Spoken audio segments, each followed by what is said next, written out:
morning, everyone. My name is Deneen White. I am going to be your host this weekend for the VIP Ignite New Year Boot Camp. So I want to personally greet everyone. If you are here live on Zoom, let me see you. Hi, guys. Hello, live on Zoom. Everyone go crazy. What? Hey, guys. And if you are watching us on Facebook, if you are watching us on YouTube, I don't know why you're there when you could be right here with us and get discovered by an agent from New York, from Milan, from LA. So this is what I want you guys to do. I want you to come on and join us here live on Zoom. In order to do that, what you'll do is you go to VIPignitesummit.com. Again, go to VIPignitesummit.com. Then you can come join us here live on Zoom. All right, guys. So let me introduce myself. My name is Deneen White. I'm the publicist for VIP Ignite. I host all of our live and virtual events. I am also one of the coaches for VIP Ignite. So I am currently doing a really cool series on the Meisner technique.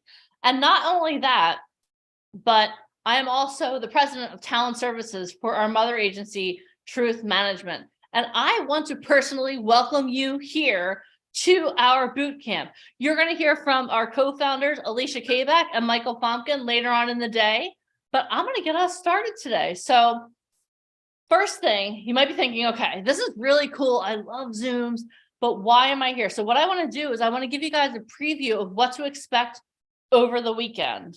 Okay, so today is what we like to call Foundation Day. And what Foundation Day is today is we are going to go over a lot of amazing information with you. Some things you may already know, but you're going to hear through new ears, and some things might be brand new to you. And this is what I want you guys to do throughout the day.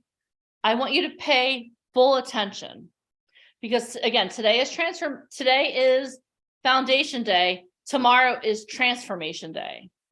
So what I need you guys to do is commit to yourselves right now. You're not committing to me. You're not committing to Alicia. You're not committing to Michael. You're not committing to Debbie. You're committing to yourself that you'll play all out. You'll play full out for the next 2 days. And the guarantee that I make you is that if you are fully present for the next 2 days, that you will be a completely different person at the end of tomorrow than you are today.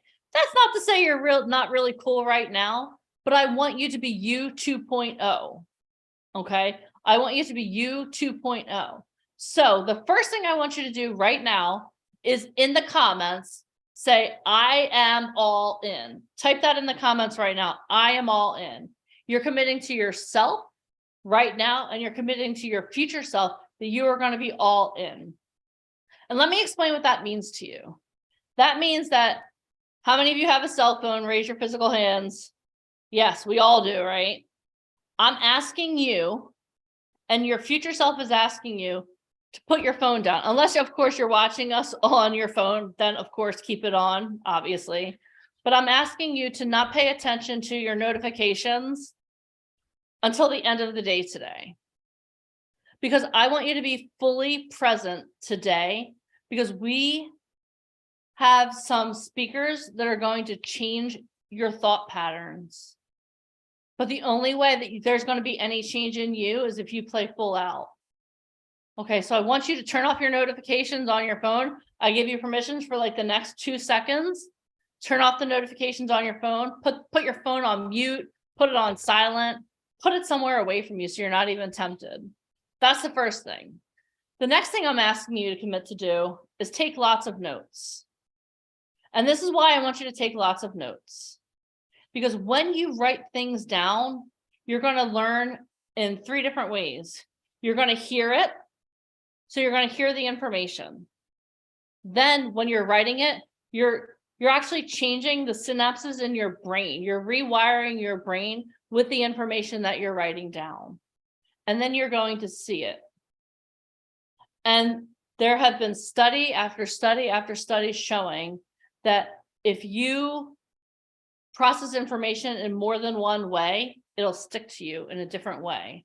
And my goal is that the information that you get this weekend is something that it's like a little birdie on your shoulder, and you hear something like, oh, no, I learned that isn't true. Oh my gosh, that's awesome. I heard about this. It's my time. Okay, so I want you to take a lot of notes. Whether this is your first boot camp or you're a seasoned professional on boot camps, take lots of notes. Because even if you've been to multiple boot camps, the person that you are today is completely different than the person you were the first time you heard the information. Okay, so take lots of notes. Next thing, I'm going to ask you to stand up. I'm going to ask you to sit down. I'm going to ask you to move around. I'm asking you to participate. I'm not asking you that because I want to see you dance. I'm sure some of you have some really jazzy dance moves. I probably just made myself sound old, but whatever. I know, I'm sure a lot of you have great dance moves, but the reason I'm going to ask you to get up and move is this. Because when you move around, you're going to process information differently. Your blood's going to start flowing. Your heart's going to go a little bit faster, and you're going to be able to process the information even more. One more thing I'm going to ask you guys to do, and I have a goal of finishing, this is a half-gallon bottle of water. My goal is to finish this by the end of our session. I'm going to ask you guys to drink water today as well. And the reason I'm going to ask you guys to drink water is because your body is comprised mostly of water. And if you start feeling sluggish during the day, I love coffee with the best of them. I already had my cup this morning, okay? I had my mud water, but it has coffee in it. I love coffee as much as the next person, but what I'm going to ask you to do is hydrate. Because when you're starting to feel sluggish, it's not because you need more sleep. It's not because you need more caffeine. It's because you're dehydrated. So let's start off with taking a sip of our favorite beverage. All right.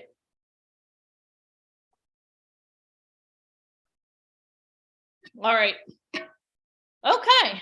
So, two more things and then I'm going to get started. Oh, Siri's very nosy. Something else. Alicia's watching you. Debbie's watching you. Mike's watching you. All of our guest speakers are going to be watching you. That's not meant to sound like Big Brother. It's not meant to sound like you are in the Truman Show, but we're watching. So I'm going to ask you guys a question. You're going to choose one or two. Do you want to talk? If I'm standing like this, do you guys want to listen to this person? This is one. Or do you want to listen to this person? This is person two. Do you want to listen to person one or person two? Type it in the comments. Person two, right? You want the person who's interactive. Okay, here's a question I have for you. If you are an agent, would you sign the person one? Or would you sign person two who's interacting? You'd sign person two. So I want you to make sure we're not laying down, we're not slumping over, we're not yawning. Be interactive, be proactive, make eye contact with the camera because we can see that. Type I'm on stage, because the second you get onto Zoom, we're looking at your backgrounds, we're looking at you, we're looking at like how you respect our company. I mean, interaction is such a big thing in this business. People typically go with people that they like. So personality, even on Zoom, makes a big difference. So type I'm on stage. From the second you get on, you are on stage. Yes. So you're on stage. So make sure you're interactive. Make sure you are giving off good energy. Okay. One more thing, and then really we're going to get started. There may come a point during this day, this may shock you, where you have to use the restroom, or maybe you have to eat, or whatever. That's fine. At that moment, please turn off your camera. I don't want to see you munching on your lunch, okay? And I love you guys already, but I don't want to go to the restroom with you, okay? So please turn off your cameras and don't tell us. Don't say, oh my gosh, I have to go to the restroom, BRB. No, this is in second grade. Nuts. Exactly. It drives me nuts too. And then I'm like, oh my God, do I have to go to the restroom? I can't. Oh my gosh. Or somebody says, sorry, I got on late. Like my dog is like, oh, what kind of dog? Like, stop. Because what you're doing is you're taking away from everybody else. And you're like, oh, look at me. And you could have like one of the biggest agents from Milan talking. And now everybody's worried about your dog. Yeah. So don't be disrespectful, please. Don't be that person. Okay. Don't be that person. Because it's just drama. We don't care. Just go potty on your own. Yes. You're a grown up. We don't care. You don't need to say your phone's about to die. figure it out, be resourceful. Yep. And one final piece of housekeeping, and then really I'm going to teach you guys, we're going to talk about the speakers that are coming on today. I'm going to tell you the science of being an incredible model and actor. Okay. You guys are on here because you want to hear from industry experts, correct? Can we all agree that you're not currently an industry expert? That's why you're here, right? You're here to learn. You're here to grow. So do not drop your email, your phone number, your address, any information in the comments. We don't want to know what your Instagram is right now. You'll have the opportunity to talk one-on-one with myself, Alicia, and Debbie later this week. Okay? We don't want to know your Instagram right now. We don't want to know your phone number. This is a call that's open to everyone. So for your own safety, please do not share your personal information. When we have the agent from Milan on, she's not going through the messages to collect your information. She'll get that through us. Okay. So please type in the comments, I will not share my personal information. It's for your own safety. Okay. All right. All right, guys. So with that being said, let's talk about some of the amazing speakers that we have today coming up. So one of the speakers that we have coming up is an entrepreneur, a national speaker, a philanthropist.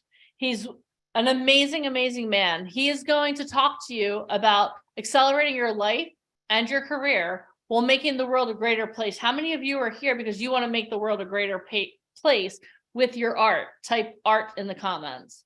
If you want to make the world a greater place because of your art, type art in the comments. Okay, we're going to talk about Fashion Emergency 2023. How many of you would love to go out on castings, but you're like, what does that even mean? Like, what should I wear? What should I bring? How many of you would like that question answered so that when you start going on more and more castings, you're like, okay, you know what? I know exactly what to wear. I know what to bring. How many of you would like to be prepared? If you would like to be prepared, type prepared in the comments. Because we're going to prepare you for when you start going on more castings, exactly what you need to wear, how you need to show up. We're going to be talking about pilot season, how to book a TV sitcom. How many of you would love to be a part of pilot season? How many of you would love to have the opportunity to book a TV sitcom? Type sitcom in the comments. Yeah, that would be amazing, right? I would love that. I would love that. I would love for all of you to do that. We're going to show you the secrets today of how to book a TV sitcom from like the very beginning, from start to finish. We're going to teach you everything you need to know about that. We are going to have someone who has toured the world with people like Michael Jackson come on today, and he's going to talk to you about what does it really mean to be a model or actor, the self-starter guide to being a creative in the entertainment industry. How many of you are self-starters? Raise your hands. How many of you are self-starters? Raise your hands. Here at VIP Ignite, we help actors, models, and musicians create their own success by giving them the tools, resources, and connections that they need. We're looking for self-starters. We're going to have someone speak to you about how to be a self-starter in the entertainment industry. We're going to also talk about faith and transformation, becoming the change that the world needs. How many of you can agree that our world needs a little bit of change? Raise your hands. How many of you can agree to that? Right? Like, no matter where you live, no matter who you are in the world, we can all see, unless you're completely blind, we can all see that the world needs some change. So we're going to talk to you about how do you become that change that the world needs. And one of my favorite presentations will be later today. How many of you would like to know what type of modeling you qualify for? How many of you are interested in modeling? Raise your hands. I want everyone to raise their hands. Whether you're an actor, raise your hands. Because you know what? If you're an actor, you're going to have to walk the red carpet and take photos. If you're a musician, the Grammys are tomorrow night. Do you think that they practice how they're going to pose in front of the red carpet? Of course they are. Everybody needs to know how to model. Leah, if you're a singer, that's perfect. But what I want you guys to understand is that everyone needs to know how to model. And I'm not going to steal his thunder, but by the end of the day, every one of you is going to be able to tell me. Yeah, same for sports also. But every one of you is going to be able to tell me what type of modeling you qualify for. And then we're also going to talk about social media. How many of you understand that social media is king? Like it or hate it, you have to be good on social media. So we're going to talk about how can you dominate your social media game to set you above all of your competition. How many of you want to dominate social media? Type dominate in the comments. We want you to dominate every area of your life. And that's what this whole weekend is about. This whole weekend is about you dominating every area of your life. At the very end, it's brought to you because it's a fan favorite, one of our favorite things to do. We're going to have Alicia Kabak and Ryan Colby, who you'll meet shortly, do Model Garage. How many of you, like myself, can use a little bit of a makeover? Raise your hands. Right? Yeah, right. So we're going to have Ryan Colby and Alicia Kabak. They're going to come on and they're going to talk to you guys. We're going to pick a couple people and you're going to get an instantaneous makeover. Obviously, you'll have to do the work because we can't reach through Zoom and do that, but it's going to be really awesome. We're going to talk to you about where you qualify for. It's going to be amazing. So everyone, I need you guys all to commit to yourselves that you will be on till the end. Say, Deneen, I will stay on until the end. Or just type till the end in the comments. Type till the end in the comments. Till the end in the comments. I will be here till the end. You're committing again to yourself. All right.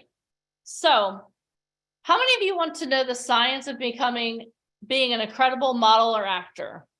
Are you guys ready? All right. So let's see here. So what I'm going to do is I'm going to share my screen with you guys. And then I need to know if you guys can see. Can you guys see my screen? Can you see my whiteboard? Give me a thumbs up. Someone give me a thumbs up if you can. Thank you, Room King. Okay. So years ago, my friends and I had this saying, and we always said that we were Mount Everest women. And what does that mean? That means that to us, it meant that we had very high standards and that we were always going to be together and that we were going to make sure that we dominated the world and we weren't just going to settle for everything. Okay. And recently, Alicia and I had a conversation about climbing Mount Everest and climbing mountains. And you might be thinking, okay, did she bump her head? What was in her water jug? Why is she talking about mountain climbing on a modeling and acting Zoom call? How many of you think that if you wanted to climb a mountain and like climb the highest mountain in the world, let's say, we're just going to say Mount Everest. I know it's not the highest mountain in the world, but if you wanted to climb Mount Everest, how many of you think you could do that alone? No, right? You need to have some things in place. So what we're going to do is we're going to draw a mountain right here. And bear with me because my drawing techniques on technology may not be the best. Okay, so here's a mountain, right? And this is our goal right here. So we'll draw a little flag. This is where we want to go. Okay, and here's where we're starting. So, oh boy, this is for all you guys can see what an amazing artist I am. Okay, so here we are. This is us right here. Okay, so the question I have for you is this. And in the comments, what I want you guys to let me know is this. What are some things that you would need in order to climb a mountain? What are some things that you need to climb a mountain?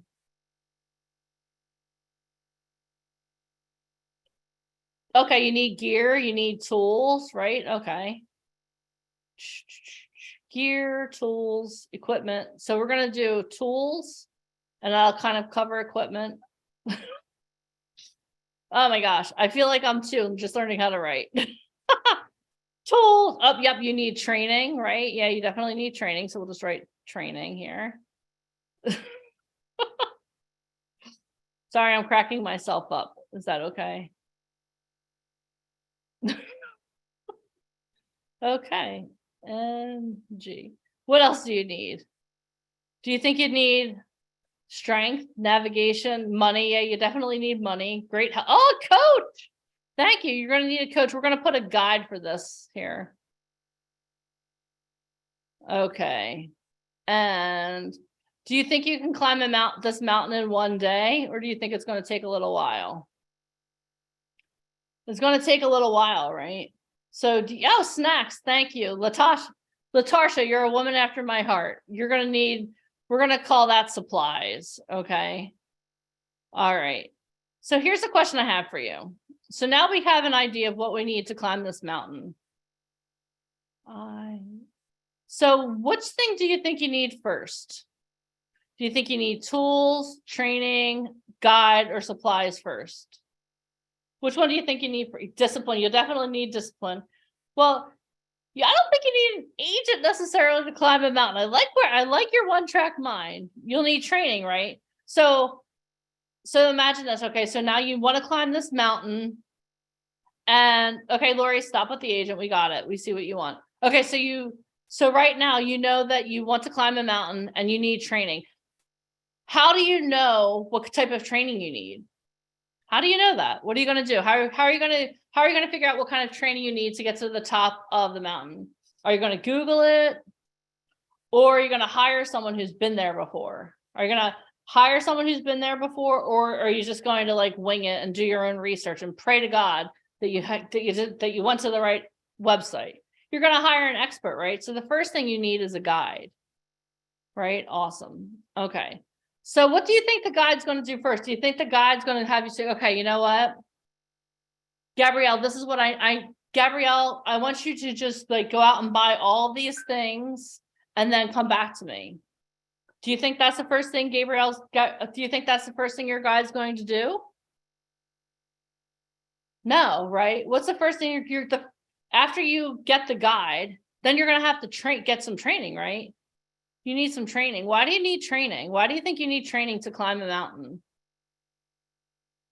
Do you think it's easy? Is it like if I go outside right now and I walk around the block, I don't need training for that. But if I'm going to climb to the top of a mountain, I'm going to need training because I'm going to have to build up my endurance, right? Someone said that you had to build up your endurance, right? And then when you get all of these tools and all this equipment, you're going to need to learn how to use it, right? Does that make sense? So the first thing you're going to get is a guide. Let me ask you one more question about the guide. Do you want someone that's actually climbed to the top of Mount Everest? Or do you want someone who's like, oh my God, I've wanted to do this for my whole life. I'm so excited. Thank you for asking me. Are you going to go to that person, or are you going to go to the person who's gone to the top of the mountain multiple times and has a proven track record of success? Do you want a track record of success, or someone's like, yes, this is going to be so much fun. Let's do it.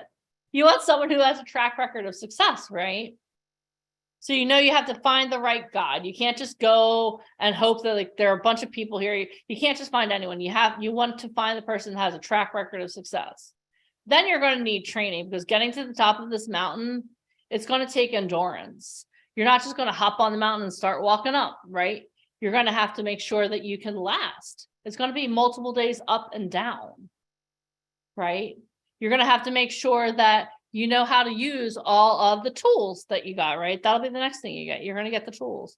You have to make sure that someone can train you on how to use the tools that you've received, that you got the right tools, that you have the right shoes, that you have the right coat, right? That you have the right gloves, that you have the right tent. You're going to have to, it's a multiple day thing. They don't have resorts at each of the stops.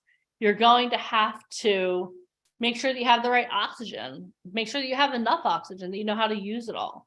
You need someone to train you on how to use all of the tools. You also have to build up your endurance. Then the last thing you're going to get is your supplies, right? As you're ready to leave, that's when you're going to get your supplies. That's when you're going to get your water. You're going to get your food. You're going to get all these things. And the way to get to the top of the mountain, it's not a direct line. It's not one size fits all. Okay. When you climb a mountain, it's going to be zigzaggy like so, right? You can't just like hop on the mountain and walk up. You have to find a path. You have to have someone who can guide you on a path on the way to go. And something I want you guys, How many of you know exactly what day is the best day to leave to climb the mountain? No, right? You need someone to guide you through that, right? You need someone to guide you through exactly what your path is. Because let me tell you something, you don't want to start climbing to the top of a mountain in the middle of the winter. And you don't want to start climbing the mountain too close to when it starts to get cold. Because what happens if when you're climbing the mountain and there's a major snowstorm and it's winter and something happens to you? How are you getting off the mountain? You're not, right? That's why it's so important to have a guide, to have the training, to have the tools and the supplies to know how to use all of those things. And what I want you guys to understand is the entertainment industry is the same as climbing a mountain, okay? There are so many people out there that are like, oh my gosh, let me just show you how to do this. This is going to be awesome.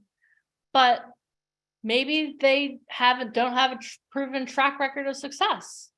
Here at VIP Ignite, we have over 10,000 success stories.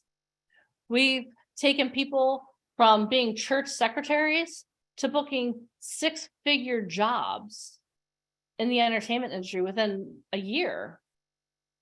And what I want you guys to understand is in order for you to get from where you are right now to where you want to go, there's a process. You're going to need some training to get there.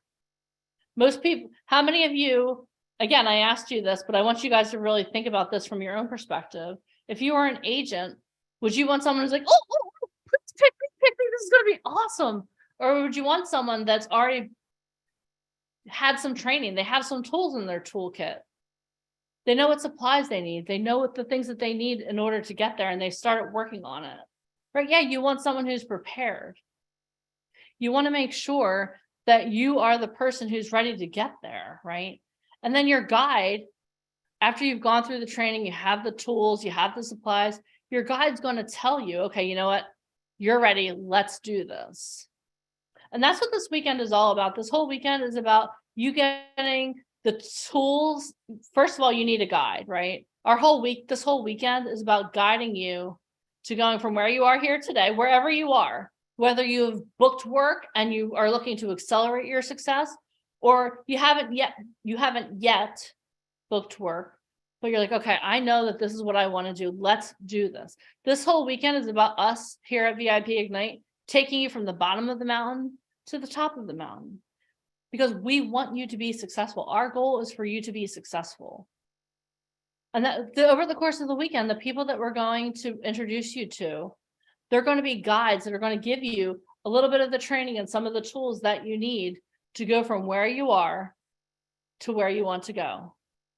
Is that okay with you guys? Is it okay if we help prepare you to climb the mountain that is the entertainment industry, so that one day in the future you reach the top of the mountain? Is that okay with you guys? Type yes or yes in the comments. Type yes or yes in the comments. And this is what I want to know from each and every one of you. I'm going to be introducing our first speaker shortly, but what I want to know is this. You have to define your own success. For me, success is one thing. For you, success is something else. So what does success look like to you? What would you like to see happen in the next year in your life so that you would think that this year has been successful? Type it in the comments. Is it booking your first job? Is it booking consistent work? Is it learning? Is it training? What does success look like to you? Type that in the comments, because we want to know. We want to know, what does success look like to you? Yes, isn't it? Booking consistent work. Thank you, Betty. Being wealthy, body, mind, and soul. Training, getting more bookings. Awesome. Being heard. Okay, I like that. Learning. I would like to book consistent work. Booking work consistently. Awesome. Booking first job. Results. Working. I love that. Because you know what? All these things are success. But you define your success. And that's what this whole weekend is about. That's why I asked you, what are you expecting from this weekend? We want to transform your lives. We want to be a part of that. And a couple of weeks ago, I was in a meeting and people kept asking me, Deneen, what do you do? What do you do? Like, what are you about? And like, at first I was really struggling to answer that question, but then I was like, you know what? My name is Deneen White, and I'm addicted to helping people be successful. And it sounds crazy to say that out loud, but I love celebrating success. And that's what this whole weekend is about. And now that you guys have defined that for us, what we're going to do is I want to introduce you to our first guest. And I want you guys, when a little another piece of rule, another piece of housekeeping. When I introduce a guest speaker to you, this is how I want you to react. I want you to react the way you want an audience to react if you when you win an Academy Award, when you win a Grammy, when you win a Golden Globe Award, when you book your first job that pays you crazy amounts of money. I want you to celebrate like the way you want to be celebrated every time I introduce one of our guest speakers. Can you celebrate with me? Type yes or yes in the comments. Type yes or yes in the comments. Awesome. All right, guys. So without further ado, let me introduce you to our first guest speaker of the day. Sean Callagy is an entrepreneur, national speaker, philanthropist, one of America's top trial attorneys, online personality, and creator of various peak performance technologies. Oh, and he's a legally blind warrior and adventurer. For 25 years, aided by his unique insights, love for people, ability to see and create transformational breakthroughs, Sean has achieved and co-created an incredibly diverse variety of unique successes. Sean has been compared to some of the top speakers and influencers in the world. Mr. Callagy is one of only 2 attorneys out of 1,220,000 attorneys in America to achieve 2 top 100 national jury verdicts between 2014 and 2016, and he was the only one who was legally blind. Mr. Callagy is the founder of his own charitable foundation, the Callagy Christian Foundation. Mr. Callagy is the creator of the Callagy Results Formula, also known as the Unblinded Formula. He is the founder and chief visionary officer of Unblinded Mastery. As a speaker, Sean speaks for T-Mobile, Disney executives, Bristol Myers Squibb, Fox News, legal associations, and he raised $7.4 million for charity on stage during his last 4 speaking engagements. As an influencer for good in this world, Sean has a standing bet of $250,000 for charity that he cannot be out-influenced on a neutral set of facts. Mr. Callagy's causes include creating unity through truth with empathy, dramatically reducing the virtually unchanged 75% unemployment rate for the blind, and leading a mastery movement that challenges you to see what you don't see. Everyone, please join me in welcoming to the stage the one, the only, Sean Callagy.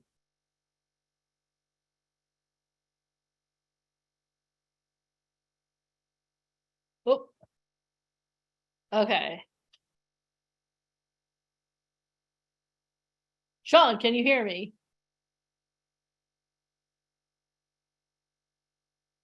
Oh. Oh, hold on, guys.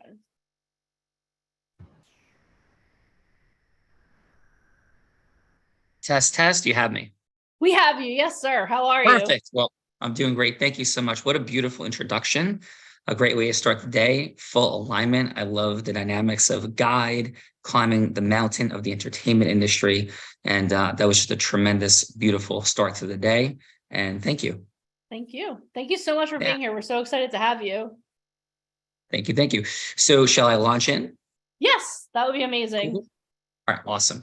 So over the next about 59 minutes or so, I'm going to be sharing a number of different things that I believe would have great relevance. So in everything that we're chatting about, there's a meaningful difference in group influence and individual influence. The work for today is rooted in this truth. How do you cause yes? Because the causing of yes, of course, with integrity, is the greatest attainable superpower. And everything that you're looking to do in your life at every level, to climb the entertainment industry, to generate revenue and income, to build business, everything that you're doing is on the other side of causing yes, knowing how to cause yes, and emotionally overcoming the 7 destroyers of your self-mastery to cause yes. In this little less than an hour, there's going to be very little capacity to give the entire dynamic structure that makes magic, that makes what looks like magic, revealed by the advanced science that's underneath it and behind it. So we're gonna have a little fun. I'm gonna play a few videos, have a little bit of a chat. And the purpose of this little less than an hour is going to give you practical, tangible abilities to book auditions, to speak with people who you want to speak with, and to realize this, that the business that you are in, the business that I am in, the business that we are all in is the relationship acquisition business with integrity. So if you look at somebody online, or Tom Cruise, or Beyonce, or anyone in the entertainment industry in a huge way, what would have caused massive lines for incredible Broadway shows like Hamilton, the folks there were acquiring massive amounts of relationship capital. And we've heard the phrase, it's not who you know, what you know, it's who you know. I don't agree with that. I don't think it's what you know. I don't think it's who you know. And I don't even think it's who knows you. I believe it is who knows you and what is your ability to cause integrous yeses with those people. And you're like, integrity, she said it like 7 times in the first couple minutes. Yeah. Like, what does that mean? Be honest, be a nice person. Well, I think it means something a little bit different. What I believe integrity means is causing more value for others than you receive. So I am in integrity with you if for the hour that you're going to invest with me, I am causing more value for you than that hour of time. And I am, with humility, immensely certain that reality will come true. And the second component of integrity, other than adding more value than you take, is being transparent. So my why behind this is I want to cause movement forward, to work with this incredible group, to climb that mountain. And there may be some other things that uniquely we can cause in my world, Sean Callaghan and Blinded, to do beautiful things with you as well. And so that's my transparency, and my integrity to keep your listening open is to add more value for you. So the sequencing of this is also important. You're like, well, who are you? I've never heard of you. I don't know who you are. Should I even be listening to you? And that is a spectacular question for you to ask in every situation, because the people that we all should be listening to create outcomes, which we haven't created yet, are those people who have relevant success, and can share that relevant success with you so you can duplicate it. Like they know how to. It's not just they did something, because a lot of folks have done something, perhaps behind me are a whole bunch of people that I'm an enormous fan of. Miracle on Ice hockey team, Muhammad Ali, Batman, huge fan of, other things. But Muhammad Ali may not be, even though he did the things, God rest his soul, but let's say he was still alive, he may not be the coach, the trainer, the guide that Herb Brooks was in taking the 1980 Miracle on Ice hockey team to gold over the Soviets, because Muhammad Ali may have been much greater at his sport than Herb Brooks, but Herb Brooks's true mastery was the ability to guide people to where they wanted to go. So when we discuss modeling, everything is founded in modeling, like who is doing the things that you want to be able to learn how to do and can teach others to do the same, which is much more important. So it would be more important that Muhammad Ali being 3-time world champion. It is more important that Herb Brooks caused championships in others, because Muhammad Ali was the greatest, I believe, of all time at boxing. But like Michael Jordan wasn't the greatest coach of all time, but arguably the greatest player. Neither was Muhammad Ali, but Herb Brooks was not the greatest hockey player of all time, but Herb Brooks was the greatest causer of unique victories in hockey in other people. So it is through that prism that we enter the space today.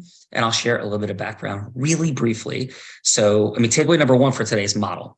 Takeaway number 2 for today is cause yes with integrity. We're going to have some slides for you to take some beautiful screenshots, and we're going to play some videos that I am confident will have relevance not only from my background, but will cause your ability to see the power of acceleration and growth. There's a professor at Stanford, Dr. Dweck, and Dr. Dweck talks about the fixed mindset versus the growth mindset. And the growth mindset says, I realized that everything is about development of ability and talent. It's learning how to do things through modeling.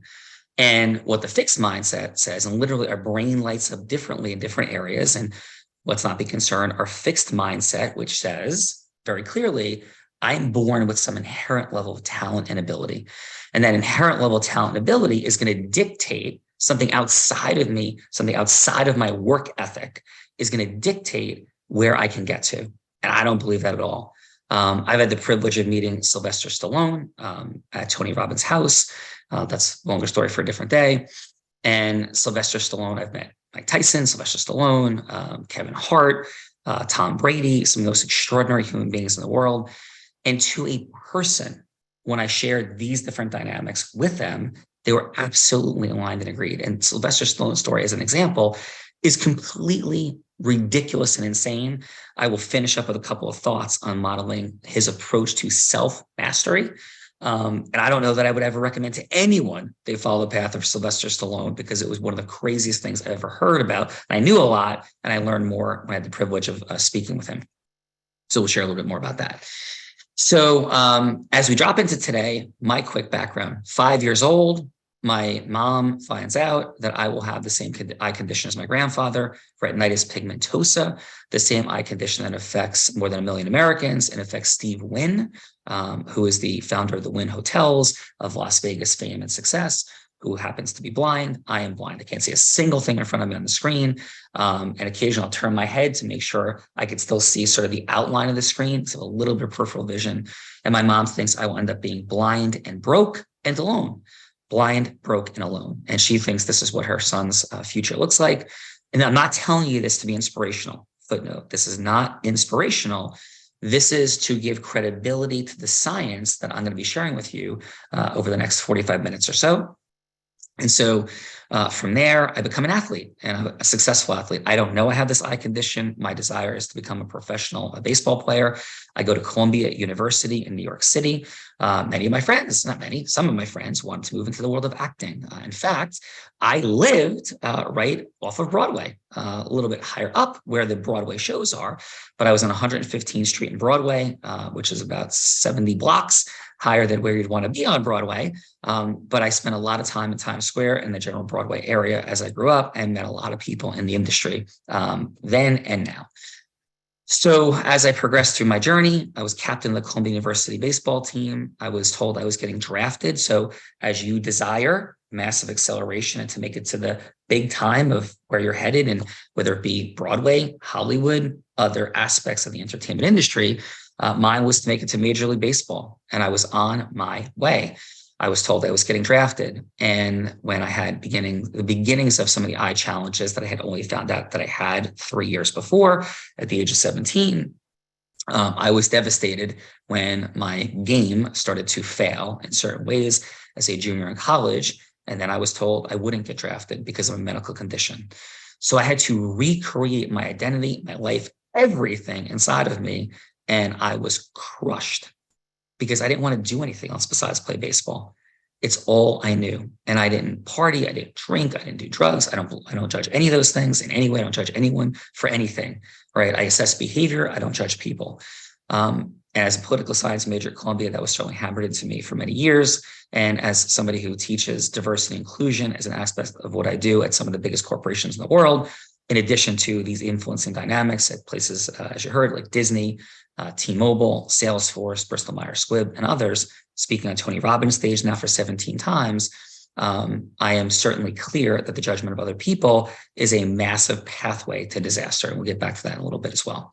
So I end up going to law school because I did not want to be blind, broke, and alone, like my mom was concerned that I would be. And I wanted to make a living.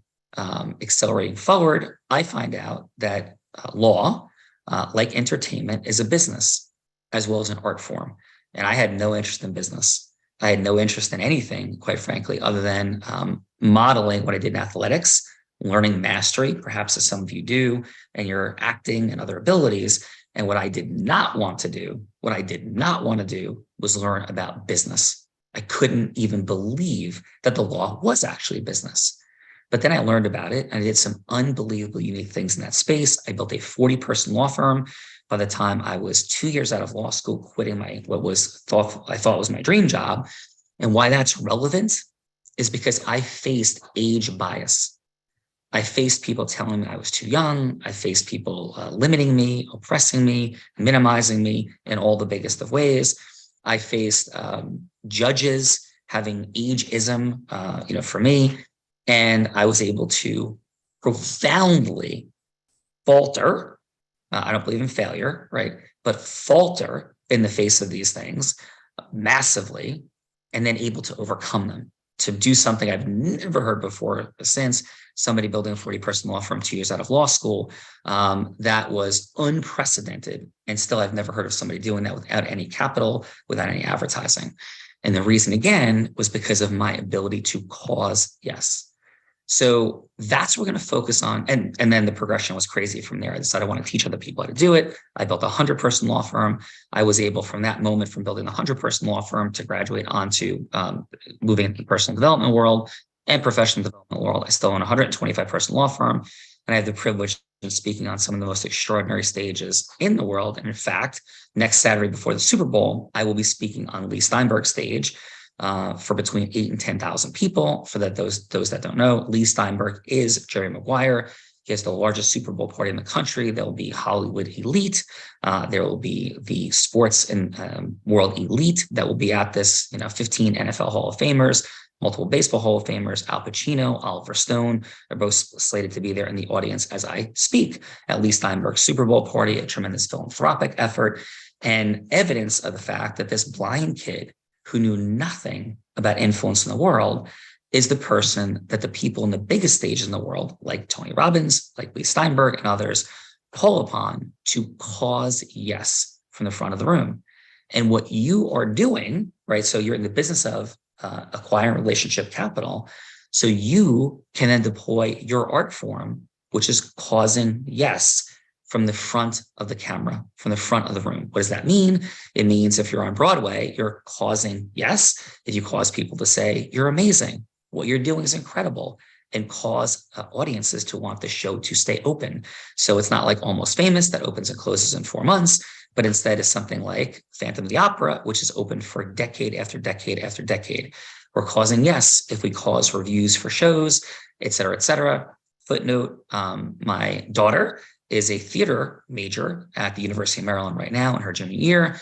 My sister was also a theater major who didn't quite make it to the front of the camera the way she wanted to.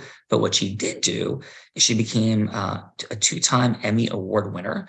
She's the youngest female director in the history of network news. And she was the director for almost a decade of the early show on CBS until she decided to pivot in her career. And she was the number one. She was the best director in daytime television, winning the Emmy Award for such. And she and I speak often. She's worked with the Carson Daly Show, Saturday Night Live, Oprah, again, Emmy Award winner for Best Director in Daytime Television, assesses talent, captures talent, does beautiful things in the world all the time. And so we have many, many conversations about the entertainment world and its bridges over. But again, I repeat, you are in the business, 1, of acquiring relationship capital, and 2, causing yes from the front of the room, which is to keep people watching and feeling like you're doing an extraordinary job. So a couple of quick things. I wasn't born with the ability to do that at all, at any level. I failed freshman high school geometry for the year, number 1. Number 2, so I wasn't like this brilliant savant. Number 2, I ran for class president in 7th grade. And out of the 115 students, I got 2 votes. Mine and my girlfriend's, if she actually voted for me. This is not a joke. Those numbers are not made up. I got 2 votes. I was devastated. I was crushed. I was introverted. I wasn't charismatic. I didn't have a whole bunch of people that wanted to talk to me, hang out with me. And I never took the stage in theater throughout any of my entire life. I never played a musical instrument. And I have never done anything, I thought, in the space of presenting, acting, until I reflect and say, that's exactly what I do all the time, whether that's in front of a jury, whether that's in front of 10,000 people on Jerry Maguire's stage. Cabinet Crowe made that movie after Lee Steinberg, or it's Tony Robbins' stage, or T-Mobile's, or Salesforce, or going on national news, whatever that is. So here, though, is where a massive access point comes in. I'm going to show you a video of me from about 6 years ago. And this is after I had already achieved meaningful financial success. I wasn't blind. I am blind, but I wasn't broke, and I was not alone. I have a beautiful family. I have 4 children I'm incredibly grateful for, and I'm not alone at all. So my mom's concerns were disrupted, and I decided I wanted to go out and inspire and train other people in how to cause relationship capital and then deploy their gifts and heart and magic to the world to make it an even greater place. Because I know this, if we can't cause yes, our dreams cannot come true. If we cannot cause yes, our dreams cannot come true, period. And we can't cause the dreams of other people. So I'm going to start with, after I had already been successful, I already had 2 top 100 national jury verdicts in business cases. I built a 100-person law firm. I built and sold a 40-person law firm. I coached and trained people. I spoke on stages in the business world all over the place. But I had no access. I had no idea. I had no learning for what to do on video, for how to make videos, what to do in videos. And I couldn't understand why I was putting videos online and I was getting 2, 4, and 6 views when I knew a lot more than 2, 4, or 6 people, and nobody else was watching besides a couple people that I knew. So here's where I began my journey when I realized that creating the ability to create on camera mattered for people. So Tink, because I am blind, my magical teammate, and we call her Tink because she protects the mission and causes magic everywhere. If we could, let's see if we could play the Why Not video. And for any friction points, if you could just unmute and tell me that we are. But let's please begin with a quick 30-second view, 15 to 30-second view of how unbelievably awful I was at causing yes on video and camera, even though I can cause yes on stage. Tink.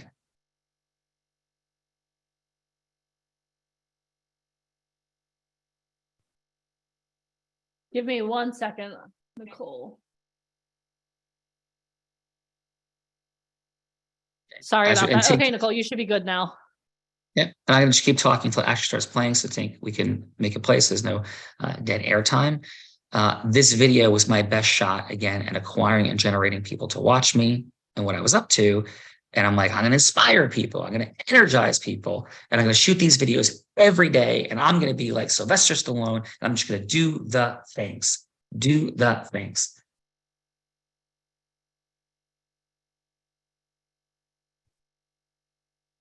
It's Black Friday.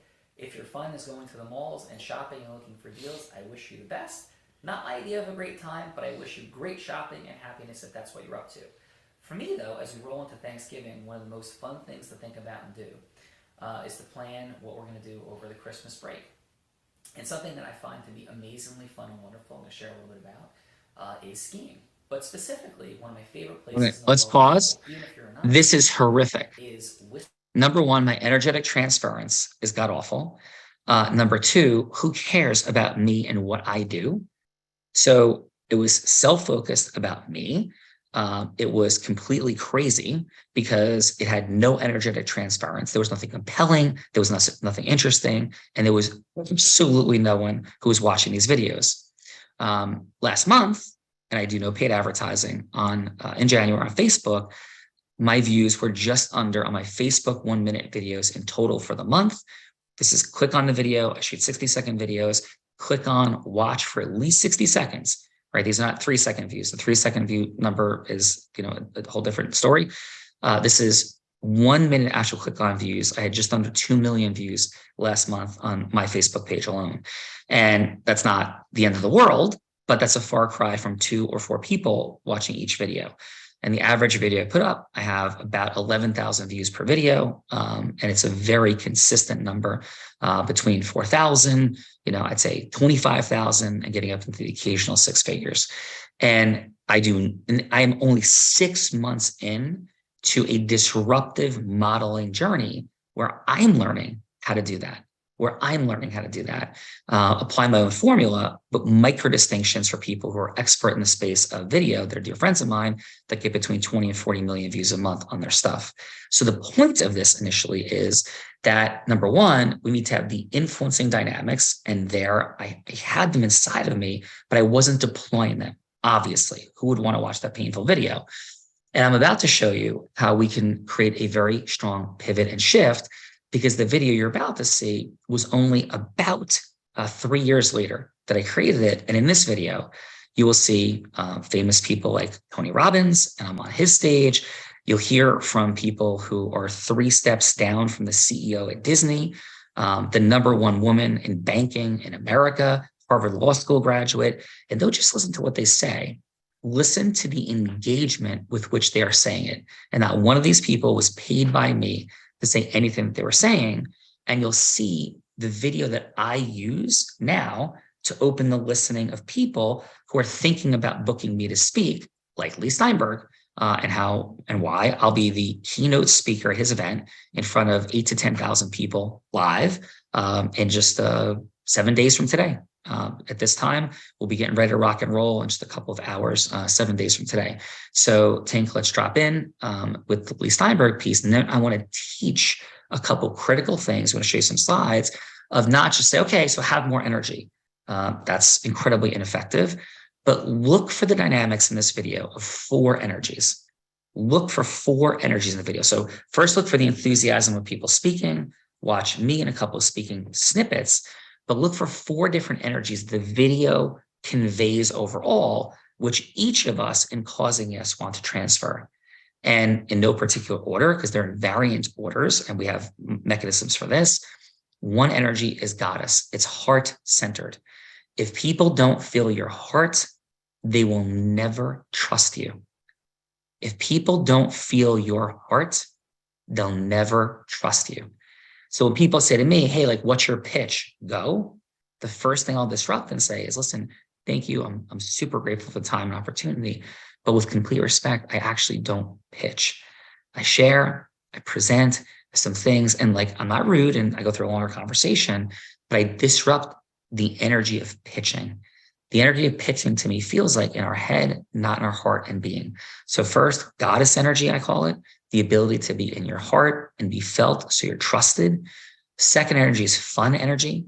And what fun energy does is when you have fun energy, it opens listening. Fun energy opens the listening of people. Because if we're not fun and we overly take ourselves, too seriously, then people want to close their listening to us. Like, who wants to be around somebody who just takes themselves completely seriously? I share this beautiful principle. What if we could all lovingly laugh at ourselves and others, not condescending, not dismissive, but we're all a little crazy. We all do some really weird stuff, and it's totally okay. And fun is real. It's transparent. It's authentic. Things are funny because they're true. It's light and true. I don't think dark and sarcastic and cynical and true. That doesn't vibrate the same way. But fun energy where it's light, it's truthful, and it's rooted in that heart-centeredness love that we talked about first. So goddess energy, fun energy. Third energy, the energy of Martin Luther King. I have a dream. Aspirational energy, like we're going somewhere. I have a dream. Final energy is Zeus energy. It's certain, it's clear, it's congruent. It's not overpowering unless and until it needs to be to reopen listening, where somebody has been condescending, cynical, sarcastic to us. It's never fighting. It's not mean, but it is disruptive. It opens, it causes people, after listening is open, to want to follow our leadership. Because Zeus energy is the container. Goddess energy is the heart. It flows everywhere beautifully. It's what causes people to trust us. But you have goddess energy and its beautiful flow with no Zeus energy container and certainty, and no one will follow. You have Zeus energy certainty, the container for the flow, but you have no flow, no fluid, no water, no air in it, which is the goddess energy, and nothing happens. It's an empty container with nothing in it that no one will follow, right? So let's take a quick peek at this video. Be looking for fun, aspirational, goddess, Zeus energy. Maybe hint, hint, the fun might be at the very end because it's a little bit intense for some of it, a lot of energy in it. And then it sort of like laughs at itself just a little bit. So Tink, if you don't mind rocking us with our current Heart of Influence video. Are you ready? Are you ready? Let's go! Do you have absolute certainty on how you go from hello to yes on what you're looking for? Sean is a master. He teaches. It's not just about sharing the formula with you. It's about making sure that we learn. I went from $100,000 in debt from law school to having no money and starting my own law firm on my credit card to selling it 4 years later. Sean and I, we co-created massive victories in 2 unwinnable jury trials, which are recognized nationally now as top 100 jury verdicts. To be even on the same track with you, who I respect and admire and love with all my heart. Never again submit. You're not better and you're not less than any human on earth. When you shared with us about the unblinded process and the mastery sales training, I just went, wow. Sean will gain proximity to the most influential and powerful people. He will find out how he can grow their business, how he can help them personally. But the third thing that he does is the most important. Sean serves without an expectation of getting anything in return. You have very, very high performing colleagues. 22 years ago, you transformed my life as you did all these people's lives over the course of time. I couldn't be more grateful. Let's hear it for Tony Robbins. I don't see him as a lawyer, and I don't see him as a blind person. Someone who has subjugated his ego, who has taught me what serving really looks like. You have this incredible ability to just have unconditional love for everyone, and that is just an incredible gift. The moment you have been waiting for. The American Blind Association is the first new face and voice of that association since Helen Keller. Formula for formulas, which is exactly what I've learned from Sean. It's a language-based predictable model. We will have over 300 new sales meetings this month. This superpower in the world that is attainable for you is the ability to influence people. If you believe that, say yes. If you believe that, say yes. Do you think that worked? So fun, aspirational goddess Zeus energy all over the place. You felt the heart of the world champion Siri Lindley.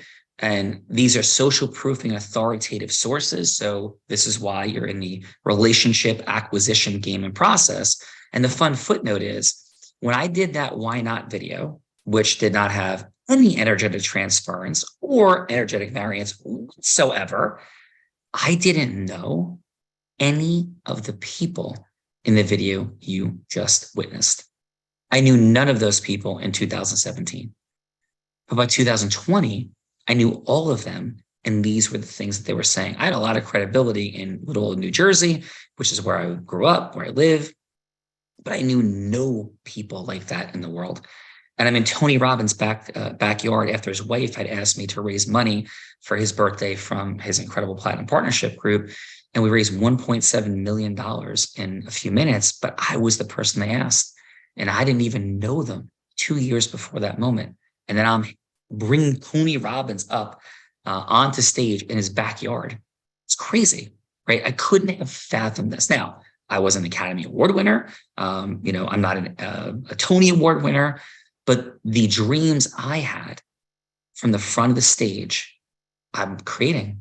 And I couldn't believe it at any level whatsoever. So now I'm going to show one more quick video. And then what I'm wondering is if we could bring up somebody from the audience and maybe have a conversation. Is that technically possible after we show this next quick video that I think will give another idea of the power of how we put things together with influence? To cause a conversation, somebody, if they're being interviewed, to have an audition or something of that like. Is that possible to bring up an audience member? It is absolutely possible. Okay, so maybe if we could, while we're showing this quick video, if we could see who would like to take a shot at having a beautiful conversation. This will not be Simon Cowell. It will not be America's Got Talent.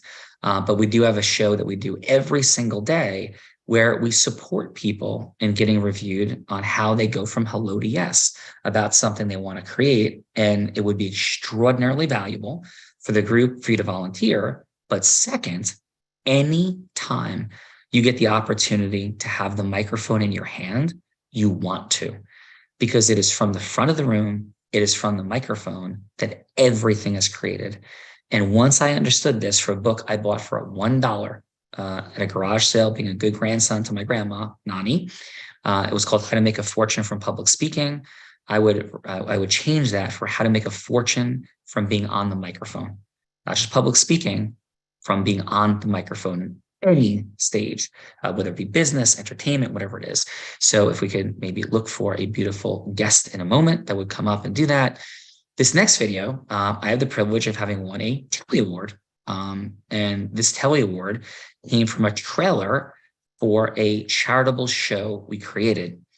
And again, as you look at it, think about the rhythm of your communication in fun, aspirational Goddess and Zeus energy, which is what we're going to do in this upcoming conversation. P.S. My entire teaching structure is not built on only these 4 energies. It's actually 4 steps, 12 indispensable elements. There's 20 components, the 4 steps surrounded by the 12 indispensable elements and 4 energies. But in this little bit of brief, beautiful time, we're going to focus on the 4 energies a bit, and then we're also going to be demonstrating something called level 5 listening in a moment.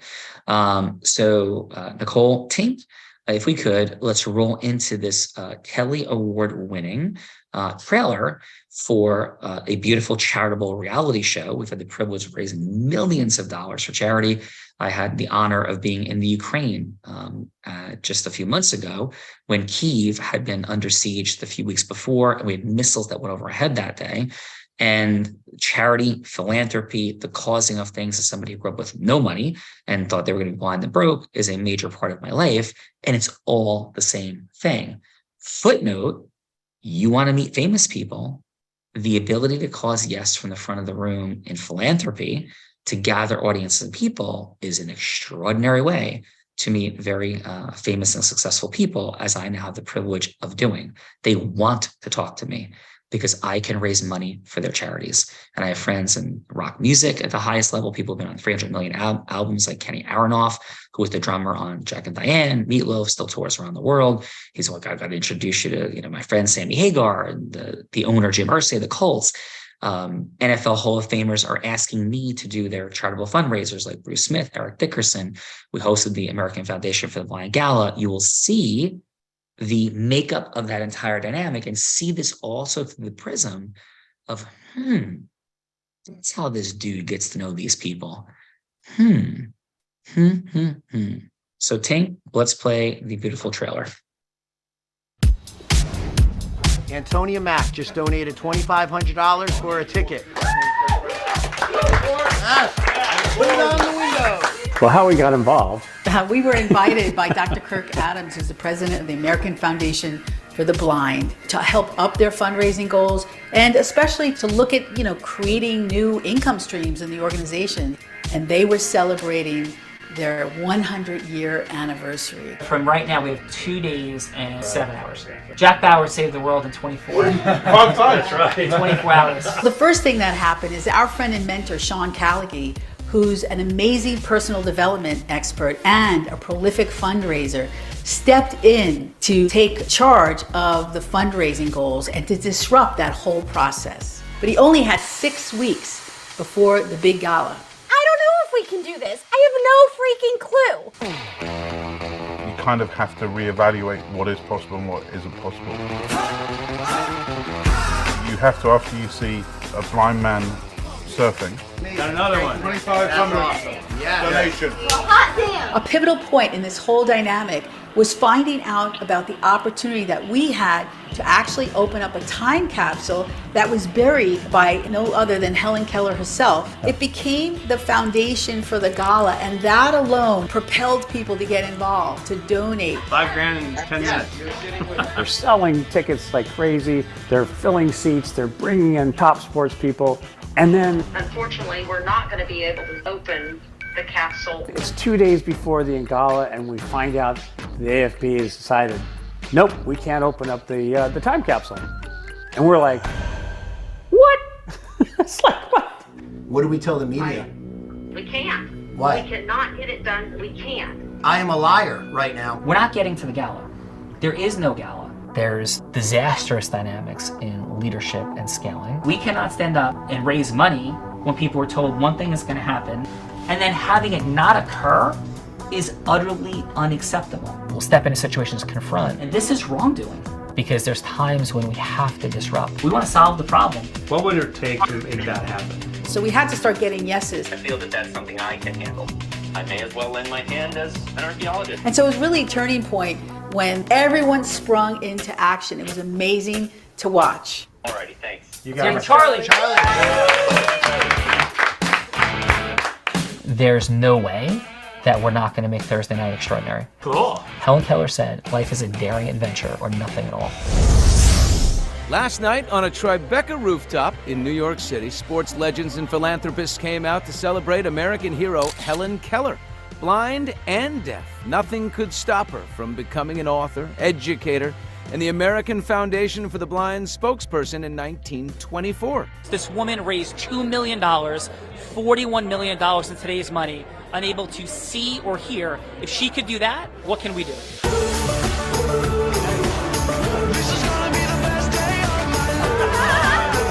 How we doing out there in TV land? I'm the founder of the Blind Dance Film Festival. The AFB, the American Foundation for the Blind, not only has helped my life, but it's helped me get back to living. I believe we have an extended community of people who are all out there in their own time and their own way doing good. 12,000 to be there no more 90. 12,000, they better go 13. I bet you can't go 13. How about I be there 13? How about I 13? I'm inspired because I feel like I'm carrying the baton of John F. Kennedy, ask not what your country can do for you, ask what you can do for your country. $13,000. Thank you very much, ma'am. Appreciate this. Leadership is truly making a difference in the world. I get caught up in emotion about it because I know this is why we're here tonight. NFL Hall of Famer Lawrence Taylor and pitching legend Roger Clemens were on hand as they unveiled a time capsule Helen sealed in 1934. I would be excited to find out the things that were important to her back then. There's lots of treasure, lots of history. There's definitely been a clash of cultures. I really need to understand the complexity of human dynamics in some new ways to really move AFB forward. So let's hear for Dr. Kirk Adams and the Helen Keller time capsule. Derive the maximum value for everybody out of what Sean called ecosystem merging. Where's the win-win? Where's the win-win-win-win? Hopefully this is the beginning of your relationship with the AFB. Again, awesome night today. Please say yes and make some noise. I'm just grateful to God. I'm grateful to Kirk, the board, and all the iconic athletes, Nick Lowry, and everyone. So, and Marie and Chad, thank you guys very much. You two introduced the concept of let's look at NFTs as a way to generate revenue and create an ongoing revenue stream. It's been a tremendous field of opportunity for the nonprofit sector. Thank you. Thank you, brother. Oh, take a hug.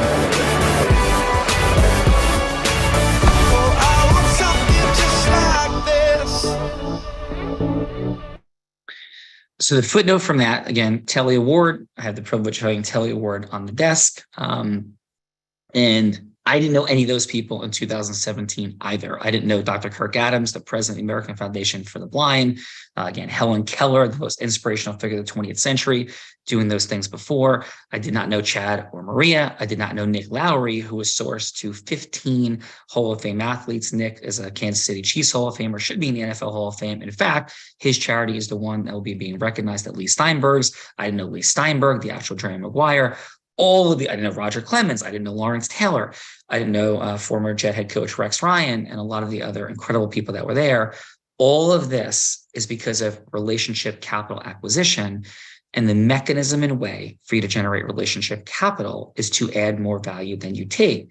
You go, well, how do I add more value than I take? And fundamentally, when you realize at the end of the day, one of the most incredibly challenging and difficult things for people to do is to assemble groups of people together, to make introductions, to connect people, which is why you're here today, because these extraordinary human beings can connect you with people. They can connect you with people. Now, it is incumbent upon you, because remember we said it's not who knows you. It's not who you know. It's not what you know, but it's not who you know. And it is who knows you, but not just who knows you, your ability to cause them to be able to say yes. And so these little pieces so far have been foundational truth to give you belief and certainty. If some blind guy, I'm blind, I can't even see these people's faces. How can I meet all these people in a few short years? And it only keeps rising because as you know, certain people, they have ecosystems of influence. And once you know these folks, they will introduce you to others and you can cause things.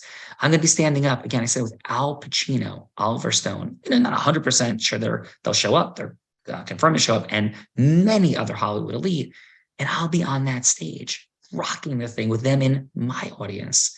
And you can do the same.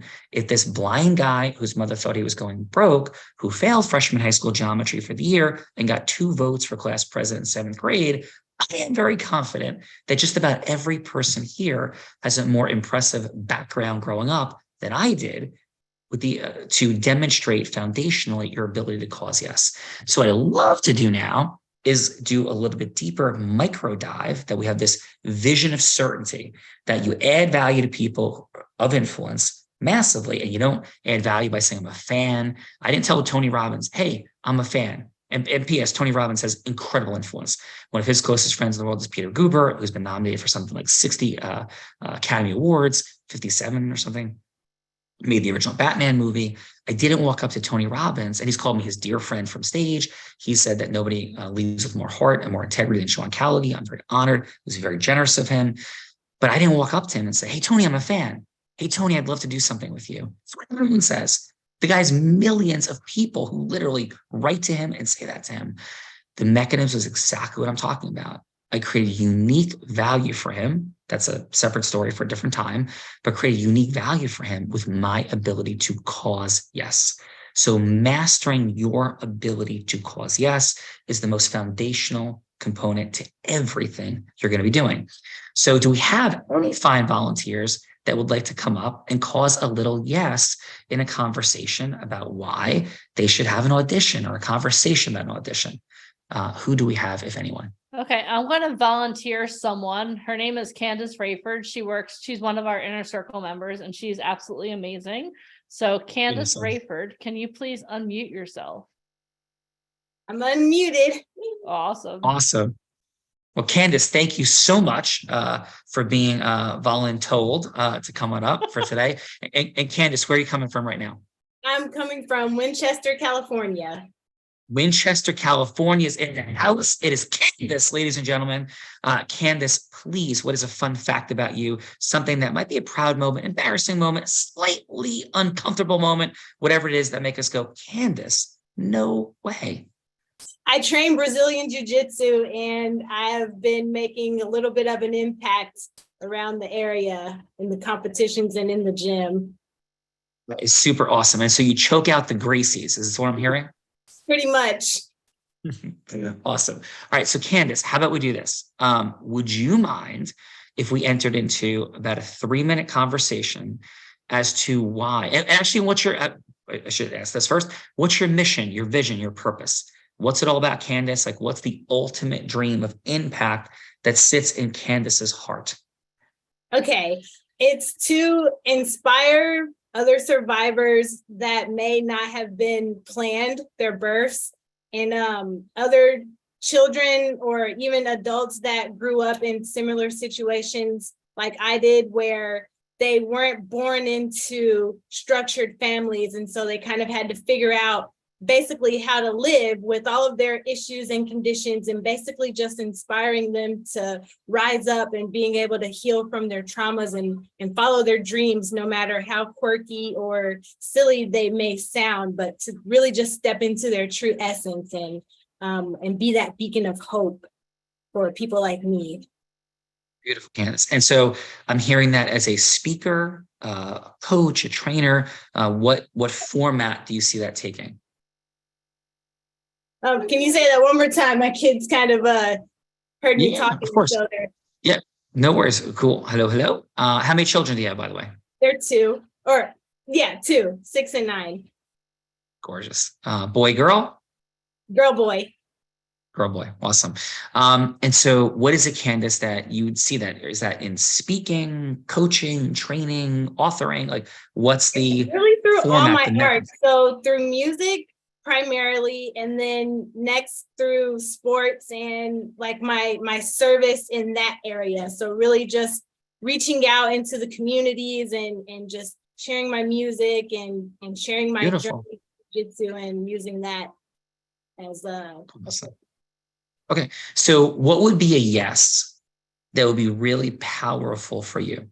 So if I'm someone, who would you like me to be?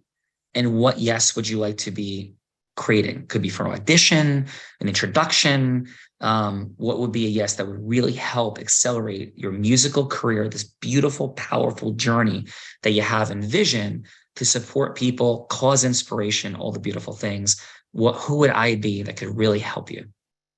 You would be someone that could help me reach out and maybe start or give a donation to one of the music performing arts schools in the community of City Heights. They really work hard for underprivileged children, as well as another one called Anybody Can Boxing. It's a sports foundation that takes inner city youth and they use boxing to sort of redirect, so that way these kids aren't falling into the prison, the school to prison pipeline. So amazing. We could go that way. Happy to do it. I could be that person, so I could just be me in that, what if I'm have tickets to Lee Steinberg's Super Bowl party for extraordinary people to meet extraordinary people? And would that be something valuable, interesting for you? Even if you can't go, let's pretend you can go. But would that be something that you would see that would help your career? If I was like, yeah, I'd be happy to give you a ticket. Would that be helpful? Anything would be helpful. I'm always the type of person where I try to be as open to receiving anything that's for me, and I've really been stepping into that mantra, if you will. And right. Yeah, because you want to get your music out, you want people to hear it, you want to meet people. Is that true, that to do things in the entertainment world and or the business world philanthropically? Is that what I'm hearing you say? Yes, sir. Yeah. So what's being demonstrated right now in my conversation with Candace is something we call level 5 listening, right? So we've gotten to a much more clear place on where Candace is headed, what she's looking to do. And let me contrast that with level 1 listening for a second. So Candace, can you again tell me that you have a dream of music?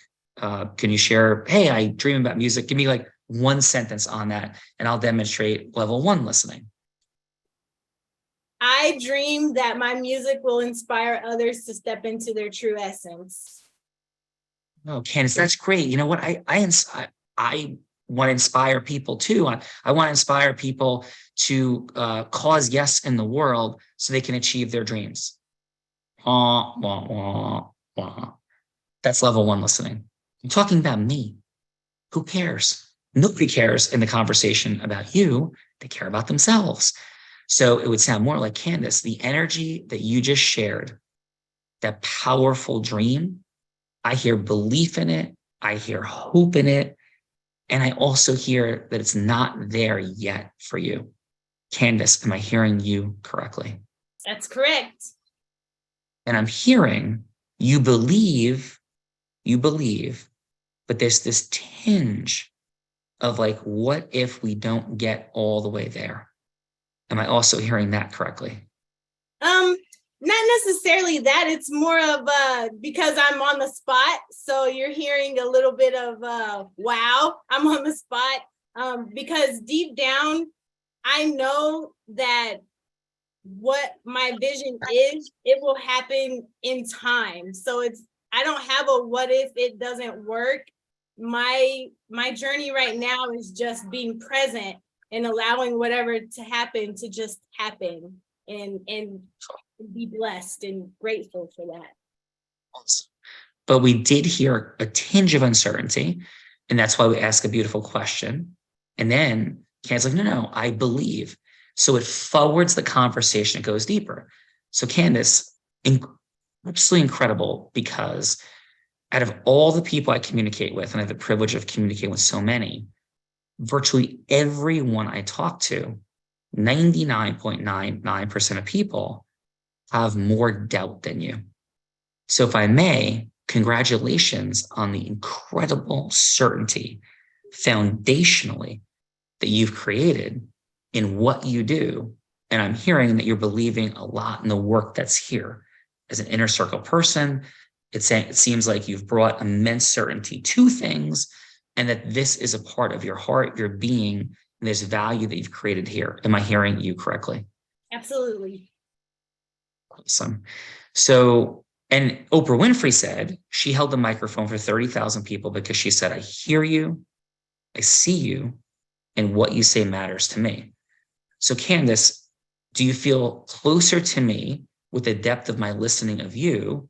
Or would you feel closer if I just said, oh, wow, I want to inspire people too. I want to cause yes. Which one? Of course, I know the answer, but how ridiculous is it that we take things back to ourselves? Yes, no, Candace? I like the first one. A lot more. Is that true? Yes. Yeah. Okay. So let's do it. Lee Steinberg's Super Bowl party and/or philanthropy. It's like, hey, can we have a longer conversation, Sean?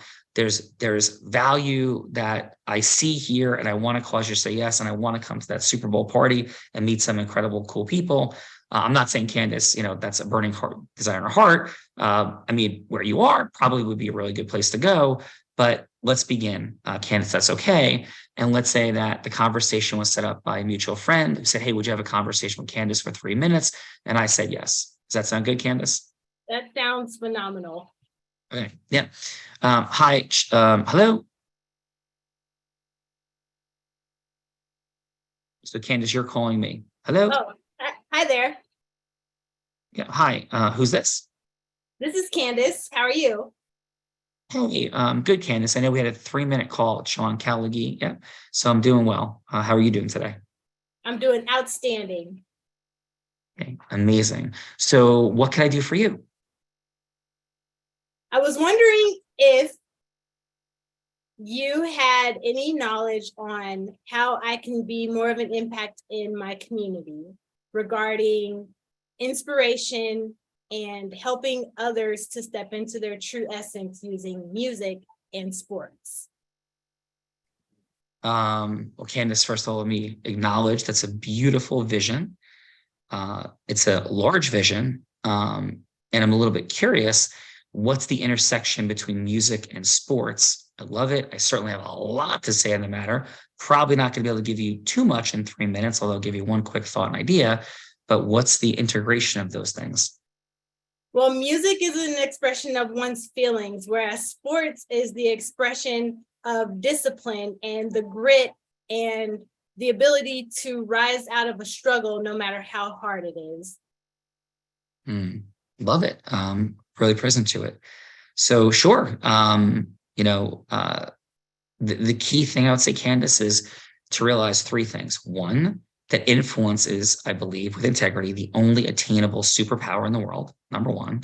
Number 2, what you do with it, your process mastery, is the second foundational component. What that means is, where are you deploying your influence? It's vital to understand that. Otherwise, you could waste an enormous amount of time speaking with people and causing yeses that don't really help you, right? Or help them. Third, your self-mastery is the emotional resilience to get yourself to keep moving forward, which is the greatest challenge for people. People have such beautiful dreams, but we have such fears of rejection and failure that we have massive challenges with moving ourselves forward and causing yes. So our influence, process, and self-mastery are the vital components that you need in causing acceleration. And I would pause there, I guess, with one more thing. So the process mastery of where you're causing yes should be designed intentionally. So it offers you an idea of like, what's this great value that you want to bring forward? Where do you want to bring it forward to create acceleration for this integration of music and sport? And how do you emotionally get yourself to do it? That would be my best quick answer, because again, Oprah Winfrey, who held the microphone for 30,000 people, overcame systemic racial bias, systemic gender bias, massive trauma, and is a multi-billionaire, with which the statistical probability of that is probably more likely to get struck by lightning twice in a row within an hour in the same place, said, I see you, I hear you, and what you say matters to me. And if you take that away, Candace, and that's what you cause in people who don't feel seen, heard, and understood in most of their life, and you can cause that for people, everything for you will open up. How does that feel? That feels, it's making my heart pound really fast. So I love that. Cool. I got about 30 seconds left. Anything else I could do to support you today? This is mind-blowing enough, and thank you. Awesome. Okay, great job, Candace. Except we didn't get to the Lee Steinberg Super Bowl party. Beautiful job, very nice interaction. And this is how I would feel about Candace at the end of that conversation. What a beautiful soul. And I don't know that there'd be anything for us to talk about in the future, though. So Candace, how would you feel about me being you for a couple quick minutes as we draw to a close on my time? Me being you for a couple of minutes to demonstrate a few things for everyone, and you be me. How does that feel? Absolutely. Okay. So ring, ring. Hi, is Sean Callagy there? Hello, this is him. Hey, this is Candace, Sean. Is it still a good time for a 3-minute conversation? Absolutely. Awesome. I'm very grateful. So may I ask you this? I know we have 2 minutes and 50 seconds to go. And I know you're under an incredibly tight timeline. I'm first deeply honored by the conversation. I want to acknowledge you for your work and impact in the world.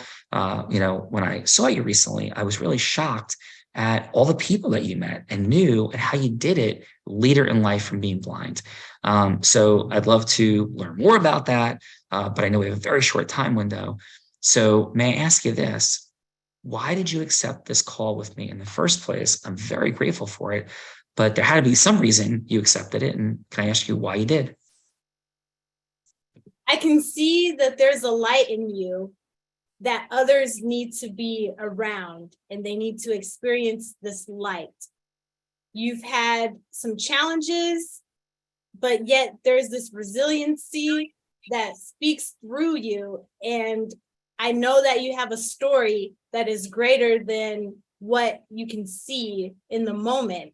Maybe you know that your story matters, but you just need a little bit more of an amplification for that voice for others. And I want to help you and be there for you and support you. Well, Sean, I'm unbelievably grateful for that. I'm blown away. I'm humbled. And in the final minute and a half or so that we have, can I ask you this? I've heard you speak. I've read a number of things about you, but what is your ultimate mission, vision, and purpose? Like, what's the why behind everything you do, Sean, in the world? Because I want to see if there's some resonance and maybe some value that I can add. So what is that ultimate why, Sean? To inspire everyone, to let everyone know that you cannot let your struggles determine your future. You cannot let what you've been through create your image, because your struggles do not define you. It's how you rise out of them.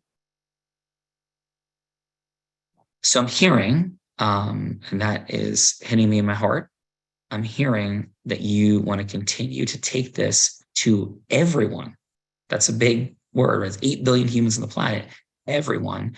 So you're continuing on this beautiful journey of meeting new people, acquiring relationship capital through integrity to exponentially increase your impact. Is that what I'm hearing, Sean?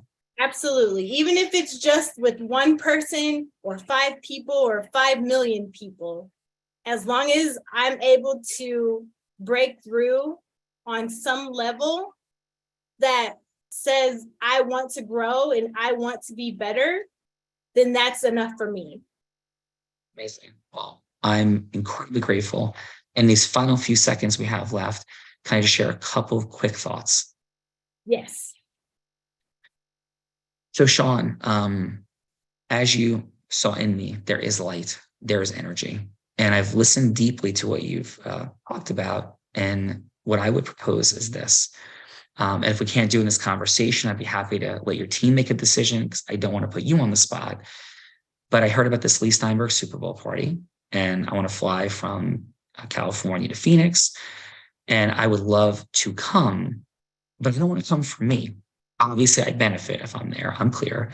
But I would love to do is learn how I can add value. I'm sure you're going there with a team. I'm sure you're going there to meet people.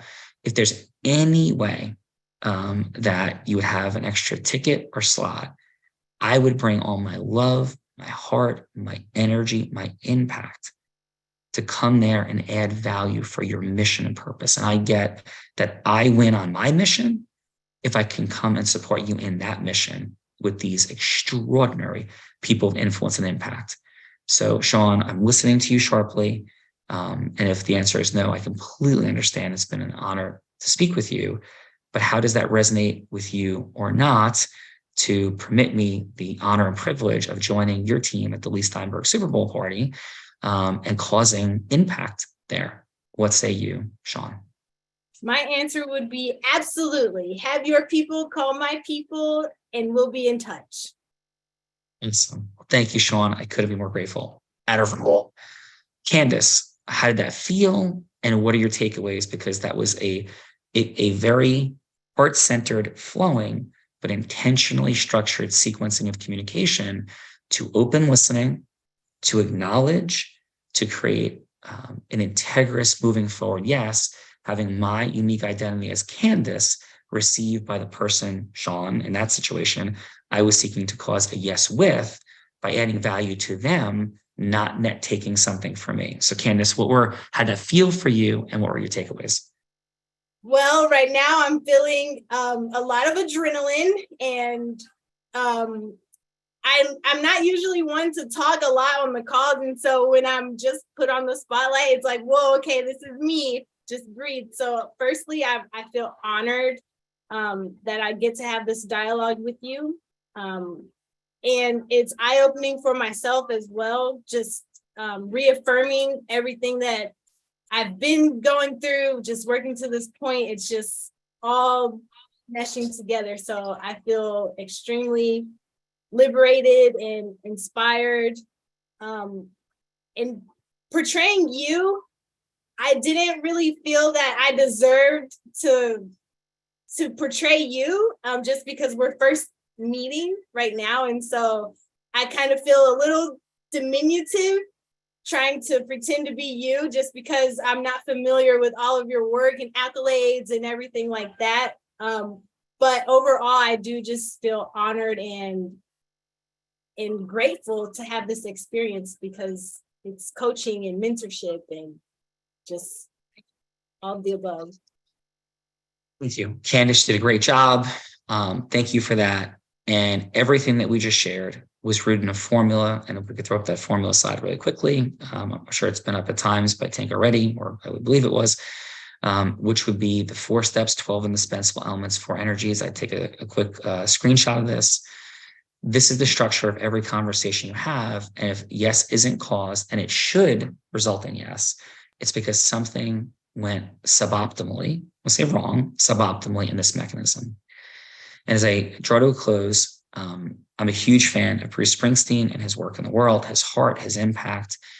And Bruce Springsteen and his song, Growing Up, which is always a story song that he sings. He tells stories in the middle of it. But the song begins by him saying, there I was one night, just a normal guy. And then there I was the next night. God damn, I was still just a normal guy. And for all of us, we are equally worthy of everything. And that's the inspirational piece, the grounding piece, the belief piece. And our ability to cause yes with human beings and make it look flowing and beautiful and authentic and magical, and make it not feel like pitching or hooking or closing, is rooted in an advanced science that makes it look magical. our work, our space. We have a gift for you every Wednesday. We have people who gather in our world and outside of our world. That'll be a link that's put here. You're more than welcome to come back with us. And from that group of folks, we do have different people come onto our show, The Heart of Influence. And that's an incredible place to meet people. So if that's of interest to you, the best way to begin would be come to a Wednesday, learn, and then from that group of fine folks, we have people that come on to eventually the Heart of Influence show. So I couldn't be more grateful for this space. I'm a blind guy from New Jersey. I was feared by my family, or my family's fear for me was that I would be blind and broke. And I'm sitting here in a life I cannot even possibly fathom. And it isn't because of just motivation. It's not because I was born this way. It's because I learned how to create yeses with humans, individually and in groups, with integrity, where to apply that and how to get ourselves to use it. Your dreams are worth it. Loving your dreams more than anyone else and not having anyone love your dreams more or interfere with your true higher power, whether that's God, the universe, a tree, a dog, people, whatever it is, owning that and loving that more than anyone else is your choice. And I would choose wisely. It's been my honor. Hope to see you on a Wednesday. Hope to cause more with you. And I'm so grateful for the privilege and opportunity to be in this beautiful and incredible space, giving birth and life to dreams. These guides will help and support you. These are good people who've done incredible things at a high degree of mastery. And it is my honor to have been here today. I thank you. Oh my goodness, Sean, thank you so much. That I was taking notes in the background, but that was life transformational, I know, for myself, and I'm sure for every person on here. So thank you so much for everything that you shared. And I can't wait to meet you next weekend at Lee Steinberg's party. We're going to Can't wait to as well. We're so excited to finally connect face to face. I know that we've been talking for a while, but it'll be amazing to actually meet you face to face. And Alicia and Michael obviously will both be there with us as well. So we can't wait to meet you. It was amazing. And now I feel like I'm a little bit nervous for this party. So thank you for instilling the fear in me, because I was like, oh, it's a Super Bowl party. Oh, no, it's not. Networking. I got it. Thank you. Appreciate it. See you next Love week. you guys and what you're up to. See you next Thank week you. and have See you next a week. rest of today. Thank you. Thank you. Bye-bye. Bye. He was Oh so my good. gosh. Like I told you that this was going to be a life transformational day. And our first speaker taught you how to listen in a new way and taught you how to communicate in a new way. How many of you now feel that you can go in and nail an audition because you have new listening skills, because now you see things in a different way? On a scale of 1 to 10, how amazing was that?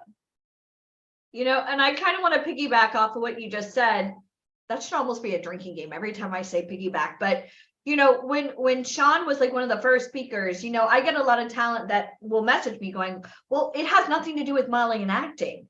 It has everything to do with modeling and acting, because this business is based on personality. People typically go with people that they like. And I find that a lot of times, Deneen, when we have people from Warner Brothers or people from Netflix or Apple TV, it's always, well, what can you do for me? Why don't we, like Sean, that was great, that thing he did with Candace, the role reversal, because it shows it's not just about you. So that was amazing. What a great way to kind of reformat. Ask better questions, get better answers. So I'm so excited to start the day. Yeah. And not Oh only my that, gosh. it's about how many of you now understand the value of relationship capital. When we say For sure. building relationships, it's not collecting baseball cards, say, oh, I met this person, I met that person. It's bringing more value to someone than they're bringing to you. That's what relationship capital is. It's building those relationships and then seeing how you can change the world together. So I'm blown away by everything that we've learned, and I want you guys just to like really process that. And as you go through the rest of the weekend, and as you have the opportunity to maybe ask questions of our speakers going forward, what value can you bring to them before you ask something of them? Okay, so that was absolutely amazing. And now it's my distinct pleasure to introduce our next esteemed guest. So let me find him so I can unmute him. All right, so our next guest has been labeled one of the top 7 most powerful agents in the world.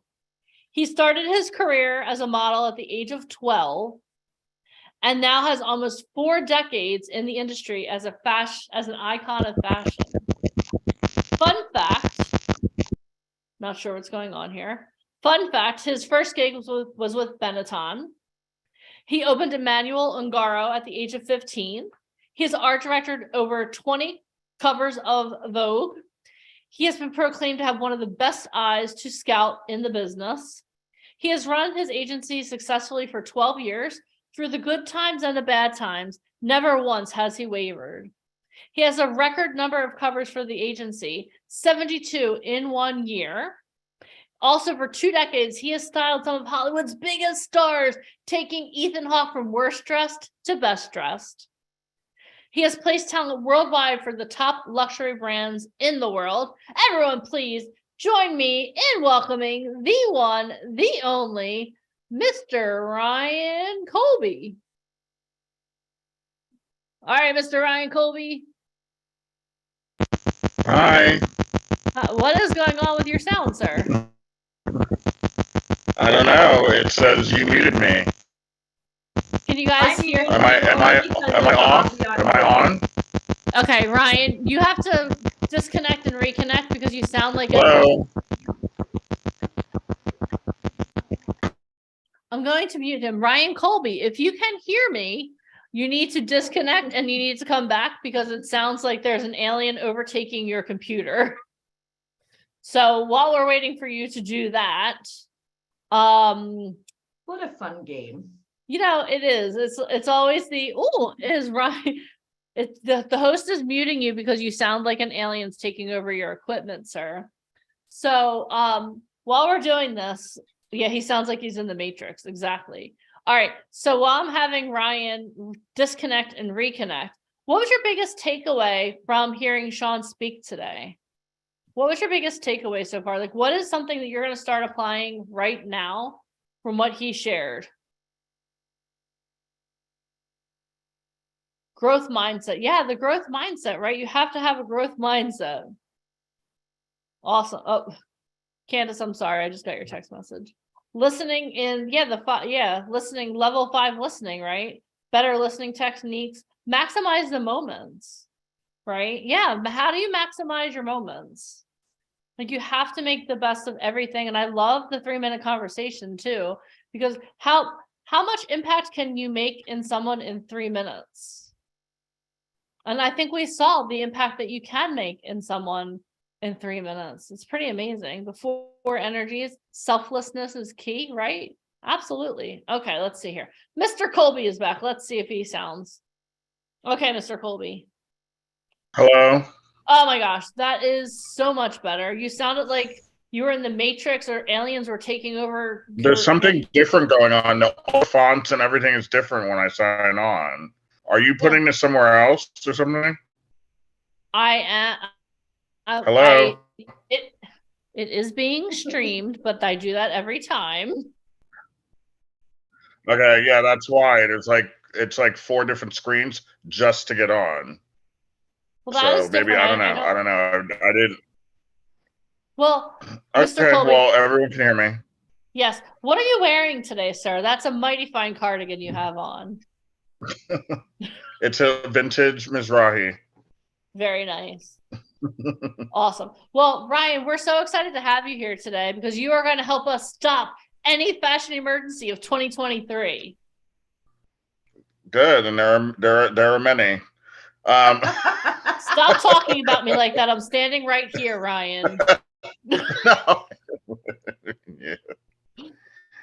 I didn't mean you. I was joking. Anyway, so yeah, I'm going to talk about what to wear when you guys go on these appointments and how to look your best, even when you're not on appointments. If you're going to a special event, if you're going to a party or hanging out with friends and you never know who you're going to meet, especially in New York or LA.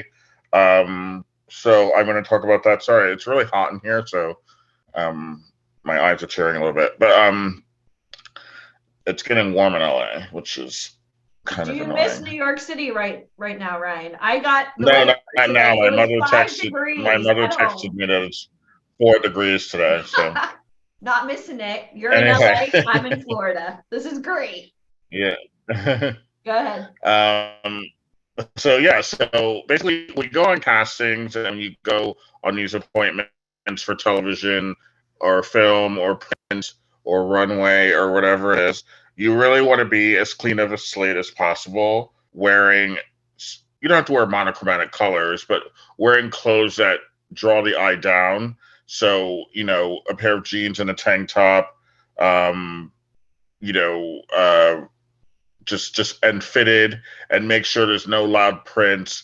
You don't want a client to stare at your purse or your big earrings or smell your cologne or your huge hat, you know, before they see you, because that's what they're going to remember, that you wore too much Axe, or that your earrings were massive, or you wore, you know, loud shoes. So you always want to be as streamlined as possible.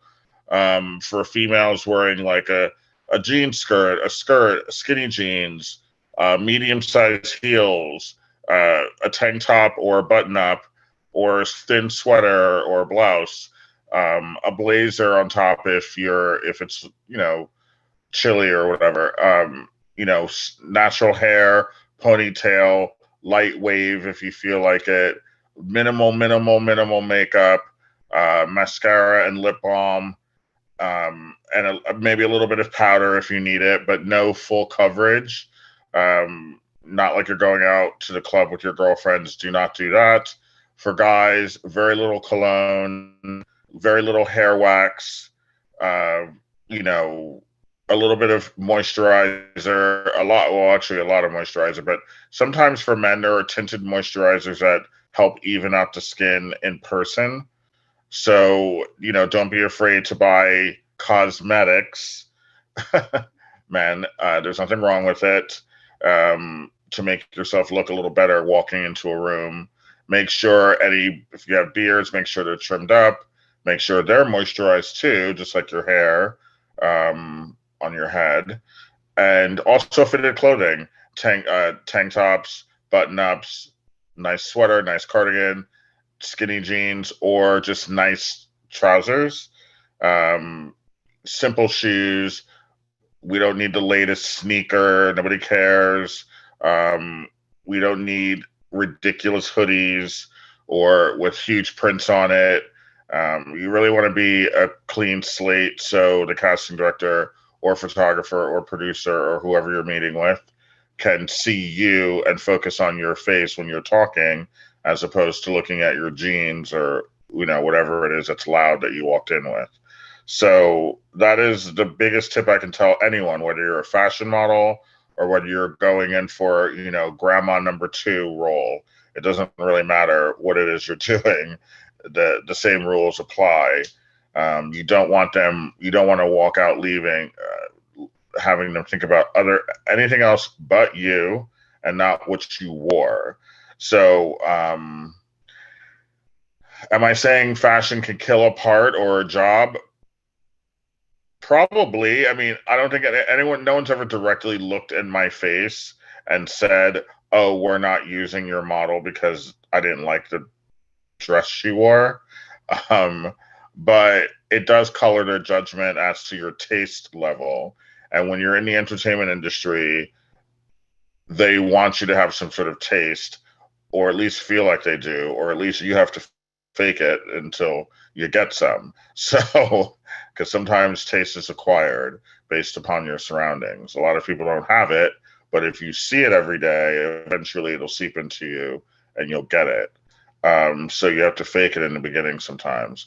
But I mean, I'm sure jobs have been lost because of bad clothing choices, but you don't want to give these clients any reason not to like you. So just keep it very simple and let your personality and your demeanor and your speech and your voice and your charisma get the job, not because you wore the latest dress or outfit thinking that's going to help you, because it's not. So, yeah. And once you work more, and once you have more time in a major market, LA, New York, Paris, whatever, you start to acquire fashion, you start to acquire style, and you can change it up and still make it simple and interesting without taking away from you. Your personality will grow, so your wardrobe has to grow with it. So you need to get better fashion, you need to look cuter, and that will compensate for your personality getting bigger. So if you look at any of the top models walking on the street, going to a casting or going to dinner, yeah, they're wearing something really interesting, but it's paired in such a way that you remember them both. You remember, oh my God, that dress, and she looked amazing. Not just, what was she wearing?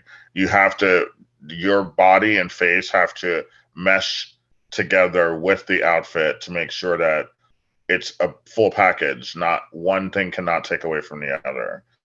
And it's a hard thing to learn. I try and teach that when we do our photo shoots and when I get to know people. Some people catch it really nicely and catch on really quickly, and some people don't. So it's a matter of, trying to give you the information, and you can do with it as you wish. But I do know what I'm talking about, and I do know what clients want to see. So my advice is clear that the simpler, the better, will make you more memorable than not. So yeah, so it's not a fashion emergency, but it is a fashion tips. So when you do go out to the work world of this industry, you're better prepared to navigate, because you don't want to be uncomfortable standing in a room of people who are really getting it and you're not. It's glaring. We've had a few VIP talent who I've taken on, who I've met, and when I first met them, I had to overhaul their whole physical look in order to even gaze eyes on them. It hurt my eyes to look. So some of them are Johnson is a good example. Some of them are a hot mess. Super baggy clothes, right? You know what I mean? Like, yeah. We're not saying to go Jonas wear skinny jeans, but where actually fit. Yeah, I mean, some men are comfortable in skinny jeans, but it depends on your age and your look, and sometimes you have to get comfortable with things, even if you don't like it, because it benefits you and it makes you look good. So it just depends on the person. But overall, things that fit you is always best. Like I said, regardless of your demographic in the industry, we really should just be wearing fitted clothing, period. So, yeah, so that's about it. I mean, it definitely makes a difference when you walk into a room and you look confident and you look your best. People take you more seriously and they are more interested in talking to you. Sometimes these fashion people are very, very, very judgmental. And if you look a mess, they get uncomfortable around you because they don't want to hurt your feelings and laugh in your face. So they'd rather just not talk to you. So basically they're ignoring you because they don't want to hurt your feelings. And that's happened to me sometimes, where I'm standing there and I'm like, I can't even look at you. So I'd rather just pretend you're not standing here instead of looking at you. So you've got to, step it up if you want to compete with these people in the industry who've been doing this for a while, 6 months, a year, 2 years. You'd be surprised how quickly New York City or LA can change you as far as your style. I mean, you're sitting at home and you think you look cute walking around the mall. You're not that cute. So when you get to LA and New York, you'll see how not cute you are. So, I want to know the last mall you went to, Ryan Colby. What was the last mall? I actually went to the mall last week here. There's a lot of malls here in Valencia where I'm at. But not New York City. The world is an outdoor mall. Oh, New York City? There's only one mall in New York City. I've been in it once or twice. It's useless. Yeah, unless you're at like Columbus Circle. Okay, can you Yeah. go over for, especially for my ladies, nails, eyelash extensions or weaves or wigs? I mean, there's no Do's and secret that don'ts? every female in the game, whether it's a pop star or an actress, is wearing some sort of lace front wig or weave, but they're really good. So you can't tell. They're really nicely done. It flows naturally. There's nothing wrong with weaves or extensions or wigs as long as they're good ones. If I can tell that you're wearing one, then it's not a good one. The way it sheens, the way it moves, the where it is on your forehead. I mean, all of these things are anyone in the industry can tell. Like I said, there's nothing wrong with it if you spend the money and get a good one. As far as nails and eyelash extensions, to me, eyelash extensions are absolutely useless. They really serve no purpose in this industry. If a client wants your eyelashes bigger, obviously there's a makeup artist and they will do it for that day. For your everyday life, unless you have alopecia or something, I don't see the point. It's completely useless. It has no value. It has no marketability in the industry. I don't know anyone that has them, and I don't see the point. Nails, I mean, small French tip nails or small rounded nails are fine. A quarter of an inch, max a half an inch off the finger. Anything longer than that starts to pigeonhole you into a category that you may not want to be in. But unfortunately, you kind of did it to yourself by having those nails. So if you want to be taken a little more seriously and less comedic, then I would have shorter nails, because clients will see you in a comedic fashion with extra long, unmarketable and unmanageable nails that you can't really use in everyday life. So, yeah. I mean, if you're Nicki Minaj or whatever, then yeah, great. But when you're trying to be an actress on ABC, it's not going to work. So, yeah. So those are some tips for guys. The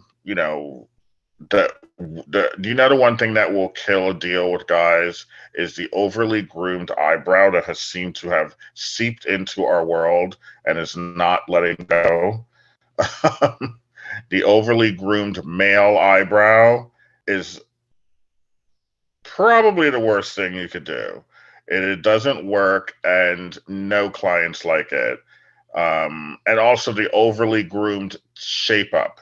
That seems to also have taken over our planet, and that needs to go too. So these two things are useless and have no value. Please stop doing it. It doesn't help you. Believe me, the clients are laughing at you as you turn around and walk out the door.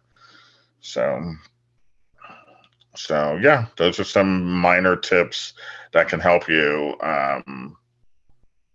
be more impressive when you send in pictures to an agency, go on a casting call, et cetera, et cetera. Less is more.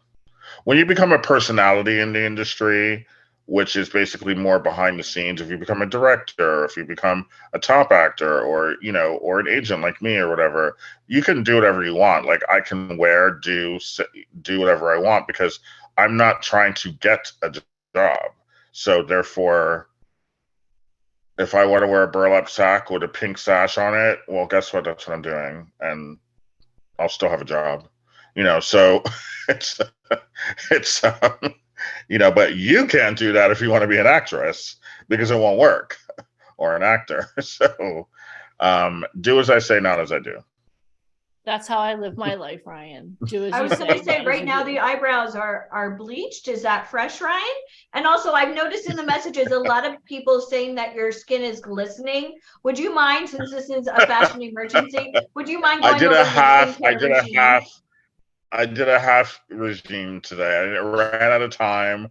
I thought I had more time, so I did a half regime. So I did the exfoliant, but I didn't do my liquid treatment. I just did an exfoliant and a little bit of powder. There was no time for full coverage. The clock was ticking. So This is the most I important just time of the I of the day, wing guys. I This is winged right it. here. I winged it quickly and made it work. Well, you still look flawless, so winging it, you're amazing, Mr. Colby. He takes longer than I do to get ready. I love I know. I still have I'm always I still like, have what is the he after doing in there? I have the after effects of Ryan still in the bathroom. So awesome. Well, Ryan, thank you so much for saving us all from fashion emergencies. I'm gonna get my nails trimmed before I go to Phoenix. Thank you for that pointer. And Wait, how long are your nails? Let me see. can you see? That's as long as they should go. I would shave off a quarter of an inch. I know. But that's to. the max length. Any longer than what Janine just showed you is not a good idea. Any longer, I'll poke my eyes out anyway. So I was gonna say, how are you even typing right now? All right. Well, Ryan. You see like the Kardashians, and I'm thinking to myself, I have a 2-year-old. There's no way that they're even changing diapers with those nails. No way. Zero. They're like holding their kids like this. Yeah, no. but their personality is so, you can get away with more. You have more rope when you're more of a personality. So I'm saying for the average actress, actor, you've got to kind of fit into some sort of, I'm not saying you should conform and fit into a box, but you kind of have to make sure you get in the room before you can show your real colors. Because sometimes if you start being a little extra, they won't let you into the room. Yeah. You know what? I have to add one quick story. So I remember a couple of years ago, and I know Mike is there. We had a talent that showed up for like a Vera Wang bridal, and her nails were long and green, and it like was such an eyesore. She's like, "Oh my God, my nails!" Duh. That's why you're always on call, guys. And I want you guys to think about that, because if you got that call at 10 o'clock unfortunately, tonight, salons are closed. Surprise. Yeah. Yeah, unfortunately, you should have a little bit of knowledge on how to take care of yourself, on how to groom yourself from head to toe, because sometimes, especially the females, they love to experiment with the hair and the nails, and that's fine. When you have your life, you want to have 6-inch green nails, you go right ahead, but you better know how to take them off and get rid of the extensions in record time. You don't have time to go to the salon, so you should learn how to do the basics. So when something comes up, a job the next day, okay, I'll spend the night, get rid of my nails, fix my hair. Yeah. You better be able to do that yourself. Yep. Because sometimes Great you're going to tips call it today. 9 o'clock at night. You have to be on set at 6 a.m. the next morning. Sure, it's happened. Exactly. And you have 6-inch pink nails. You got to get rid of them. Yep. Especially if you're going to be on a show like The Gilded Age, like, hello, they didn't have a coach back then. Yep. Awesome. Yeah. All right. Well, Mr. Colby, we are so excited to have you back at 5 p.m. Eastern Standard Time. You and Alicia are going to be putting people on the hot seat in the model garage. Yeah. So thank you so much for curing our fashion emergencies. Tomorrow, I expect everyone to take the tips that he gave you when you show up to the call. Guys.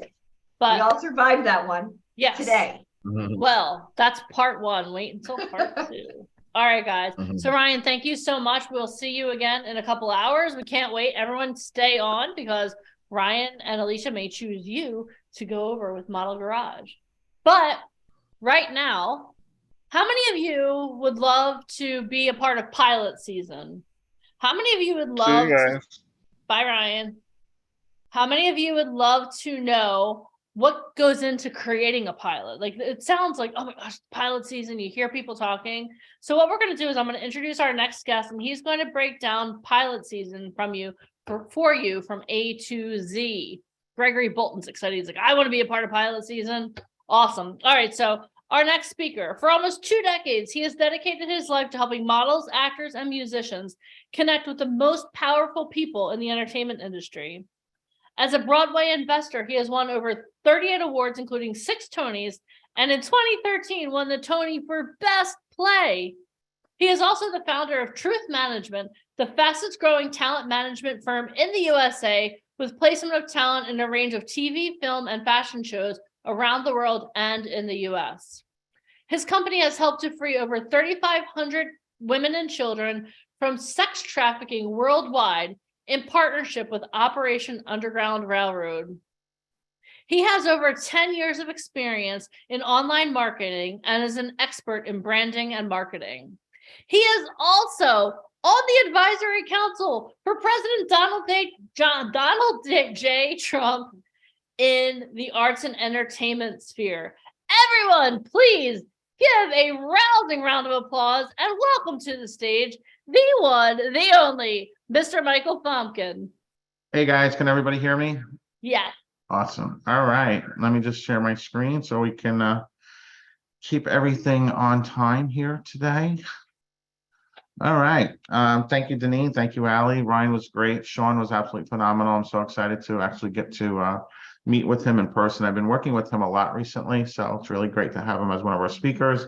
And then next week I'll get to see him at the Super Bowl party. I want to thank everybody for all the kind messages they have been sending me and so forth. I want to apologize for missing the last boot camp. Unfortunately, I had my mom passed away, so it's been a very difficult 3 weeks. So, and a special shout out to Leslie Pina. I know she did really great at the monologue slam the other day. Had a really long talk with Robert Galinsky, so got some really exciting things coming up for everybody.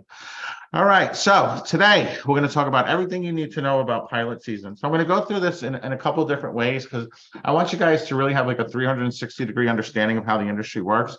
So not only what pilot season is, but how the shows are created, that entire process, and then also obviously the process from an actor standpoint. So I want you to see it from the network standpoint, from the creator standpoint, and then from the talent standpoint, because I feel that if you're going to do anything in life, you should do it to the best of your ability. And the more product knowledge you have, the more you understand things, you have the capacity and the empathy to see it from the other person's eyes.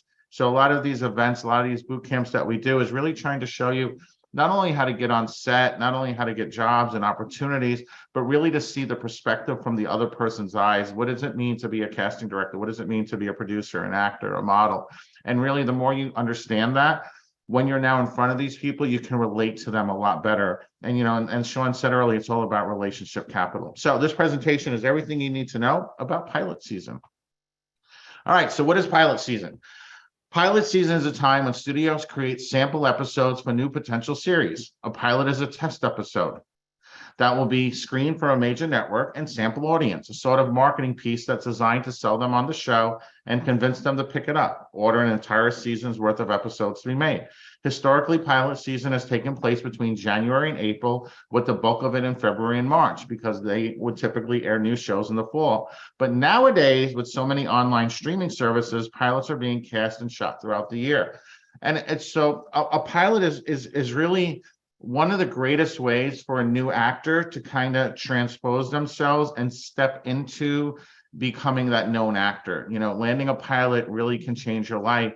And I know a lot of our talent that were signed and have been working with us, from last year, and we're out in the Hollywood event. This is going to be a lot of the things they're going to be stepping into. So I think this is really a great thing for you guys to learn right now, because as we have our upcoming events in Orlando and New York and Miami and so forth, a lot of the casting directors, we're going to be bringing them to you in these various cities. So really having that understanding when you're sitting down with people, what's going to be needed to be able to land that first pilot. Okay. So what a pilot really is, it's like a test, right? So series, shows are tested. Networks kind of sometimes they may think something's going to be a great show and then it's not, or they think something's just not going to work and it does. So by having a series of ways of testing what a new show is in front of an audience, that's how shows then get purchased and get aired. A lot of times, the networks don't produce their own content. Their content is produced by production companies. So there's kind of like a lot of times people think when they're watching a certain show on MTV or something like that, or the History Channel, that it's somehow made by the History Channel. It's actually, there are production companies that produce the shows. Something like Porn Stars is a production company. It's then sold to those networks, okay? So how is pilot season changing? Obviously, we already know now with the amount of online streaming services, from Peacock to Apple TV to Paramount to the dozens of others, even smaller networks. There's a lot of smaller networks that produce a lot of independent films. You guys might not be aware of that. A great thing is kind of go through the app store and look for different apps and streaming services outside of the big ones, because it'll kind of open up your mind to realizing how much content is out there and how much content's being created. And it's more opportunities for you. So pilot episodes can be produced more easily than ever these days because of the lowering of equipment costs and wider access to actors, writers, etc. And studios are finding it more financially beneficial to begin their new series at random points in the year due to less competition with other networks. Fox was the very first ever major network to publicly declare the official abolishing of its pilot season. So what that means, it doesn't mean that they obviously still have new shows, but now the new shows can be launched anytime during the year. You go back probably even 5-10 years ago, all the new shows always started in the fall. So you had NBC, CBS, ABC, Fox, all competing against each other, right? Remember, like all those exciting times, oh, this new show's coming out. I got to see this, I got to see that. Now with all the networks, shows are launched consistently throughout the year to keep people, at the end of the day, to keep people paying the revenue stream, right? Once you had just all free TV, now Peacock is a paid for service. Paramount's a paid for service. So not only do you get the older shows, but now you get all the newer shows, which sometimes they're the better shows, right? Like HBO has a lot of good shows. Those are paid for services. And they may be small fees, $5 a month or $6 a month. And obviously it works. It works for both the consumer and it also works for the network. So by not having this competition going on throughout the year, it allows the networks to be able to expand their reach and kind of keep people, wanting to pay the per monthly fees to be able to have access to the television that they enjoy. That's from the consumer standpoint. From an actor, great thing for you. These guys give you the opportunity to get paid more because now there's a different type of revenue stream that's coming in directly through the networks versus having to deal with affiliates and so forth and commercials and other things like that. Executives pick pitches and scripts. So network and studio executives hear upwards of 500 pitches for potential new pilots.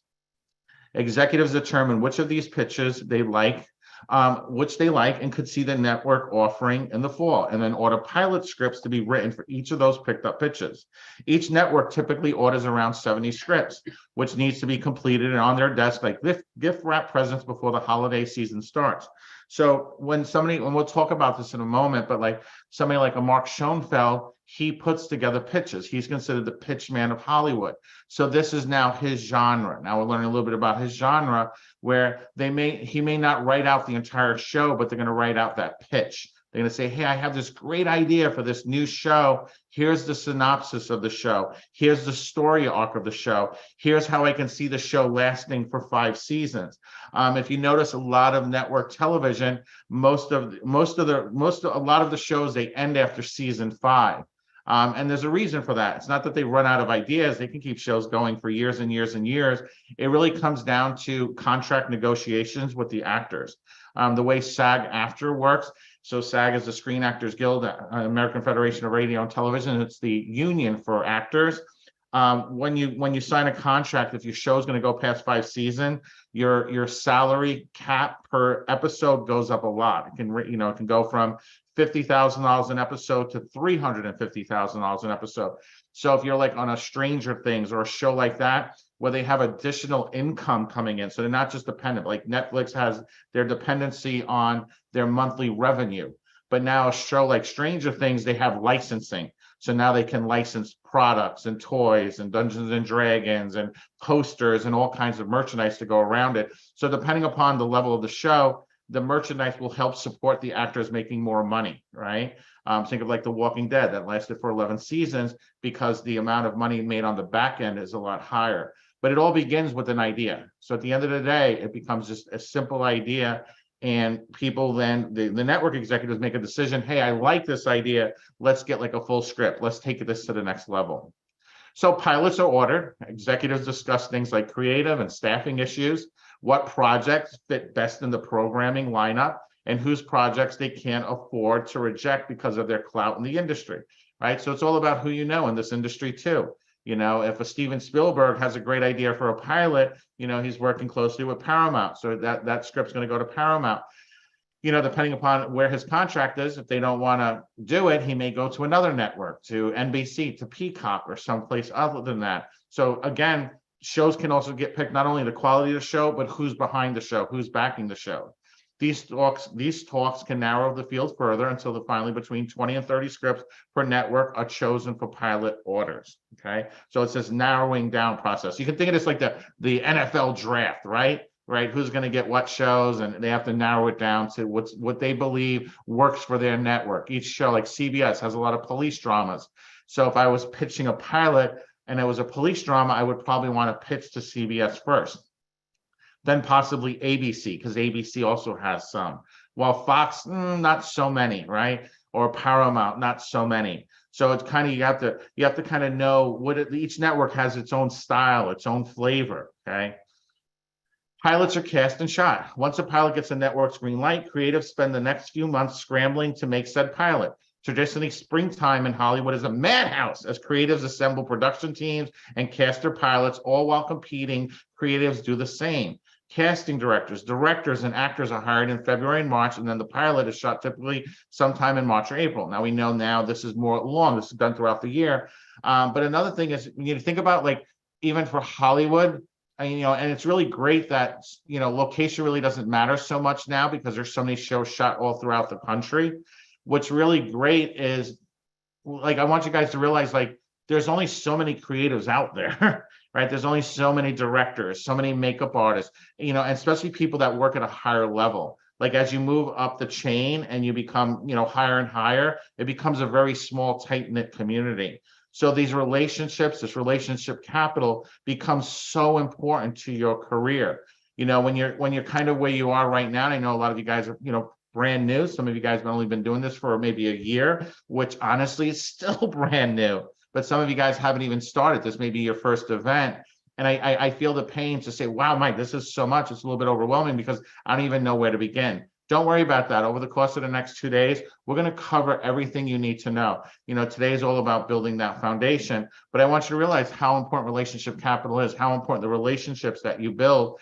The people that you meet today are the people you may be working with 5 months from now, 5 years from now. So it's really important to kind of realize how important it is the relationship building at the beginning. Having the right marketing tools, the right agency is really what's going to set your career off the right way for decades to come. Making mistakes early on in your career will cost you a lot of time, and time is your most valuable resource, right?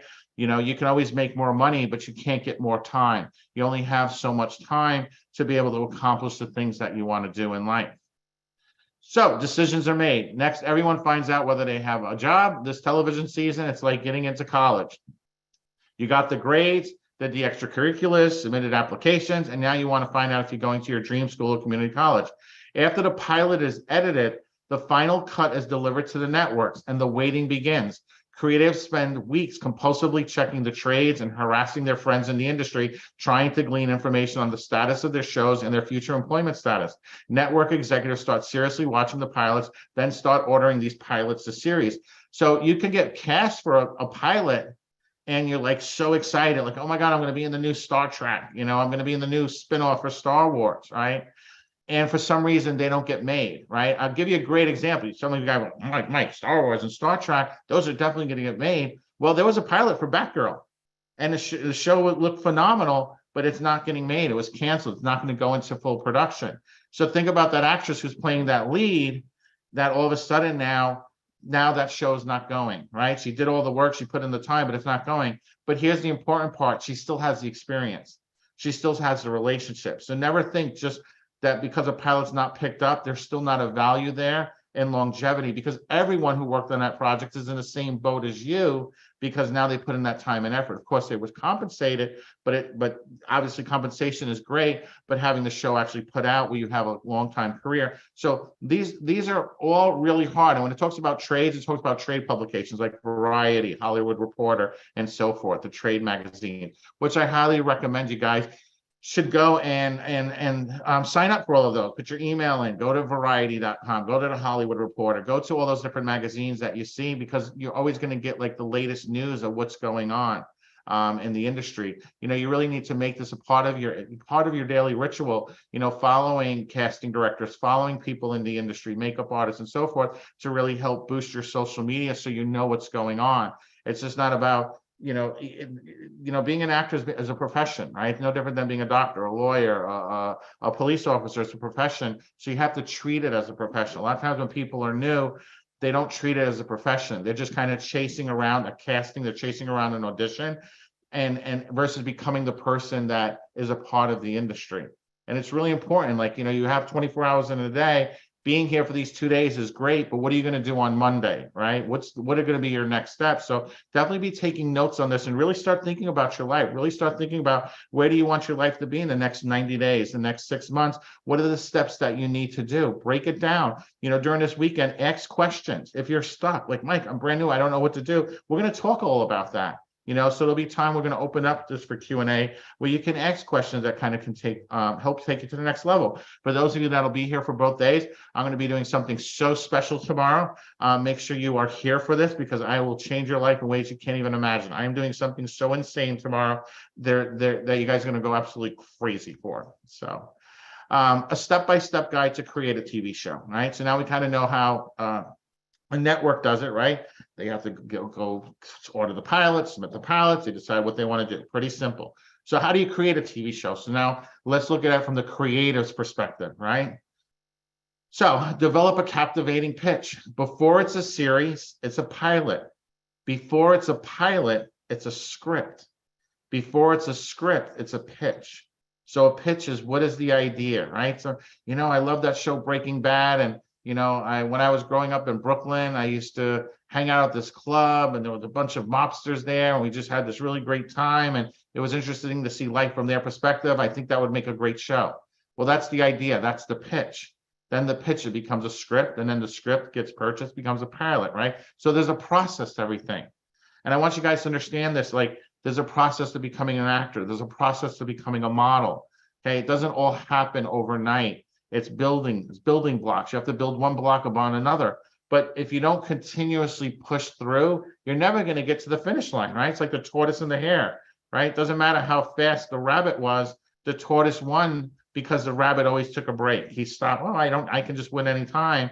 And then the tortoise won. So the tortoise never gave up. He kept pushing forward. It's the same thing with anything you want in life, getting great grades in college, becoming a black belt in jiu-jitsu, right? Winning a monologue slam, whatever it is, it's the time that you put into it to reach there. There are steps, okay? To go from a pitch to a script, the studio network needs to green light your idea. They have to say yes. We just talked about this, right? Now we're seeing it from a little bit of a different angle. They have to say, yes, we want you to create that TV show. To get that green light, someone, a manager, agent, or lawyer, schedule. So now this is the creator, right? This is not the actor yet. We're just talking about the person who's like, I'm a screenwriter.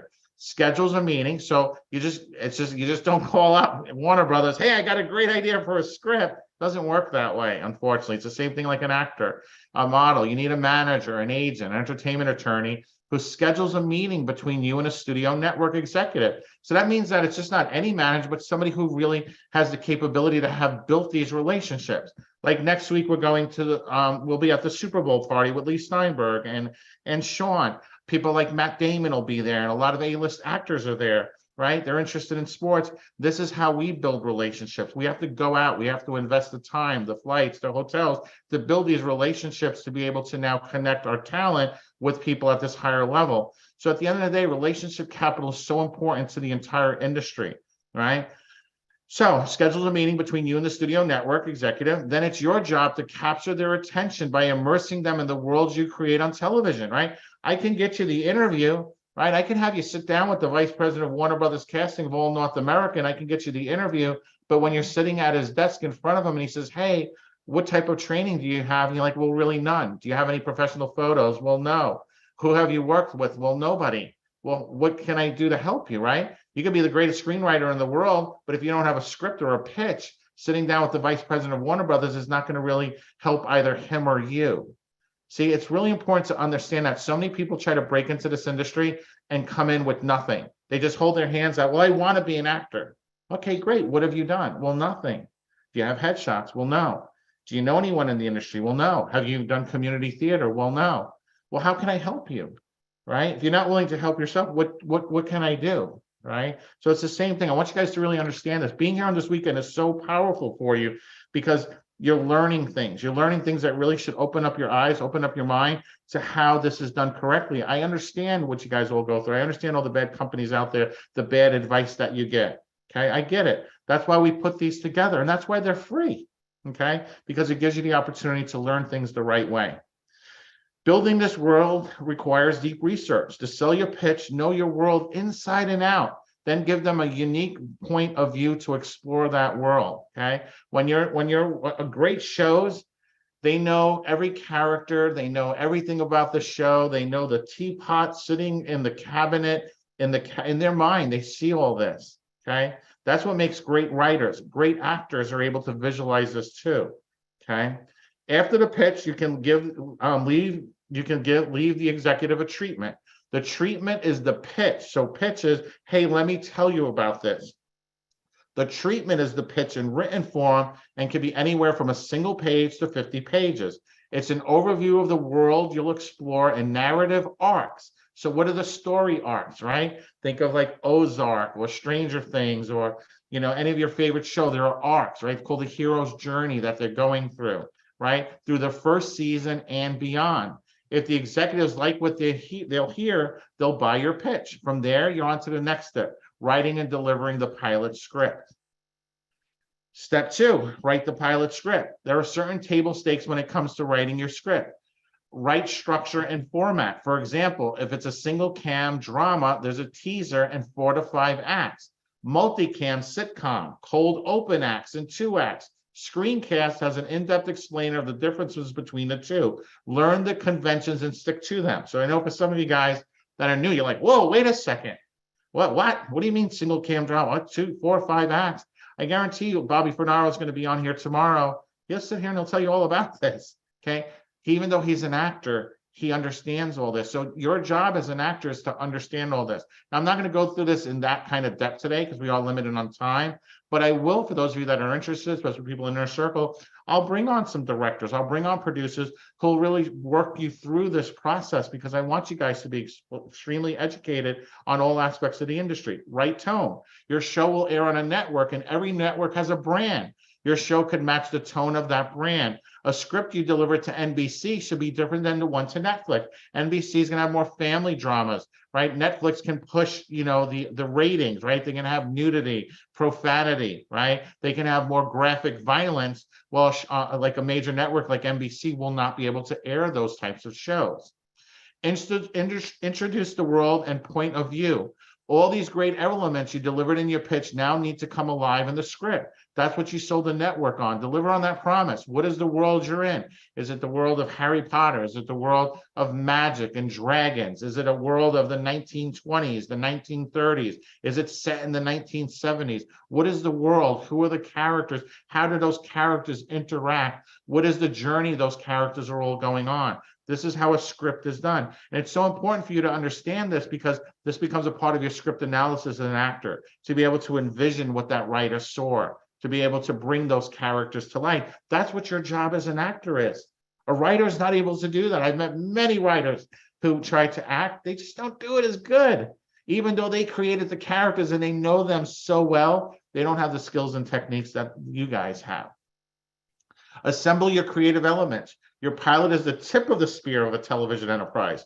The first episode of any television series, whether it's a half an hour comedy like Seinfeld, an hour-long drama like The Walking Dead, or an animated series like BoJack Horseman, determines if that show is on the air for 5 seasons or fades into history after the 3rd episode. Your next step is to put together your team, director, casting director, showrunner, and begin casting, right? Produce your pilot. After putting your team together and finding a network-approved cast, you film your pilot. It's a race to complete. You have a table read, right? So a table read is when you bring all the actors together and you're reading through the script, right? You're not actually acting it out. You're acting it out, but you're sitting at a table. A run-through for the team and cast. So now you're kind of going at the place. You're on set. You can see there the way that set is set up. Notice there's no ceiling there, right? They have additional lighting. Most times when you walk on sets, that's what they look like, right? You may think you're in somebody's kitchen. You're really not. Most sets, they don't have a ceiling because now they have to light correctly for television. You can see the boom mic and all that other fun stuff there. Run through for the team and cast, a second run through for the network, a day set aside for the director to set up shots, and then the actual shoot, right? So there's a process to this. So you as an actor, each one of those that you may be required to be a part of, those are days you're not auditioning. Those are days you're working, right? Doesn't matter. I don't want to, Ryan doesn't want to hear about, well, I don't feel good today. I'm tired. I have a bellyache. No. You need to be on the table read. You need to be at the run through today with the cast, right? So before actually shooting, There's a whole process that's involved before you actually, that first camera starts rolling. How much do pilots cost, right? The average cost for a 30-minute comedy pilot is $2 million. Meanwhile, an hour-long drama averages around $5.5 million. These are averages. Some cost more. Lost, right? You know, guys show Lost. Pilots cost somewhere between 10 and 14 million. That's just for one episode. The Scorsese film, Boardwalk Empire, one of my favorite shows. Pilot ran up an $18 million price tag. So for those of you who have HBO Max, watch the very first episode of Boardwalk Empire. That's $18 million. They had to create an entire world. They had to create that boardwalk. That was an actual boardwalk. It was built, I believe it was either in Queens or Brooklyn that it was filmed at. It wasn't filmed in Coney Island Atlantic City. Okay. Fox Terra Nova cost between 10 to 20 million. Think about all the costumes, the set designs, all of those things have to create that world. There are set designers and carpenters, and people have to stitch the clothing, all the signage. Somebody, when you think about a kitchen set in the 1970s, somebody has to research what, they don't have a microwave in the 70s, right? What kind of oven did they have? What kind of plates did they have? You know, the box of Wheaties sitting on the table is going to be a box of Wheaties from the 70s, the way a can of Coca-Cola looks, right? All of those product placement, all of those little things have to be done by somebody. You know, I really want you guys to have an appreciation when you watch a TV show. Look at the set design, look at the costumes, you know, the makeup, the lighting. Think about all of that past the story and realize, wow, what an incredible industry I'm working in. All these wonderful people, the hard work, the hours and hours they put in to master their craft. And I get to be the one to bring it to life. I get to be the one who comes and signs an autograph. I'm the one who's going to hold that award on stage. Okay. Think about that. Think about the moral obligation you have to all of those people to be there on time, to do the best job possible, because you're the one who will receive all the standing ovations. But yet there's all these people that are involved in this project also. So once you shot the pilot, it goes through the editing process. The pilot goes through a series of cuts by the director, showrunner, and studio before it's turned into the network. So again, color correction, boosting the sound, adding sound effects, okay? These are all specialized talents that go to make this show look the way it does on TV. Step 5, get your series order. Once the pilot is in the network's hands, they decide whether to order your show to series. This is called a series pickup. If you're in the pilot season cycle, networks view all pilots en masse a few weeks before the May upfront presentations. We know this is done all year round now. Then shortly before the upfronts, network place their orders, okay? How you can prepare to book a role this pilot season, okay? We're gonna learn a lot about this over the next 2 days, and I want you guys to really pay attention to the agents, the casting people, the actors, all the people we're bringing on, because this is going to be really important for you to understand this, right? First thing, you need to ensure your headshot is awesome. You want to be treated like a professional, you have to be a professional. It's in your best interest of your acting career, especially for pilot season, to update your actors' headshots. Actors' headshots should be updated every 6 months. That's just how it works in this industry. You're always changing, you're growing older, that little bit of a different attitude, that little wrinkle around your eyes, the change in your hair, just little things. You're always changing, you're always growing. So you should always have updated headshots. Shoot in different locations, not just a studio. There is a vibrant energy on the street, depth and texture in the background that makes for a truly unique experience and a one-of-a-kind actor headshot that captures a casting director's imagination. You know, whenever we do our experiences all throughout the country, we shoot in New Orleans and Phoenix and LA and New York because we want the texture. We shoot in the desert, we'll shoot on the beach. We do all these different things because we know how important it is for our talent. That's what makes our talent so special. Okay, so I want you guys to think about that. You know, this is just a part of the process, right? Ensure your IMDb page and resume is up to date. Do you know you can update your IMDb page? IMDb is Internet Movie Database. It shows what work you've done. If you're like, well, but Mike, I'm brand new, right? That's okay. Okay, that's not important. The most important thing is getting you on set, getting you prepared. But once you are on set, you want to make sure your IMDb page. I just was executive producer of a movie, Target.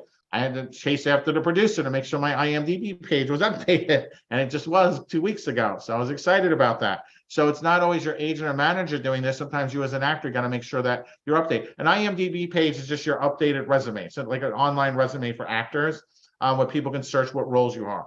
Your resume should also be up to date and ideally have at least 2 co-star and 2 guest star roles in it from network level productions to have the higher shot of getting an audition for a serious regular role.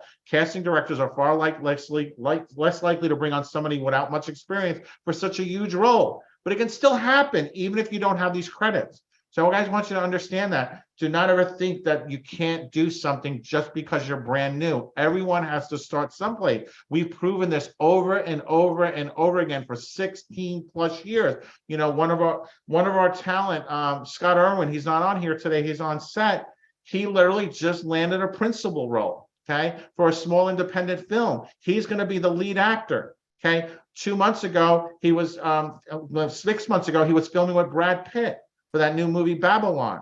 Okay, before that, he was an accountant. Okay, he built this up, right? He landed in a movie that won an Academy Award. He was a featured background extra, and now that notoriety in that film, just being a featured extra, got him a speaking role in an independent film. That speaking role will now get him into a union film. See, there's a process to this.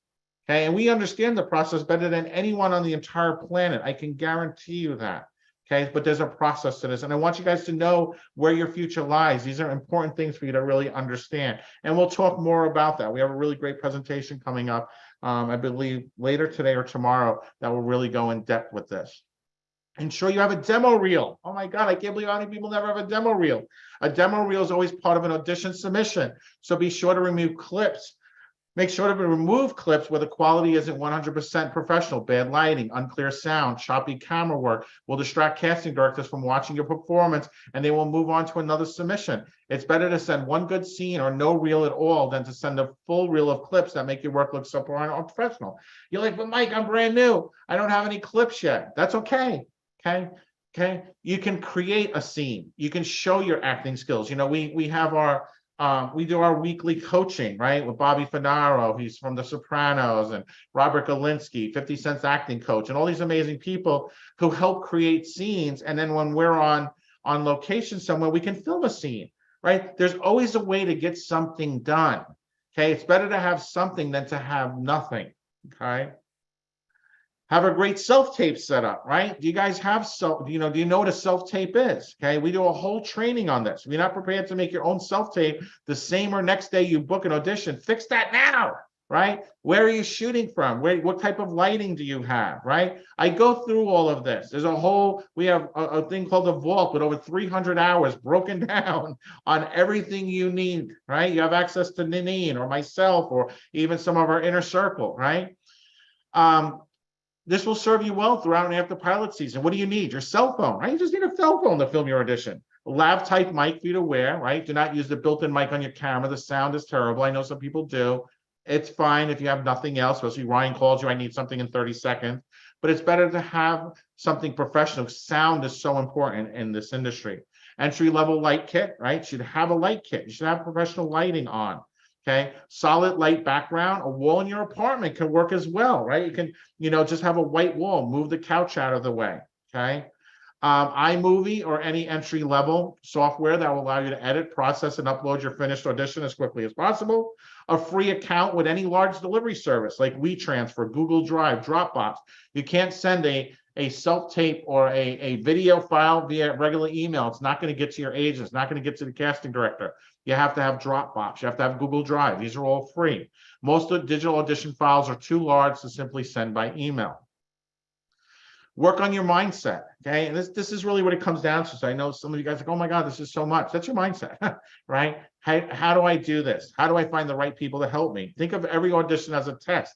Rather than looking at each audition as an opportunity for a life-changing career event, you should think of each audition as an opportunity to test your approach, see what works and what doesn't.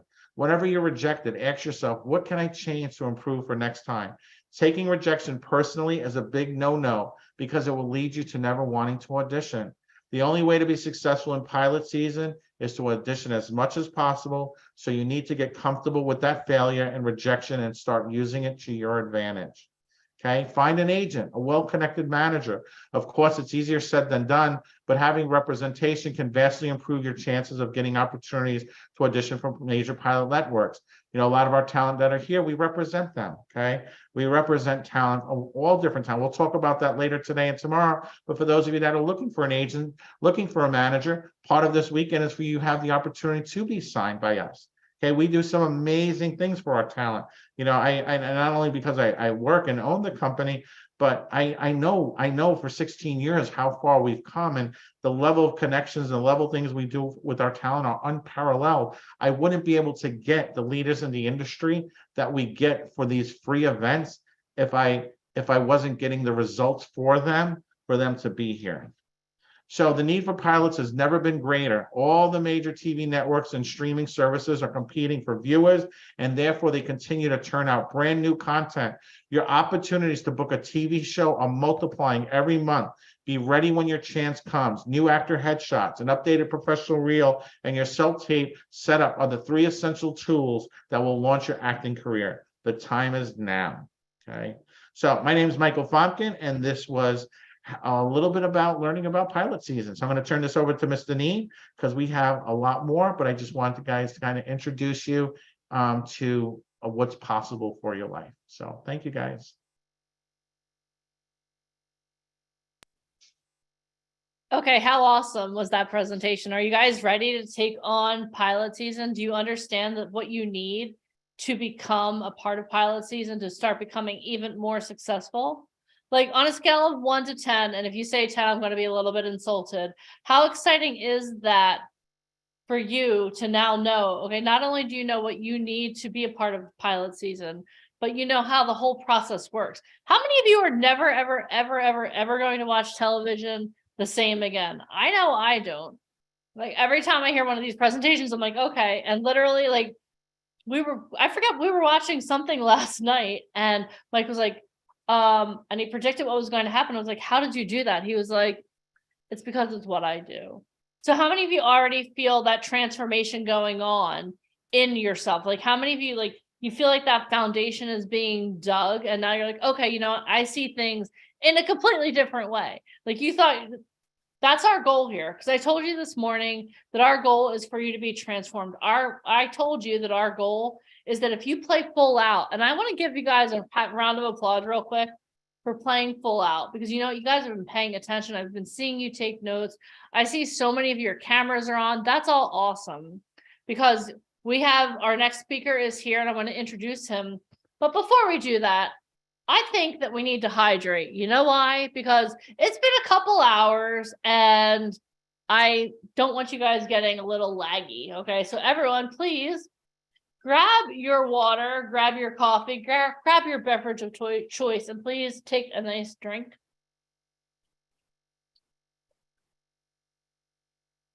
Okay, that was self-serving. I have a very big water goal today, guys. All right. So, yeah, Michael is always amazing. Like his presentations are awesome. Okay. So, let me introduce you to our next guest. We are so excited and so honored to have him here today. So, JJ Villar is a bilingual international motivational speaker, transformational coach, 3-time world champion performing artist, award-winning choreographer and dancer, actor, MC, and show director. He is the owner and creative director of Feel the Music Entertainment, which has produced, directed, and choreographed live stage shows, music videos, and commercials for over 20 years. He is the author of the soon-to-be-published Shut Up and Do It, How to Master Your Negative Self-Talk to Achieve a Successful Life and Business. With more than 25 years experience in the Hollywood entertainment industry as both an entertainer and in the field of artist development, he has spent his career performing around the world, being featured on some of the largest stages, working with the biggest names in music like Jennifer Lopez, Pitbull, Michael Jackson, Cirque du Soleil, Dancing with the Stars, Jay Bavlin, Ellen DeGeneres, Toni Braxton, Boyz II Men, The Temptations, Gloria Gaynor, and many more. Although he is a born entertainer, JJ has always been a life coach and has dedicated the last several years to the personal development industry as a confidence and high performance coach, motivational speaker, neuroencoding specialist, and inner critic expert transforming the lives of people all over the world. JJ has been able to share the stage and work alongside some of the greatest names in personal development, such as Greg Reed, Bill Walsh, Joseph McClendon, Count John Shin, Sharon Lecter, and several others, as well as having the privilege of transforming lives and serving millions of people globally as a Tony Robbins senior leader. JJ uses his vast knowledge from being a top 1% performing artist to help entrepreneurs, influencers, and coaches overcome their fears, discover their authentic voice, build a strong mindset with unshakable confidence, and take action to build and grow their business as superstars. Who here is ready to take action and build your business as a superstar? If you are, join me in welcoming to the stage the one, the only, JJ Villar. What's going on? What's going on? How you guys doing? Oh man, I miss this group. Alicia, Deneen, Big Bo, Mike Pumpkin in the house. What's going on? Man, I miss you guys. I'm looking at so many familiar faces. I'm looking at new faces, these bright-eyed, bushy-tailed, hungry men and women that want to excel in their career, in their life, in their dreams. Man, I am so excited to be here. And you're going to hear me say that a couple times because I haven't seen you guys in a while, especially Deneen and Alicia. Oh, I love you guys. So and Mike. It's good to see you guys. So, wow. I am going to change my view into a grid view, guys. We're about to do something fantastic. So I hope you guys are ready to kind of level up your energy. Those that have been around me and that know or have heard me speak before, have worked with me, know that I bring a whole different kind of energy. If you know and you've been around me, type a 1 in the chat if you are ready to engage in this amazing energy I'm about to give, because if you don't give me the energy, I'm going to go ahead and just go away. That's it. I'm kidding. I'm back. Okay, guys, listen up. If you have your camera off, I know that you guys have been here for several hours learning some magnificent information to transform your lives, to follow your dreams and make your life a reality of how you envision yourself as an actor, as a model, as an entertainer, as a singer, dancer, musician, whatever it is, as an artist. And I know you've been here for a while. Now I'm going to level up your standard. Now, as you heard that beautiful intro, thank you so much, Deneen, for that. I do a lot of mindset. I've been in the entertainment industry for over 30 years.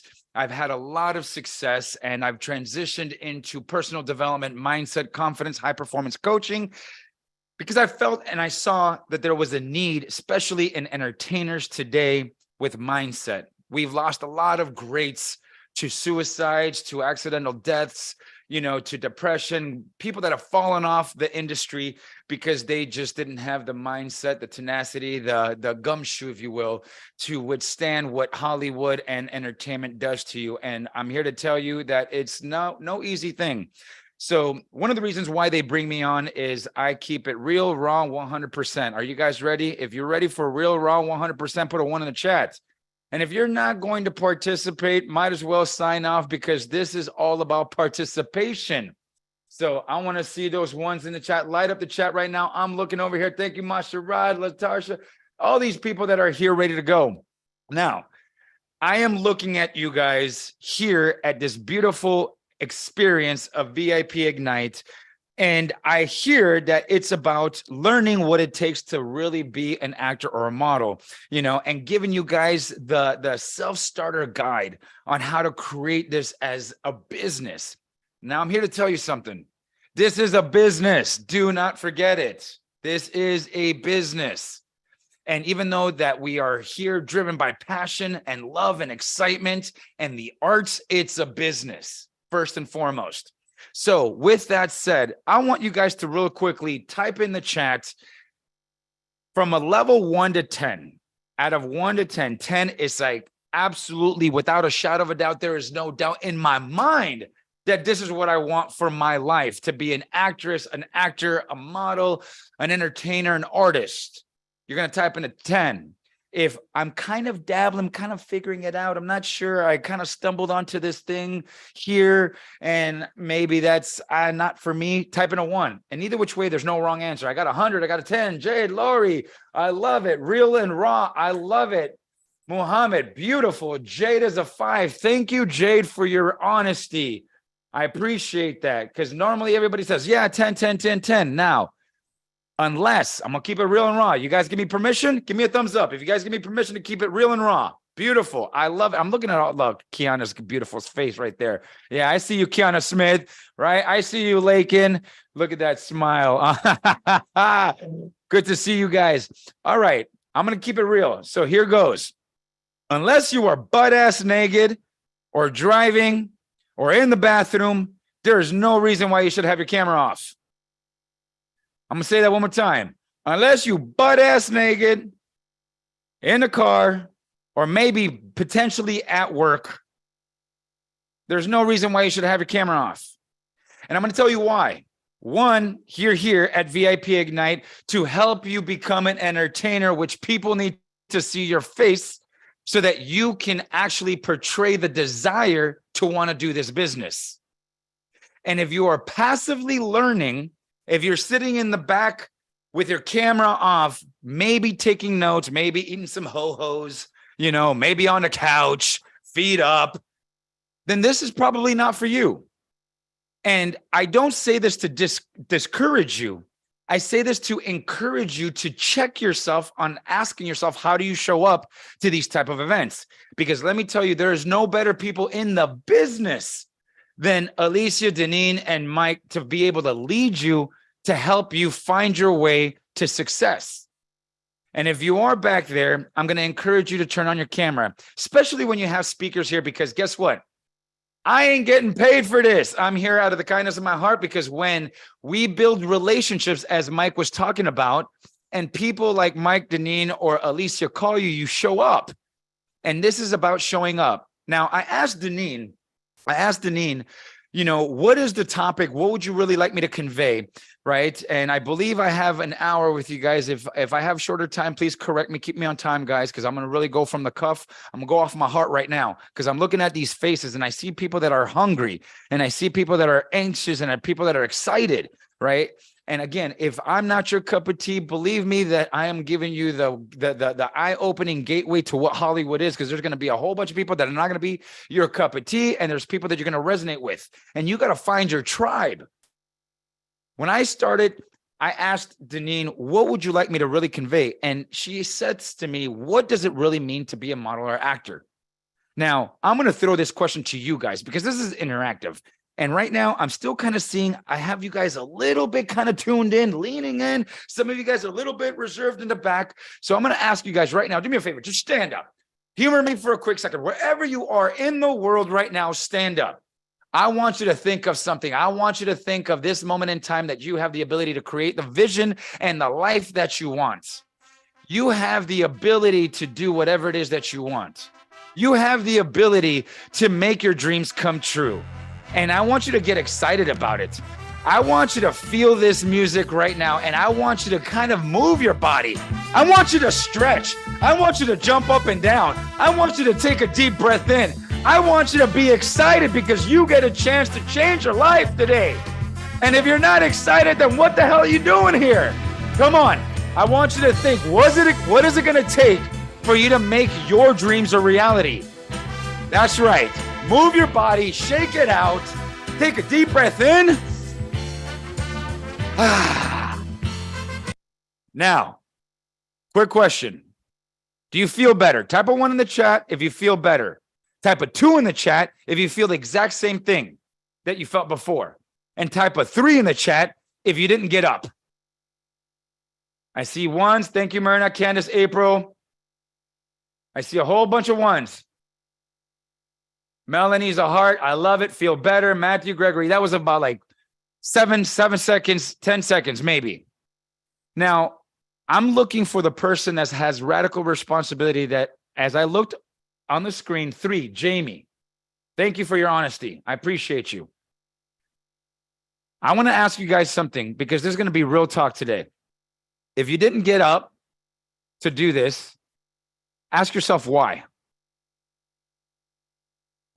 Because guess what? When you get into the industry, when you book a job, people are going to tell you to get up, get down, sit up, speak louder, walk taller, do this better. And if you at any one point say no, you don't think that you're going to be easily replaced with somebody who's willing to do it.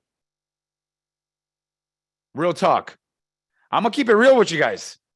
I'm going to keep it real with you guys because I've learned through through 30 years of industry that there's a lot of BS. And the difference between people that have longevity in their career are those that are willing to do what others are unwilling to do to get what others will never have.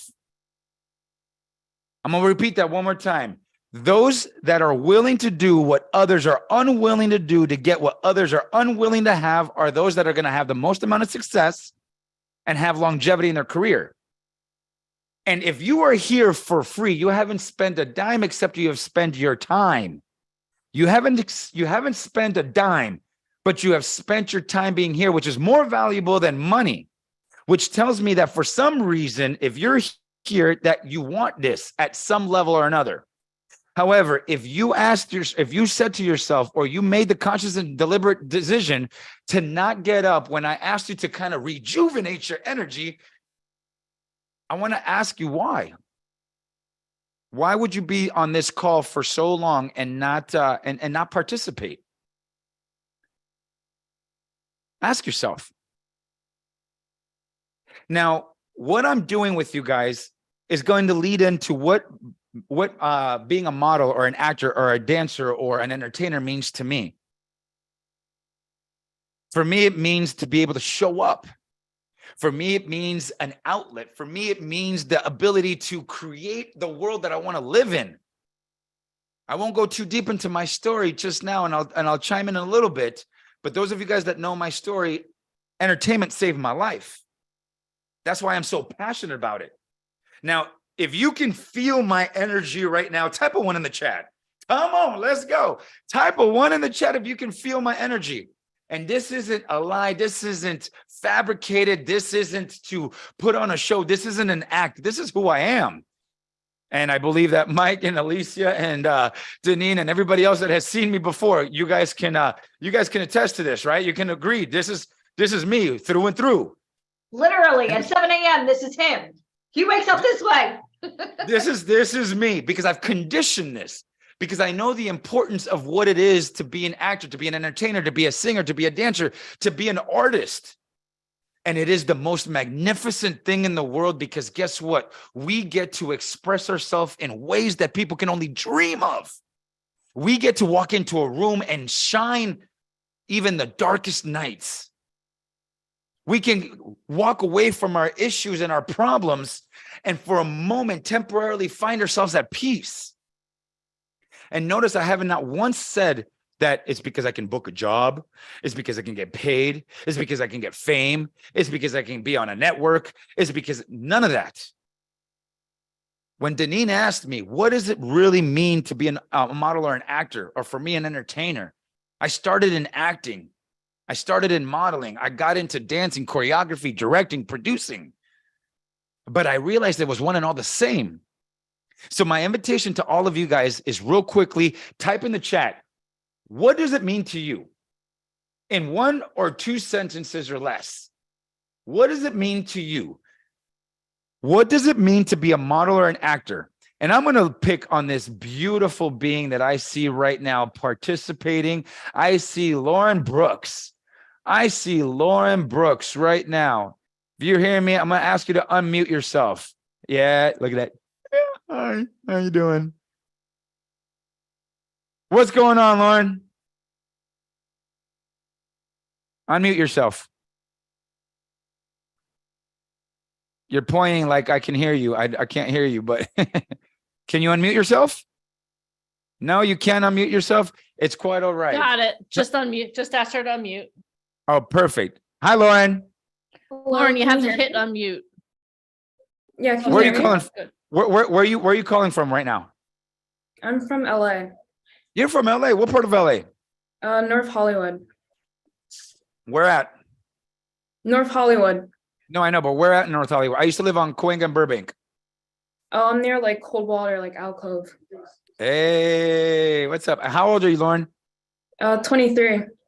23. Are you an actor? Are you a model? You a singer? Are you a dancer? What are you? I am a new actor. A new actor. Okay. And why do you want to do this?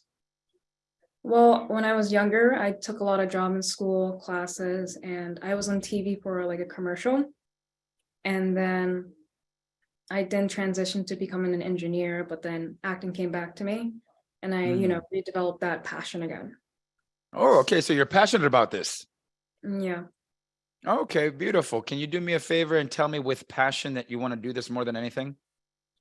I want to do this more than anything. Now, I want everybody else. Now, this isn't to knock you in any way, shape, or form. Do me a favor. Type a 1 in the chat if you believed it, of her passion, and type a 2 in the chat if you didn't believe it.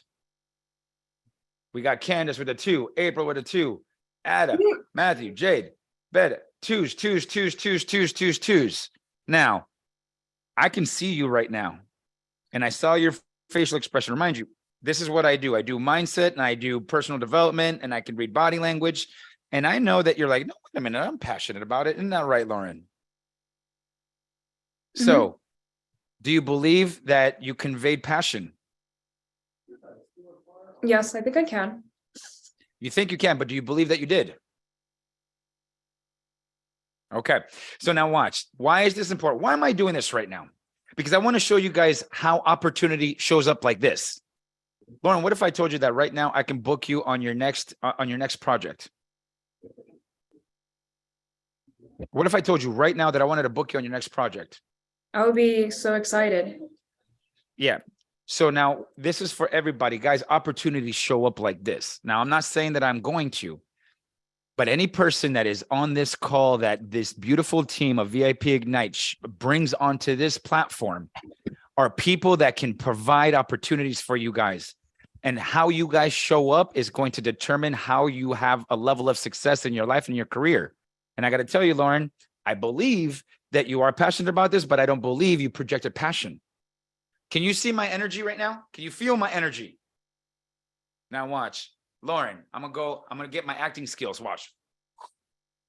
I am Lauren. I'm very passionate about this. I really want to be an entertainer and an actor. Do you feel passion? I know, yep, you're muted, which is fine. Give me a thumbs up if you really truly felt passion in what I just said. Okay, so we got some work to do, which is fine. But I love the fact that you're here. And I felt your energy because you've got something special in you, kid. And if you really want this, I wanted to show you guys this because anyone can make this a reality. You can make this business whatever you want out of it if you truly show up for it. And I wanted to showcase this, and I spotlight this particular person because she caught my attention, and I want you guys to see. I want you to see what we see. Now, type a 1 in the chat if you guys are following what I'm saying in regards to what we think we project versus what other people see of what we're projecting. So my invitation to you guys is figure out why it is that you're doing this and what it means to you. What does it really mean for you to be a model or an actor? I'm going to pick on real quickly. I see a Kevin McCoy. Kevin McCoy, look at that beautiful award-winning smile. Kevin McCoy.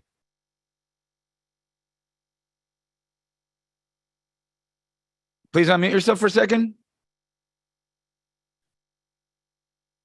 Unmute.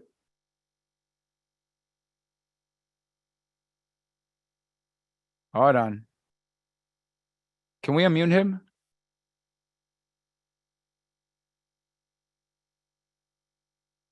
I feel you, man. I felt your energy. It's not working. It's interesting. Now, team in the background, can we get him unmuted? I'm giving him permission to unmute. He has to click the button. Oh, yeah. He says he's clicking the button, but Okay, it could be his mic is set up. it could be your mic. incorrectly, It's so- quite all right. It's quite all right. So watch, even better. Everything happens for us. Now watch this. I want everybody to pay attention to this. Kevin, how badly do you want this? So bad. Why is it important? I don't care if we can hear you or not, but I want everybody to feel, and everybody watching, guys, I'm going to give you guys some gems right now. All this is going to make sense. I want you to watch this beautiful man right now. Kevin, tell us, why do you want this more than anything?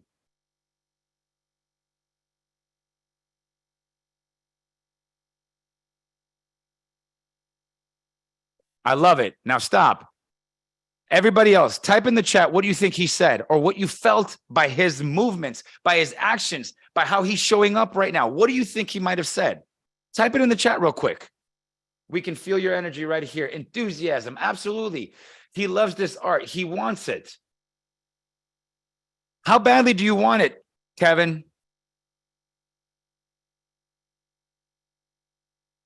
What are you willing to do to get it?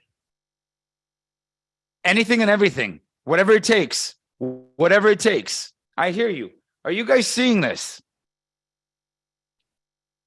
Type a 1 in the chat if you're seeing this energy.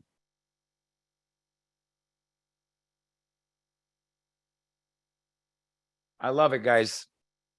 Kevin, I wish we could hear you, but you just proved my point even more. You do whatever it takes. Sound, no sound. Technical difficulties, no technical difficulties. Sometimes our actions speak louder than words.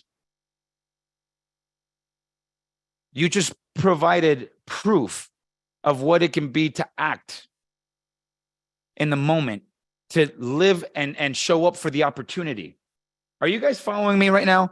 Type a 1 in the chat if you're understanding what I'm saying. Type a 1 in the chat right now if you understand what I'm saying. The reason why I wanted to start out with this is because I've been on these calls for a few times, several times now, and every single time I see similarities and people that slowly walk into this, slowly unveil their potential, slowly come out of their shell, slowly is going to get you absolutely nowhere.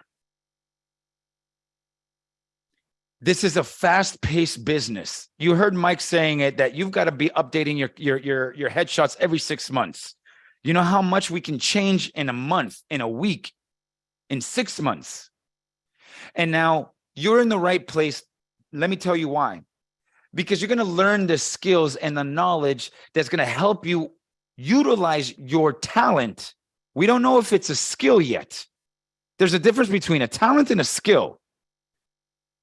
We don't know if you can use your talent, which is maybe to act, to sing, to model, and you can translate it and transform it into a skill that you can get compensated for. However, my invitation to you guys is to break through whatever's holding you back. Because I promise you this, if you don't, somebody else will.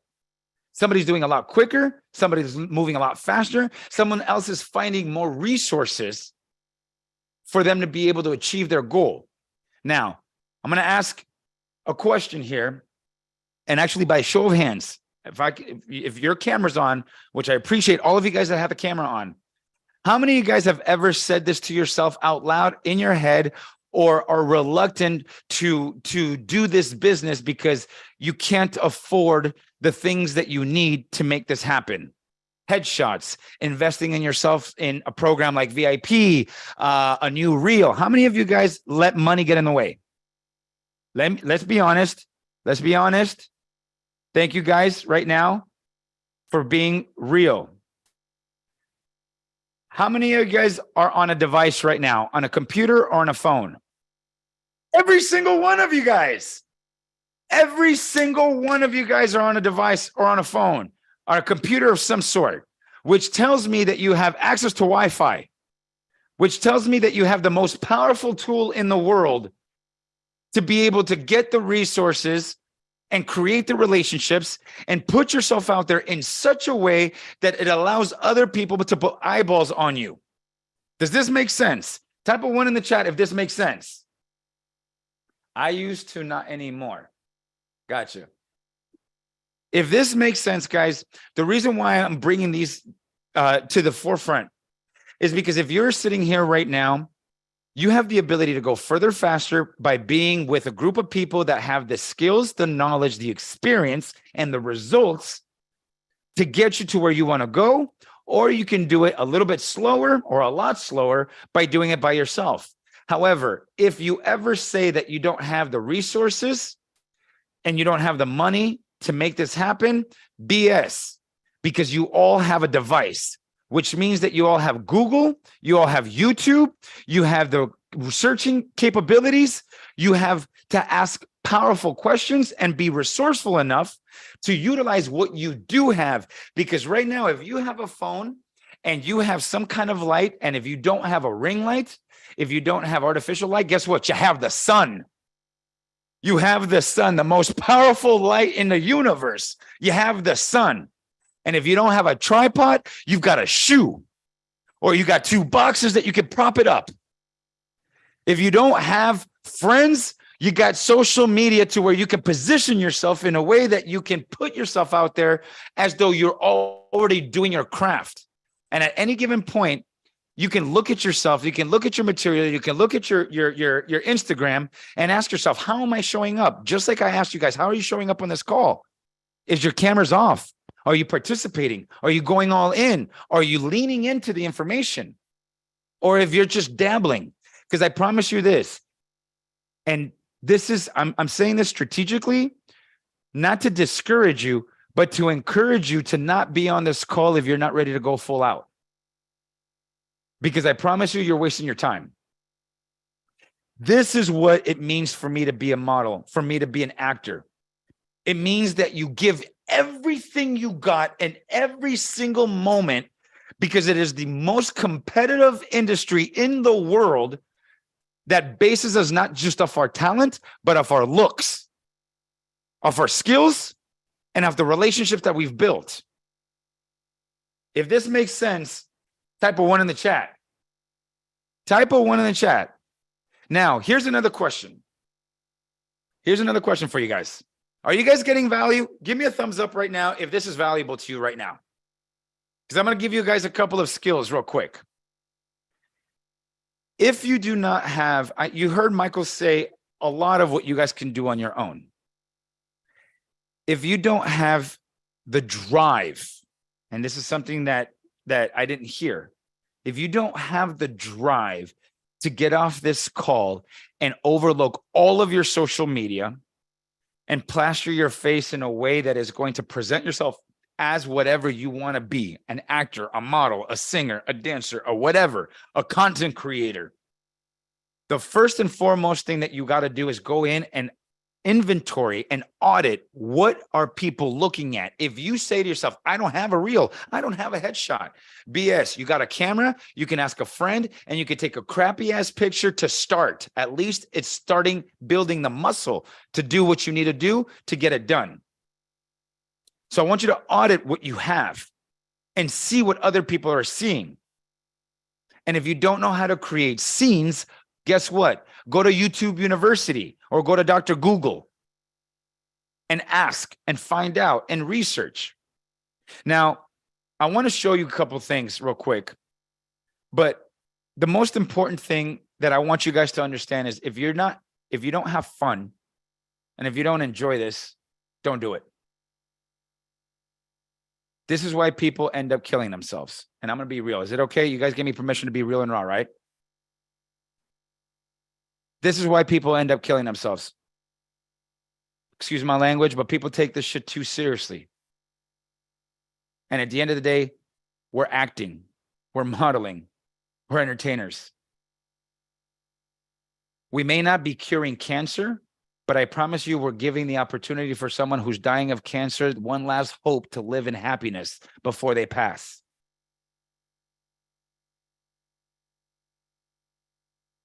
Perspective is key to everything.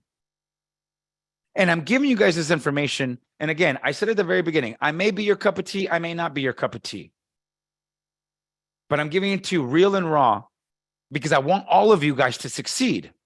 And in 30 years of being in this business, I've learned a couple of powerful keys. One, relationships. Relationships is key. Why I'm on this call right now is because I love, adore, respect, and I honor Deneen, Alicia, and Mike. Those guys to me are family. They call, I show up. With wanting nothing in return.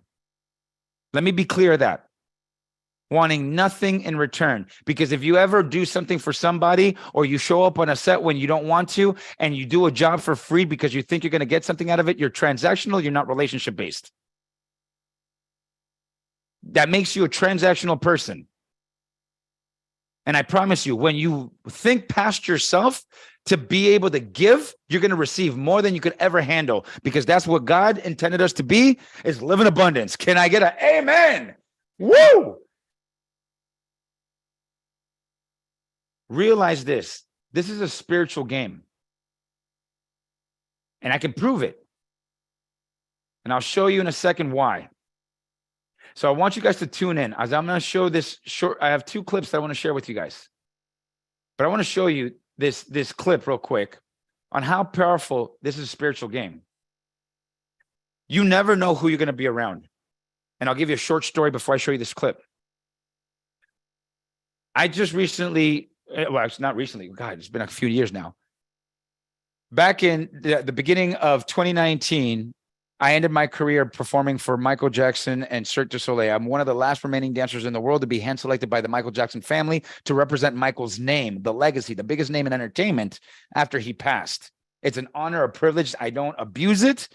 I respect it and I honor it. When I went to that audition, I crashed the audition because my agency did not send me on that. They didn't think that I was right for the part. I said, F you. I heard about the audition. I went and I crashed it. They did a 3-month audition tour around the world, auditioning the best dancers in the world, in the big, from all over the country, all over the world, from the biggest cities and the biggest countries worldwide. 3 months later, they selected the top 20 dancers from all over the world, flew us to New York, where after 7,000 plus people auditioned, there was 500 of us brought and flown into New York to compete against each other. The best of the best of the best competing against each other. I was scared out of my mind. I wanted it so bad. I was willing to do everything, to the point that every single day from the first day of my audition, when I made it to the final top 20 in Los Angeles, the hardest city in dance, and I waited 3 months. For those 3 months, I listened to Michael Jackson every single day. I trained every single day. I wanted it so bad. I started learning new skills every single day. I learned how to pole dance. I learned how to do aerial. I learned how to do acrobatic apparatuses that I never even thought, I don't know if they're going to need me, but you know what? If they ask for it, I'm going to do it.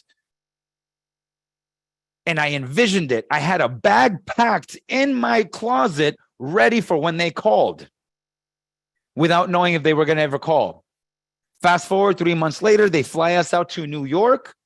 And guess what happens? I walk in and I'm seeing some of the best dancers in the world. And I walk in and I see the panel. I see Travis Payne, choreographer of 14 years plus to Michael Jackson. I see Jamie King, director and former dancer, right, of Michael Jackson. I see Carla Kama, who is one of the biggest dancers and directors in the world. And then I see a woman by the name of Caroline Rice, who it just happened to be the director, Jamie King's best friend, who was there just as an extra eyeballs. Why is this important?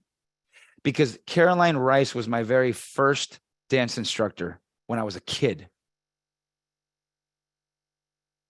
I walked in there scared out of my mind, not knowing what was going to happen, wanting this more than anything. One of the biggest dance live productions of my career, to represent not only the biggest name in music, but the biggest name in entertainment. And I walk in and I see that woman and everything just kind of fell into place. And all of a sudden I turned into a 13-year-old kid when I saw her face. And I ran up to her and I gave her the biggest hug. And I said, "What in the F are you doing here?" She says, "Oh, this is my best friend. I'm just here to help out with the audition." And I forgot about the audition. I forgot about what I wanted. I remembered that I was guided. It was divine intervention, that God had a plan for me. I knew before I even stepped foot into that audition floor, I knew I booked it because she was there. And I built that relationship 20 plus years before for the first woman that ever truly took, helped me learn what movement was. And there she was for the last audition I ever did before I ended my career before getting injured, which ended my 30-year career. Why do I share this with you?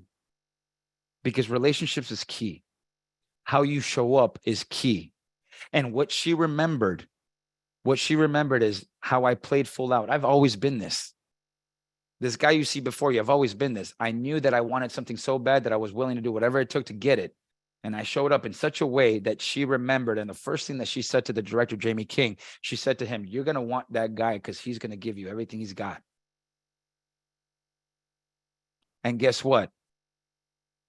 Through the audition, they got to the final round, and then I got cut. I said, "What the fuck?" Excuse my language. I said, no, God. No. That woman is right here. No way. They asked the room, "Does anybody have any specialty skills?" I raised my hand. I brought my bag of tricks. I come from color guard, spinning flags and rifles, and a competitive marching band. And I said, no, you guys ain't done. No, you ain't done. Nope, I got a skill. And they put on the song Human Nature, and I performed for Jesus. I no longer performed for them. I gave them my all. The entire room stood up in a standing ovation. The whole front panel stood up in a standing ovation. Little did I know that in the 80s, Michael Jackson always had flag spinners in his concerts. I never knew that. Never knew that. I was one of 7 dancers out of 7,000 plus dancers that got hired for the job. I was the 0.01% because I didn't give up, because I didn't take no for an answer, because I learned extra skills to get the job done. And because I knew that it was my destiny, but I believed it with blind faith. And I share the story with you because this happens all over the world. And to prove it, I'm going to show you this clip. You may have already seen this and you may have not, but take these next couple of moments to realize you have no idea who you're next to in this virtual room right now. You have no idea whose path you're going to cross. You have no idea who is able to change your life to reach your goals and your dreams.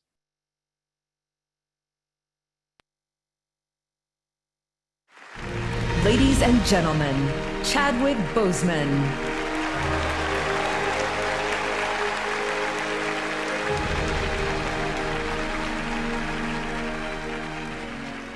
I know personally that your generosity extends past what you have given on the stage and screen. Many of you already know the story that Mr. Washington, when asked by Phylicia Rashad to join her in assisting 9 theater students from Howard University who had been accepted to a summer acting program at the British Academy of Dramatic Acting in Oxford, he gracefully and privately agreed to contribute. As fate would have it, I was one of the students that he paid for. Imagine receiving a letter that your tuition for that summer was paid for and that your benefactor was none other than the dopest actor on the planet. I have no doubt that there are similar stories at boys and girls clubs and theaters and churches across the country where I know you have also inspired and motivated others. An offering from a sage and a king is more than silver and gold. It is a seed of hope, a bud of faith. There is no Black Panther without Denzel Washington.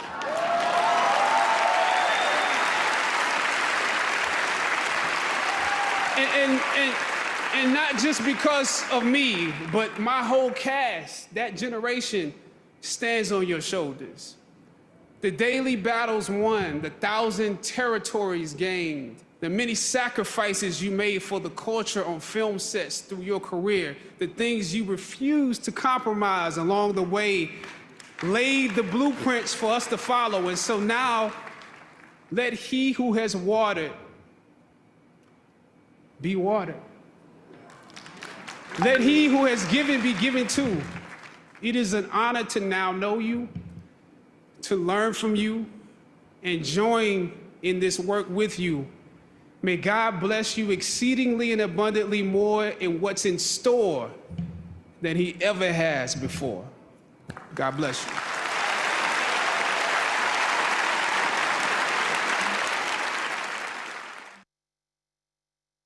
This happens all over the world, every single day. So I ask again to you, to all of you, to check yourself. Why do you want this? Because people make sacrifices and have paved the way for people like us to have an opportunity to rise above and to create the opportunities that we never once dreamed of. See, a lot of people think that this acting thing and this entertainment thing or this modeling thing is just this thing that they can do so that they can avoid the 9-to-5. So that they can get a paycheck, so that they can get the recognition, the significance, so that they can go on stage and feel fame, so that they think that they have this talent and the skill because mom and dad said you can sing, you can act, you can do this, you can do that. All my friends told me this, I should try that. But the true greats know that it's something that is deeper rooted inside of their soul, into their cells, and knowing that it's a purpose that was divinely put into their cells of their holy being by God, Allah, Buddha, Mother Nature, universe, whatever it is that you believe in, whatever higher source. So when you show up, check yourself. How do you show up?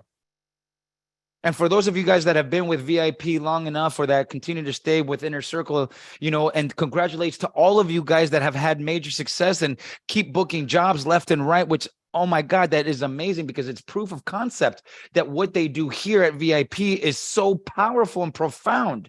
I ask all of you, did it allow you to take your gas off the pedal? After you book that first job, that second job, that you get the credits and that you get the recognition from the team and those around you, do you stop working as hard? Do you stop training as hard? Or does it push you and compel you to train even harder? See, a lot of the times we don't realize and we don't recognize that what we do in entertainment that has so much value and so much history. That this craft that we want to be part of, this film industry, if you want to be an actor, or this model industry, if you want to be a model, films go back all the way to the 1800s. And people, especially those of us of color, paid a big price to be able to be recognized and be acknowledged. So again, I always go back to, what does it mean to you to be a model, to be an actor, to be an entertainer? I want to show you this last clip so that you guys get a bigger understanding. I showed a little bit about acting. Now let's talk about modeling. And actually, one of my clients is here, a beautiful man by the name of Masharad, who I've been mentoring, God, I think more than a year. I don't even know. When I first saw him at one of their events, I said, this man's got something special. And was the first time in a long time that I ever donated my time and gave him an entire coaching program of personal mentorship because I believed in his talent. And this man, week after week, month after month, shows up, improving himself, asking better questions, changing his standard. And we talked about this on our coaching call yesterday, and I found a clip that's relevant to his session yesterday, but this man has major opportunities coming his way even more. And he had an opportunity, and I asked, and I think it's relevant here because it goes back to, what do you know about this business? Or are you only worried about your business? What do you truly know and understand about this business? Do you study the films, the greats, the history, where it came from, what people have gone through to make this happen?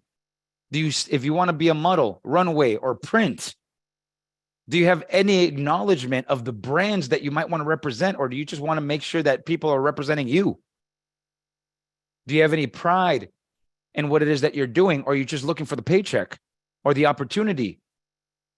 All of this stuff matters, because I promise you, the people that have the longest careers are the smart entertainers, the educated entertainers, the ones that could sit on a movie set or on a modeling job in the makeup chair and have an intellectual conversation with their makeup artist and treat them like they're something and someone important, because you have no idea if the director or the creator or the owner of the brand is sitting behind you, listening to your conversation and saying, that's an educated person. That's somebody who cares about our brand, our mission, our vision, our purpose. What does it mean to you to be a model or an actor? So I share this video to give you guys a little spectrum. It's one of my favorite movies, The Devil Wears Prada. And I think it's so relevant onto what people forget about this industry, whether it's modeling, acting, singing, dancing, producing, directing, musicians, whatever it is. We forget that it's history, like the US history or the history of the world, that it's purpose, that it changes the lives. It might not cure the actual cancer that kills the person, but it might give the person that's dying of the cancer to give them hope before they pass. So when you show up on calls like this, when you show up on sets, it isn't about you. It's about that, what you can pass off to other people. It's about paying the homage and the respect to those before you that have built this industry that gives you the opportunity and the avenue to live your dream. And with that, I share this. Is no one ready? Here. It's a tough call. They're so different.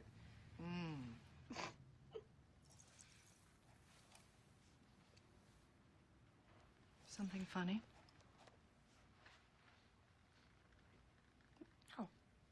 No, nothing's, it's just that both those belts look exactly the same to me. I'm still learning about this stuff and, This stuff? Oh, okay. I see. You think this has nothing to do with you. You go to your closet and you select, I don't know, that lumpy blue sweater, for instance, because you're trying to tell the world that you take yourself too seriously to care about what you put on your back. But what you don't know is that that sweater is not just blue. It's not turquoise. It's not lapis. It's actually cerulean. And you're also blithely unaware of the fact that in 2002, Oscar de la Renta did a collection of cerulean gowns. And then I think it was Yves Saint Laurent, wasn't it, who showed cerulean military jackets? I think we need a jacket here.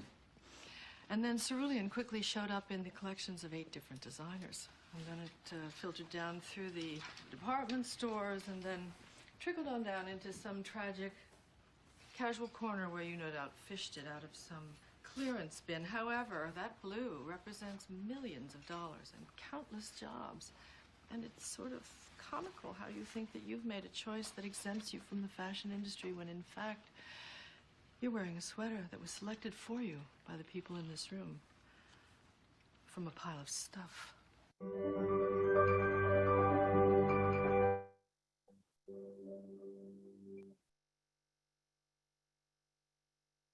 Type a 1 in the chat if you get this point. If you're understanding where I'm going with this. I wanted to come on here. Thank you guys so much. I wanted to come on here because I wanted to pour into you with the basic question of what I asked Deneen when I said, what would you like me to talk about? And it really was, what does it mean to be a model or an actor? But it doesn't matter what it means to me. What it matters is what it means to you. And if you can identify what it truly means to you, it's going to dictate whether or not you actually make this a living, if you make it a lifetime, if you make it a moment, or if it's a hiccup, a bump in the road, a slight little experience.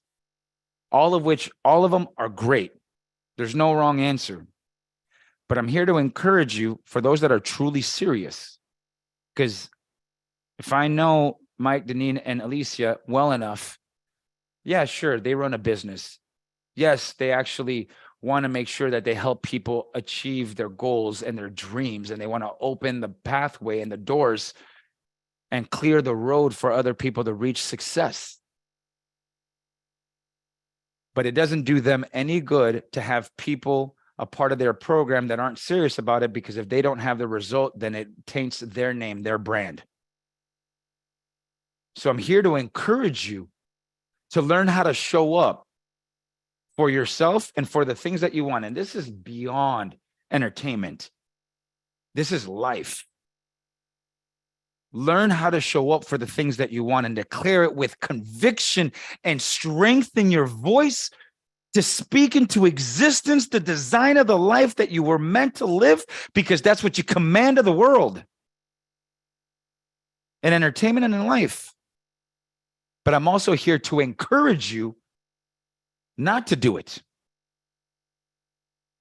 I'm here to encourage you to know that this is work. This is a business. And that people have devoted their lives and people have lost their lives for this. And now it may have been a little too deep for some of you, and it may have hit home exactly the way that you needed to hear it for some of you. But it all comes down to one fundamental question. What does being a model and an actor mean to you? Now, with the little time that I have left, I hope I have done you guys a service. I hope that I have given you guys tactical tools on how to check yourself, on how to audit what you do, how you do it, what your drive is, what your intention is, what your desires are, so that you can position yourself in success, whether it be in entertainment, whether it be with VIP or somewhere else, or whether it be going and living a regular life on a 9-to-5 job. And that's perfectly fine too. But just like my main man Kevin over there said, he is willing to do whatever it takes. Cut off my mic, it don't matter. You're going to see my strength. You're going to see my power. Turn off my camera. You will hear my voice. Take me off the Zoom. Give me your address. I'm going to show up at your doorstep. What are you willing to do? And most importantly, when you show up, what relationships do you build with the people around you that you don't even believe that can do a single thing for you, such as the craft service attendant, such as the makeup artist, such as the grip that's handling the microphone, such as the DP behind the camera, such as the person that's picking up the trash after the talent.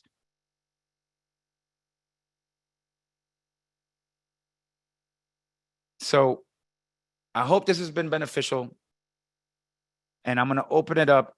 If anybody has a question, statement, please either raise your virtual hand or your physical hand.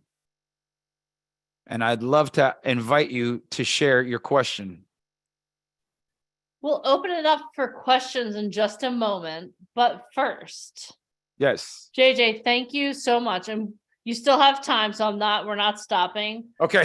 Sorry. I just wanted to be respectful of your time. I get it. No. We have plenty of time, and I want to be respectful of yours, but that was phenomenal. So thank you so much for that. And if anyone has questions, raise your Zoom hands. I will be having people ask JJ questions, but I want to give a couple shout outs too. So one of your clients is one of our amazing talent, Masharad.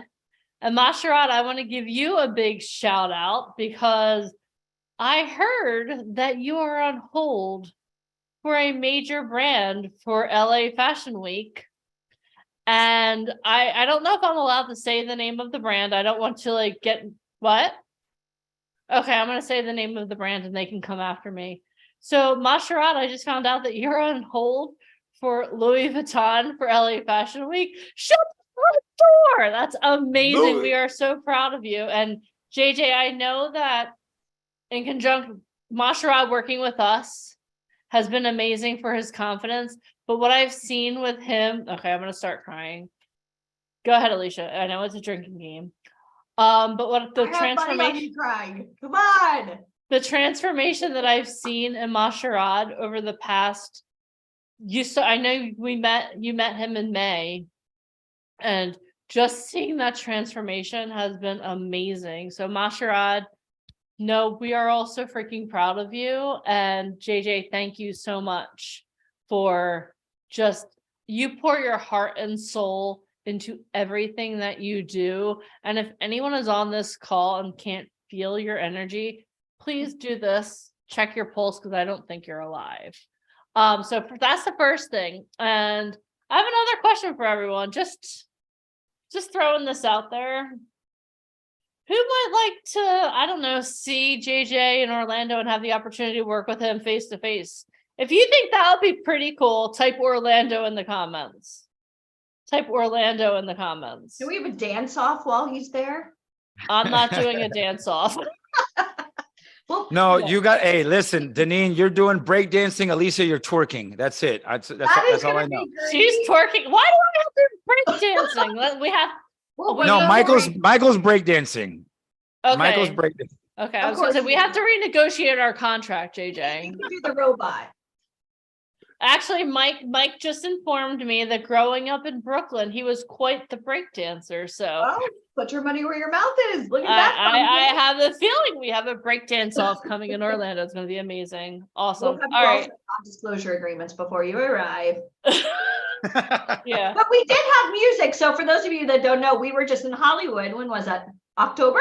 And we rented this amazing house. Do you remember, JJ? It was like 9,500 square feet. It was it was just like, I felt like we were in like Once Upon a Time in Hollywood. It was absolutely gorgeous. We all stayed together. JJ was with us. We had a rooftop terrace overlooking all of Hollywood. And I remember you, Deneen, and we sat upstairs.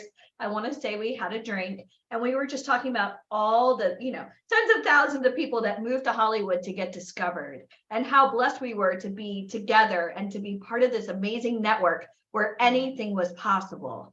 And guys, I really want to express to you, like JJ is so sincere. He wants to help everybody. Yeah, he's an amazing dancer, but he's so much more than that. I mean, mine's JJ, you have changed Masharad's life, and we've seen it. Again, Masharad, we love you. He's awesome, but he was lacking that fire from within because he didn't have, I don't know, the confidence or, but you unlocked something in him, and now like the world sees who Masharad really is, and I thank you for that. And I know all of our talent love you, Masharad, but what you've done for us is so beyond. So thank you. Thank you. Absolutely. So now we're going to open up now that I'm like trying not to weep, we're going to open it up for questions. I told you guys at the beginning, and and when I say this, I mean this, like I'm addicted to seeing people become more successful. And when I had the opportunity, like when I remember, this is Masharad, you're probably blushing, but go ahead. When I first met Masharad, like I saw something in him too. It was like there was this thing locked away inside of him. And I would, come on, let's talk. He'd be like, hello. I'm like, no, bring out more. But just seeing the transformation it's been night and day. Yeah, night and day. Thank you. All right. April has a question for JJ. How you doing, April? I'm doing good, JJ. How are you? Absolutely amazing. Awesome. I just wanted to, not really a question, but just wanted to say how awesome that was. You made me cry. I love Denzel. He's like my favorite. And besides James Earl Jones, come on. And yes, I did break dance back in the 80s and dressed up like Michael Jackson. So you all know that's out there. I'm old enough for that. I still have not learned Thriller yet, though. I'm working on it. But I just wanted to say I was in the hospital 2 days ago, pretty near death, actually. My blood pressure was 85/57. So I wasn't doing too good, and I don't feel really good right now. And as you can see from my face, I don't look very good, but I made it here. I'm on here, and I gotta say you were phenomenal. And I love the reel. I don't like smoke blowing up any part of my body. I like the real. I like it out You're in the there. right place. Yeah, that's what I'm talking about. And thank you so much. Amen. Bless you. And I'm still crying. Jeez Louise. Okay. Well, thank you for, April, thank you for showing up for yourself today, because you had every excuse. And I saw the photo, I was like, holy mackerel, but you look I know. 1,000% better than you did 2 days ago. Oh, I know, man. That was bad. Yeah, it was But bad. thank you for showing up. April, thank you. Real quick, I just want to say this from my heart to yours, and this will help everybody. I'm just trained to listen to language patterns, and I really honor you for being on this call and for showing up for yourself, like Deneen said. Most importantly, for all the kind words, I really appreciate it. I never take any of that. It doesn't go to ego, it goes to my heart. Okay.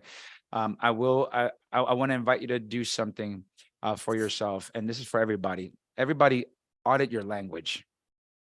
Audit your language.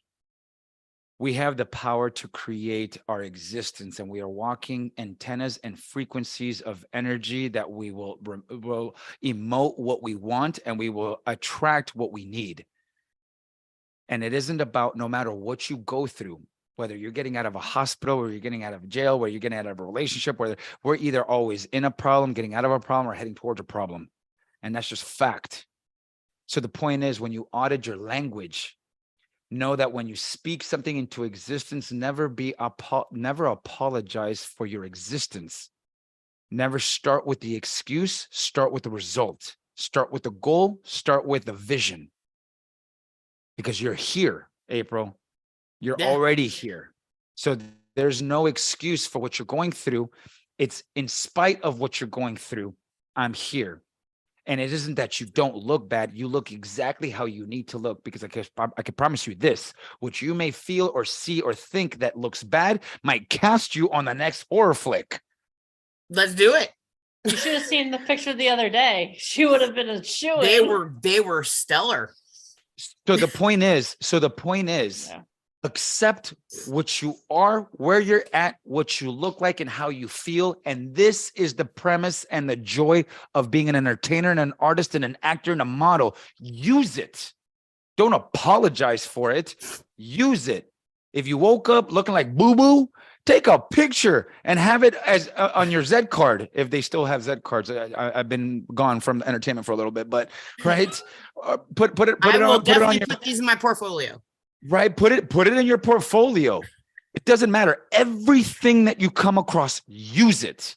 Never excuse it, because that's what makes you you, and that's what makes you a standout. So from my heart to yours, thank you, April. Thank you, JJ. That was awesome. Thank you. All right. Let's see here. Marjorie Cleveland has a question.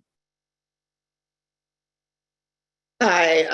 I don't really have a question, just like April. I really just want to thank JJ, because the example with the Prada movie, it never occurred to me that what I'm trying to do, knowing the background, is very important, because a lot of people have come before.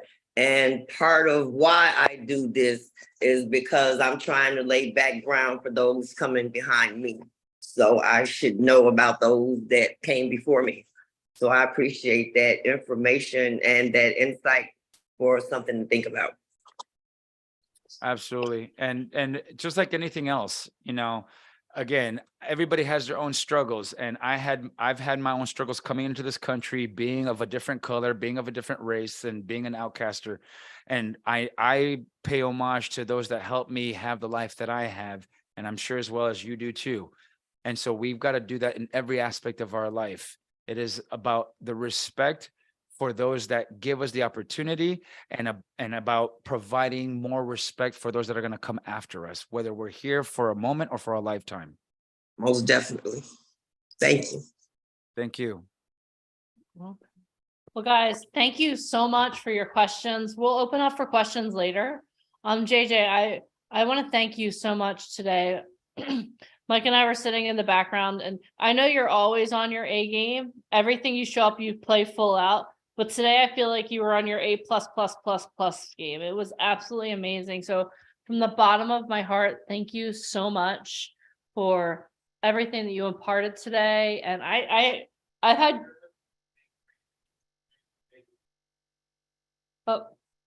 This is coming from Michael himself. He said there's a difference between being great and extraordinary. Today you were extraordinary. So thank you so much for today. And I've had goosebumps since you started speaking today. So I need to undo these goosebumps here, but thank you. It was absolutely, Well, thank you. absolutely I amazing. appreciate you guys, Mike, Deneen, Alicia. I miss you guys. I can't wait to see you guys, the rest of the VIP family, all the inner circle members, all those that are contemplating to jump on board and be a part of this beautiful organization and this culture. My invitation to all of you guys is never let money stop you. Never let a fear detain you. Always lean into your uncomfortable and make the decisions that are going to help serve you. And remember this, and I'll leave you with this. If something is holding you back from wanting to do what you really want to do in life, it means you're heading in the right direction, because somehow, whatever it is that you believe in, energetically, the devil, whatever it is, whatever you want to call it, always wants to keep you exactly where you are and wants to prevent you from growth. So if you feel compelled and called to do something and be part of this amazing community, find the resources, okay? And if you don't have the resources, become resourceful enough to find the way. Use your voice, state what you want, demand it, declare it in the universe, and I swear, so it is. Thank you guys so much for having me again. I can't wait to see you guys in Orlando. Mwah. Thank you. We can't wait to see you. Have an amazing, amazing day, sir. Thank you. Well, today is, as I told you guys, Foundation Day. How many of you feel like your foundation has been dug a little bit deeper now? Like, how many of you are willing to dig deeper to do that thing that you know you've been called to do? You're not here by accident. You're here on purpose for such a time as this. And I am so excited for each and every one of you. Like, I would love to be rah, rah, rah, but I'm so overwhelmed by everything that JJ said. How many of you, is anyone else overwhelmed also, like in the best way? Like, I want you guys to take this seriously. And I know, I love that clip that he showed about from The Devil Wears Prada, especially because Ryan Colby, who you guys heard from earlier, one of the characters in that movie is based off of him.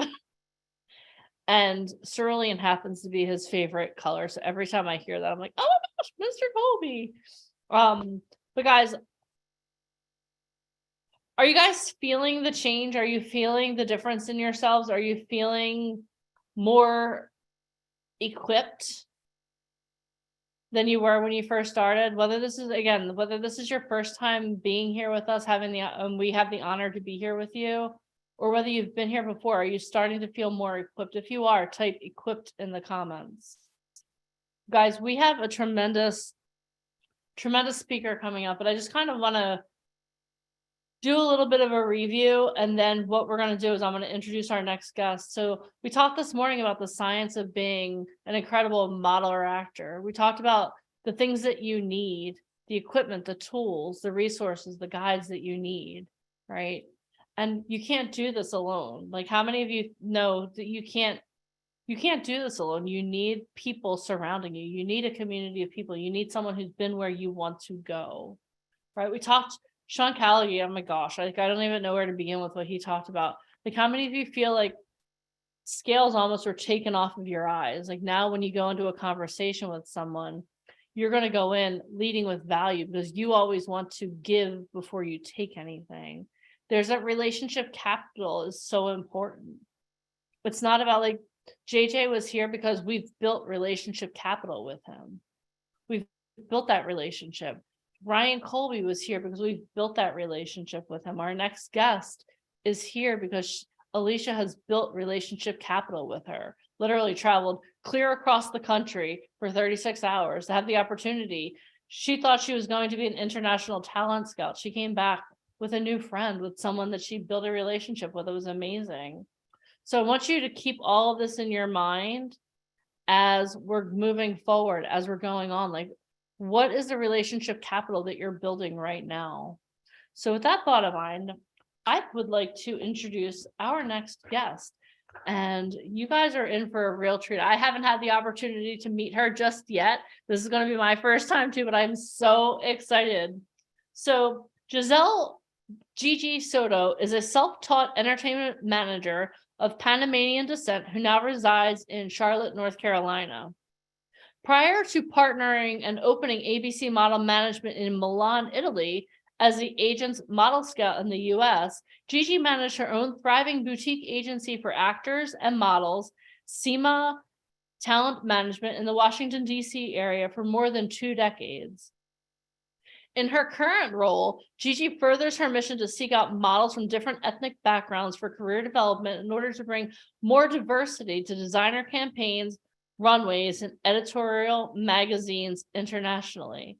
Internationally. Some of her current clients are Prada, Dolce & Gabbana, Gucci, and many other top designers and brands. Everyone, please join me in welcoming to the stage the one, the only Gigi Soto. Yay! Hi, Gigi. Did you find her? Okay, I had to unmute. I'm here now. Okay, hey Alicia, hi everybody. How are you? You'll see my little Yorkie every now and then because he insists on sitting on my lap. That's fine. That's Okay. fine. I'll just bring my kid and I'll put him on my lap. It's gonna be great. Okay. So I thank you so much for coming on here. And it's true, guys. We met. So you live in North Carolina. I currently live in Orlando. And you know, we both work with agencies that fly us, and you fly a lot more than I do to these like showcases and to these big events. You travel all around the world. And when I met Gigi in Vancouver, British Columbia, Canada, we became friends really fast. And it was so awesome to meet you. And I was picking your brain. And, you know, as an agent living in Raleigh, North Carolina, booking work in Milan, Italy, how do you even do this? I mean, this business has changed so much since, you know, COVID. I want you to talk a little bit about like your background, what you currently do, and what you're looking for. Okay. Well, originally I had an agency in the DC, Maryland, Virginia area where I scouted talent and I placed them in larger markets like LA, New York. I ended up placing 3 incredible girls in Milan, Italy with another agency and became really good friends with one of the top bookers there. He left that agency and started his own agency and said, hey, Gigi, you want to come on board with me? And I'm like, sure, you'll go big or go home. So we opened up the agency like in 2020. And I mean, we're doing incredible. I mean, incredible. It's now what 2023. And I can say everything we invested, we got our money back. And now we're basically a thriving agency. That's so exciting. And we've had Giorgio on our live calls with our talent that are part of our company. And, you know, he gave them such amazing advice. He's very blunt, which I appreciate, as you know. Getting into this business, this is not unicorns, rainbows, gumdrops. It is hard and it is freaking competitive. Just because you want to be in this industry, guys, doesn't mean that you will be. The sense of entitlement baffles me. So let's go over what, like for you, you're a top agent. Let's go over what it actually takes now to qualify for you. And as a talent, you know, I hear this quite a bit. What does it take financially as far as investment wise for somebody to pursue their career in this industry? Because people always think if an agent wants them, that they're going to roll out the red carpet and, you know, coming to America with the rose petals and everything's going to be catered and paid for you. Can you break this down since you are a top agent? I kind of equate it to going to college. If you go to college, you're going to go there, you're going to take your classes, you're going to pay for your classes. No one's paying for it for you. You're going to take your classes and you're going to go ahead and build that resume. And then you're going to try to start submitting for jobs. Modeling is exactly the same thing. You're building your book, you're building your marketing materials. Without those marketing materials, forget it. And it's nobody else's responsibility to pay for those marketing materials because you can go for it. I want to do this. And all of a sudden you just say, oh my gosh, this is too hard. I don't want to do it. Who's out of the money? So you invest in yourself, not the agency. And a lot of people don't get that. Go ahead. I'm Yeah, sorry. I think a lot of people think that an agency is going to cover all of your marketing expenses. That is not the case. So I Nope. want you guys to all type, the investment is mine. Because it really is. Like when I have a gentleman that's emailing me right now going, well, you haven't booked me any work. I've been on your calls, but you haven't submitted me out for castings. I said, well, first of all, do I manage you? I have no idea who you are. What would you like me to use? Magic beans? Like what are, I need a headshot. I need a And what work are you doing? Yeah, what work are they doing? Yeah, like You've what got are to you do? doing? I tell them you do 99% of the work. Yeah. We'll put you in the right places, but you've got to build those marketing materials. You got to keep sending in those digitals. You got to keep sending in those updated videos. You got to let us know that you're just as serious as we are. Because you're the putting more your reputation on the line. Exactly. And there's always another talent that has it. Yeah. You know, you don't have it, the other talent has it. Now, It's do you ever competitive. get anybody, and I see this quite a bit, where people try to go get photos done on their own? Oh, I met somebody on a website. My friend is going to do photos. Do you ever tell them like, hey, your photos are shitty. Like I can't use these to submit to Prada, Dolce & I'm a Gabbana? little, I'm a little different, but most like the pictures, I mean, the pictures are shitty. Okay. But every time you get in front of a camera, it's experience and it's training for you. Right. But we'll probably throw away the pictures. But if you're getting that experience, it's good. Now, if you come to me and you have some great pictures and there's somebody that I know that want to test you and they're like, oh my gosh, this person looks serious. They have what we need. We want to test them. You might get those free pictures at that point, but we're not obligated to get that for you. Right. It's And what that's a you bring to the relationship you table. build, right, with that photographer. Mhm. And I want you guys to understand this. Photographers, they don't work for you. They work for themselves. So Exactly. it's kind of like hiring a landscaper because you want to make the most amount of money when you sell your home. Landscapers don't give a crap how much your appraisal value is. They care about, okay, we got to pay our labor. We got to, resod the grass. We got to do, whatever. I don't know all the terms for landscaping, but they don't care. It is a business. And I want you guys to understand show business is a business. This is not like a free for all. And I think that when people want to get in this industry as an actor or as a model, they expect somebody to cover those bills for them. And then they'll say, oh, well, when an agent books me work, that's when they'll make commission. And that's not the case. It's kind of like driving for Uber. You can't make money or make bank as an Uber driver unless you're coming to the table, car, insurance, gas, some kind of transponder to go to, on the highways these days. Like all that is your responsibility. And there's times that you may apply for an agency and you may say certain things to the agent where the agent just gets it, that you're not going to go that extra, you're not going to do anything extra for yourself. You're going to sit back and wait. And then you wonder why you don't get picked up by that agency is because we want to go in it as a team. I want to work just as hard as you work for yourself. And most talent don't understand that. They think that they're the only ones. And I tell people, one person walk out the door, 10 more walk in. For sure. Do you ever get like red flags? I know like when people ask, is this going to cost money or I'm struggling financially? Yeah. A lot of times I'm like, but how would I know you would show up to a casting or to a booking? I'm not going to put my job on the line for that. Do you ever feel that way or tell 100%.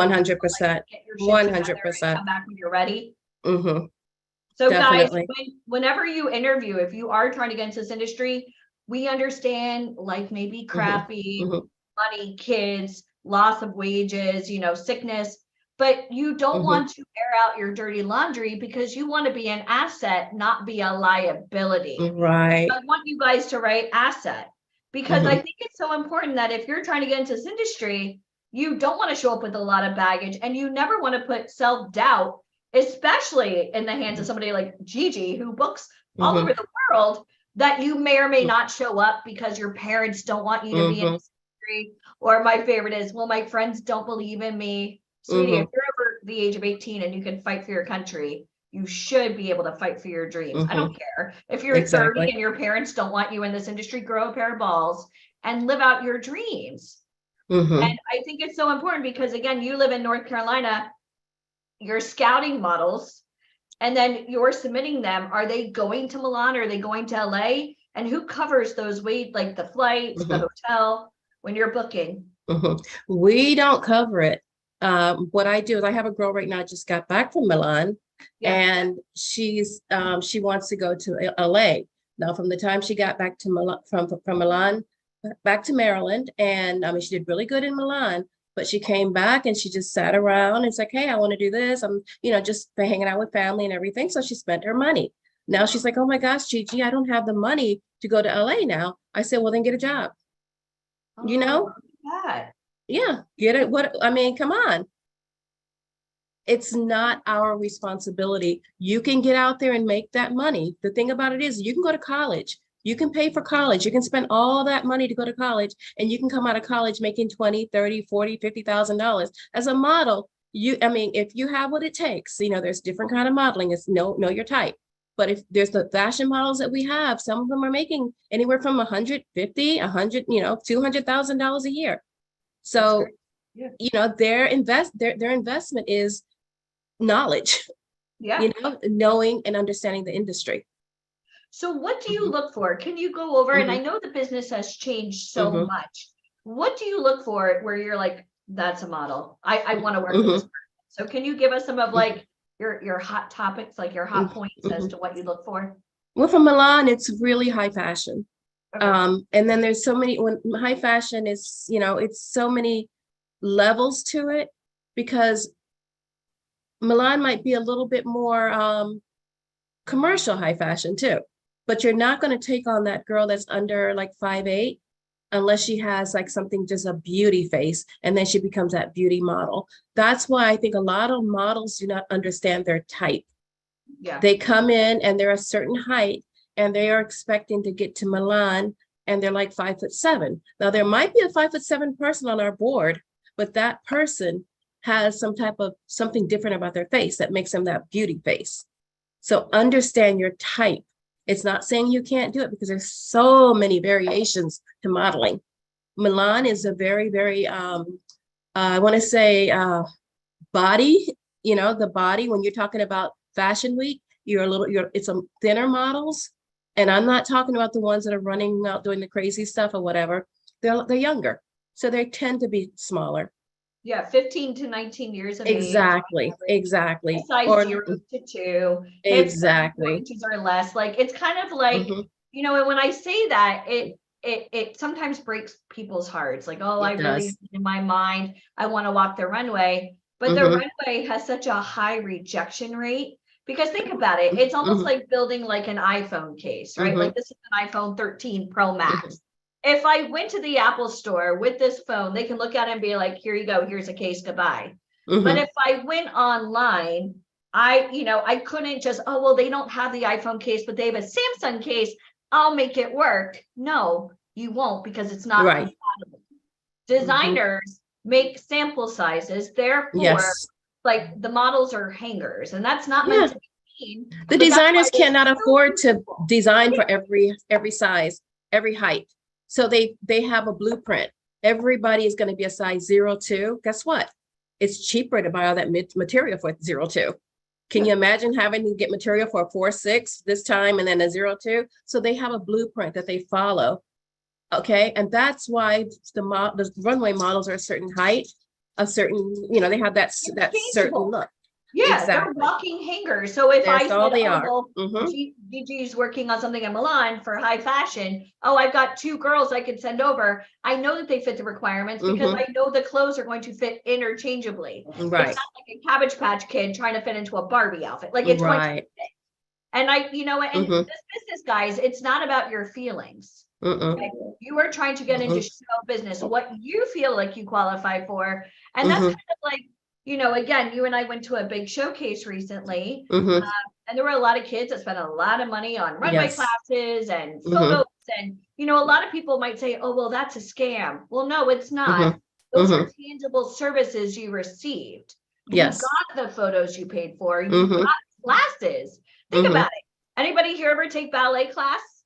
You know what I mean? Like, JJ was Michael Jackson's like head dancer, choreographer for Cirque du Soleil, which, by the way, you and I are going to talk to him. I'm going to talk to him about your show.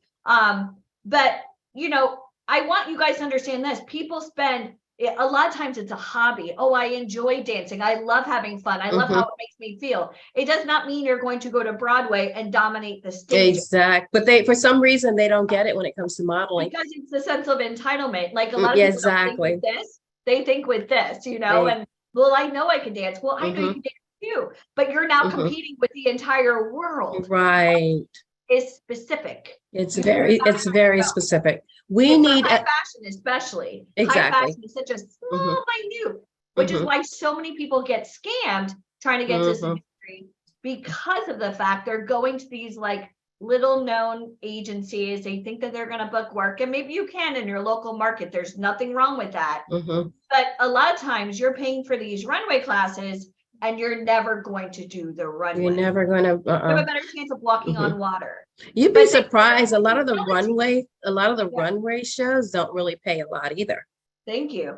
It's that exposure so you can get that, so that designer can use you for their campaign. That's what your goal is as a model. You Right. get in front of all those people, they're gonna want you for their campaign. That's where the money comes in. That's the bank. And guess what? Just being a high fashion model, that's not the only people they use for those campaigns.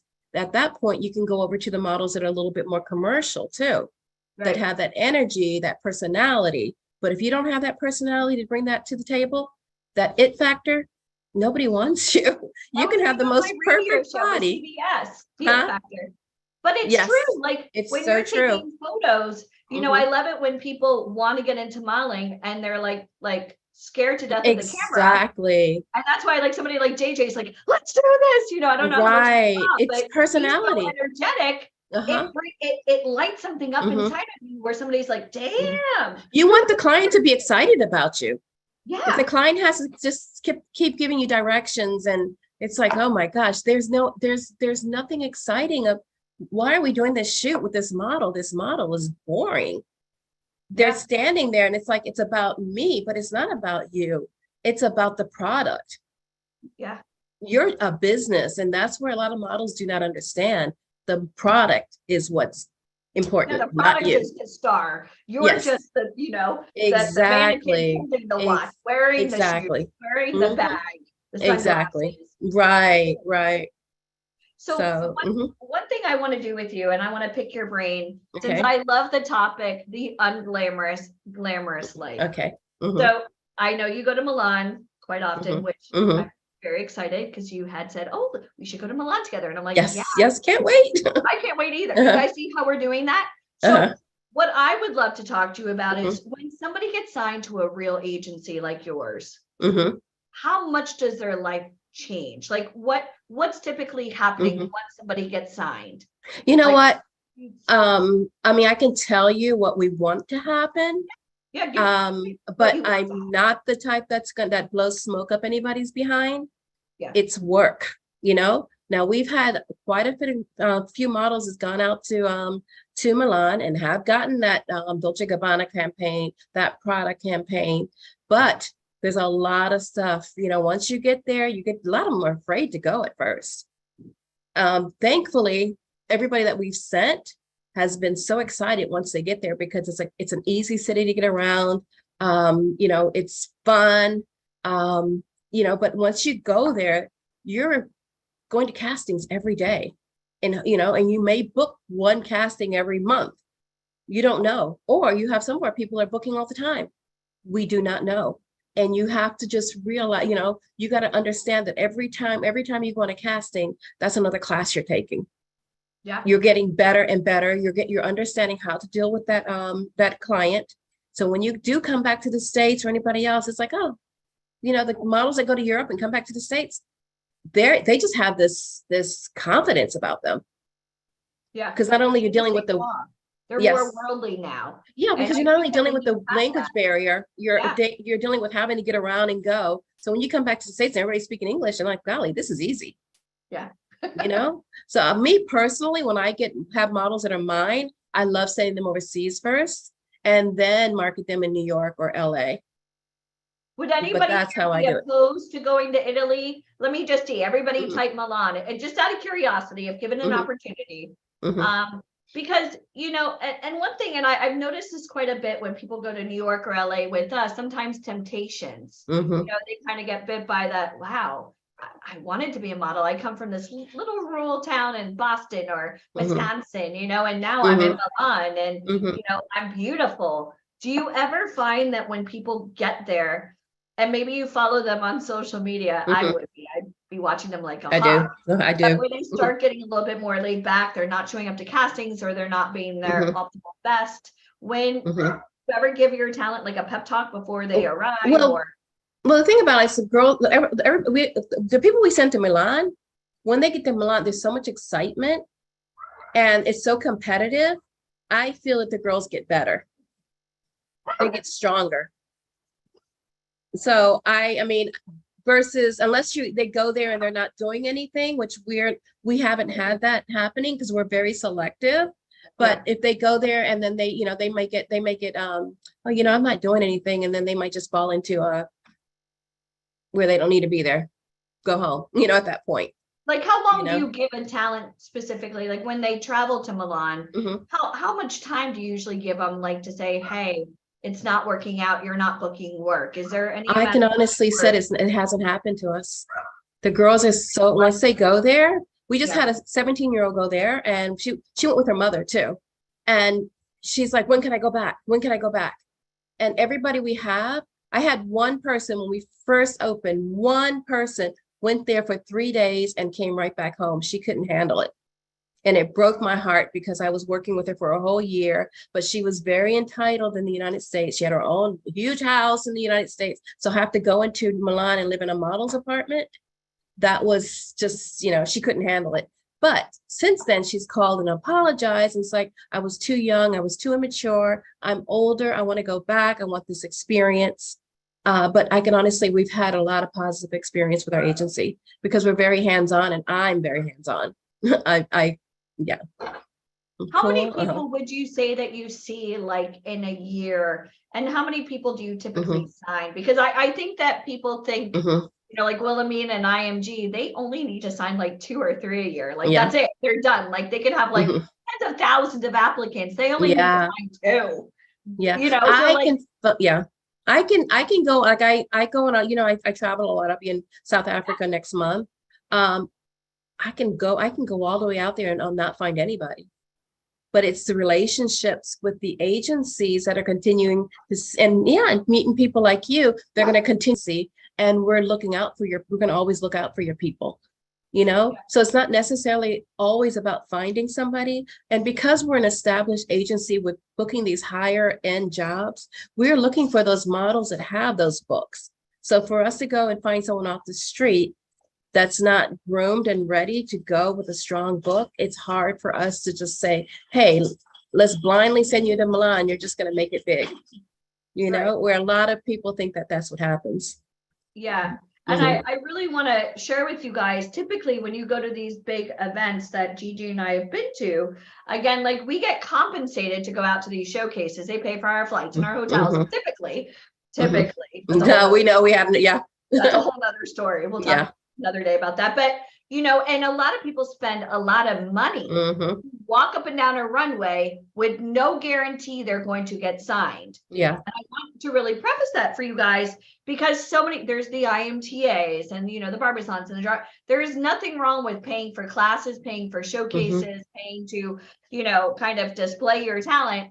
But I want you guys to understand this. Most of those companies, it's all about showcases, which means you wear a number, you walk up and down a runway, and you cannot talk to any of the agents at all, or even get constructive criticism unless your number is called. So like IMTA, for an example, they charge $5,000, $10,000 to go out there. You walk down a runway and they'll have 1,000 talent there. And so like when we started VIP Ignite, we wanted to kind of have, okay, well, here's the head of Warner Brothers casting. Here's an Academy Award-winning screenwriter. I want you to have more organic conversations. I don't want to have 10,000 people. I don't want to have 1,000. I'm talking like 100 great people that have been pre-screened, and I want face-to-face. This is not guaranteed. Wow, I met, you know, somebody from HBO. I'm going to get a pilot show. No.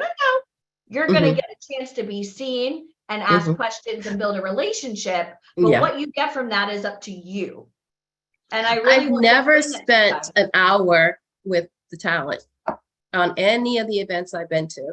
This is me spending some quality time. And I'm like, oh my gosh, what do I talk to for a whole hour?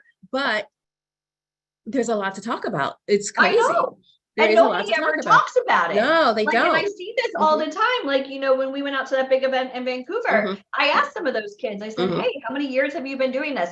Oh, 5 years. Okay, so you're going to spend more money this year getting photos, spend It more breaks money my heart. getting It classes, breaks my heart. more Mhm. showcases, and yet you're Mhm. not getting signed. Yeah. Okay, so has anyone ever told you what you're doing is incorrect? And you and Yeah. I think one of the reasons why we became friends was because, Yeah. you know, you heard Mhm. me like, you shouldn't be, you know, taking photos and posting that you're a Calvin Klein model because you're wearing Calvin Klein underwear. You can't Right. do that, guys. You are not a Calvin Klein model. No. So like, and we saw like people creating these like fake Vogue covers, and I'm like, what are you thinking? Everybody had a Vogue cover there, didn't they? They did, because a lot of times they want to be in this business so bad, they become naive, they become gullible, and they're looking for immediate. Guys, Condé Nast owns Vogue. You would know if you booked Vogue. Vogue typically books celebrities. Like, you would have to have a real agent to book Vogue. That is not a photo shoot that you pay for. Right. You guys understand the difference? So like when we do these free boot camps, and I love doing them, you know, sometimes people are skeptical, and I totally understand. Sometimes people just need a little kick in the butt because they want to do it. So they'll just keep haunting our websites and our Facebook and our Instagram just to see like, oh, what are they up to? But there are some people that kind of really want to do this, and what they're doing isn't getting them the results. And so when it comes to a company like ours, we can put you face to face with people like Gigi and people, you know, that really can snap a finger and change your life. But the question is, are you willing to listen? Are you willing to take direction? Are you willing to pivot? If you're not doing something right and you're not getting the results, you know, are you able to follow and trust a process? Because that's really what this industry is about, trusting a process. Like when you're signed with, you know, ABC Milan, you can't just go and book your own jobs if she's your agent. You can't just go and get your own photo shoots done because you want to, you know, there are certain things that you have to be able to color in the lines. Yes, 100%. 100%. So one thing I kind of want to go over again, we kind of discussed the unglamorous, glamorous life. What do your friends think you do in this industry versus what a typical day is like for you? Oh my Because I goodness. know you, and I know you're constantly casting and answering emails at all hours of the night. So Yeah. what is it Yeah. really like to be you working for a top agency? Well, I do work for the top agency because I own ABC Milan, but I still own an agency in the United States too. So I do a lot of casting. I don't, you know, I didn't bring up SEMA Talent Management, but that's my other agency. I mean, I just finished up an Amazon casting. I mean, we do a lot of other stuff too. So we don't work 9 to 5, you know, we have to be available because half the time we're trying to reach the talent's not available, but we have to get that talent. So we're working continuously, whether I'm flying around or I'm on the computer working. I mean, it's nonstop. So daily it's answering phone calls, because as far as the agency in Milan, we have actually bookers in the office that's handling all of that. I primarily for Milan, I do all the scouting. I go between, like, I'm going to South Africa. I was in Japan last year. I was in Vancouver, Toronto. I'm going to Thailand because I go to these different agencies. I go in there, I contact them, I set up meetings with them. I walk in there and they may have like 10 models that they want me to see for the Milan agency. And I'll do quick digitals on them. I'll do videos on them. I'll submit them to our agent. I'll say, set to our group and we'll decide, yeah, we'll take this person. No, we won't take this person. So that's what I primarily do for ABC. But on the other hand, I'm also casting during the day where I'm actually finding those people for those jobs too. Yeah. So I know, Alicia, I know contacted recently you. You texted me asking Yes. if I had. I needed people an in Asian Los little boy, Angeles. a little girl. Yes. And I was trying. I was like, oh my Yes. gosh, like, come on, Kaden, can you get a little bit Mhm. older? Like, oh, what else does he need to have? You know? Yes, that So was a crazy. Yeah, sometimes like, I don't know about you, but like we've had castings before, like for M. Night Shyamalan, where Mike and I, it was just the two of us when we first opened. And we were like, oh my God, we were literally scouring the streets because we Yes. knew that we were going to pay a lot of money. We Yes. knew that, like, go to the mall, go to the gas station, go to the Right. train Mhm. station. Hey, you're perfect because Mhm. it's kind of like, you know what exactly what Mhm. that client needs. And, Mhm. you know, I was sometimes going through my Facebook, I was going through my Instagram, Yes. asking anybody I know. Yes. I would send Mhm. mass text messages. Hey, looking for a 12-year-old for an American Girl. Right.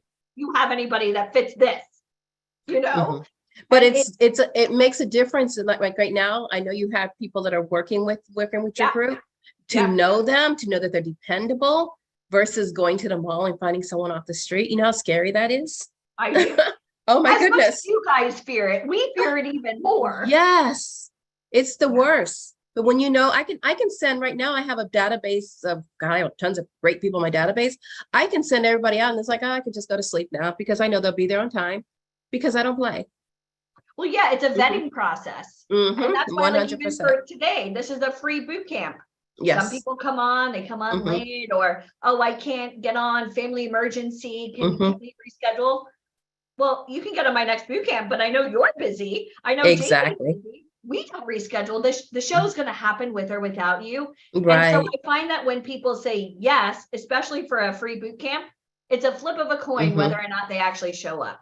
But people who pay attention. And I know this. Yes. Whenever Yes. I've received anything for free, I can literally show you my closet right now of all the free crap I've gotten from Fashion Week or from conventions. It's just Mhm. sitting there in case I ever did. But I know if I bought something, I'm gonna Right. go That's the through it. truth. I'm gonna be reading everything, Yes. highlighting it. And Mhm. I think that when people understand that, it's kind of like Expedia.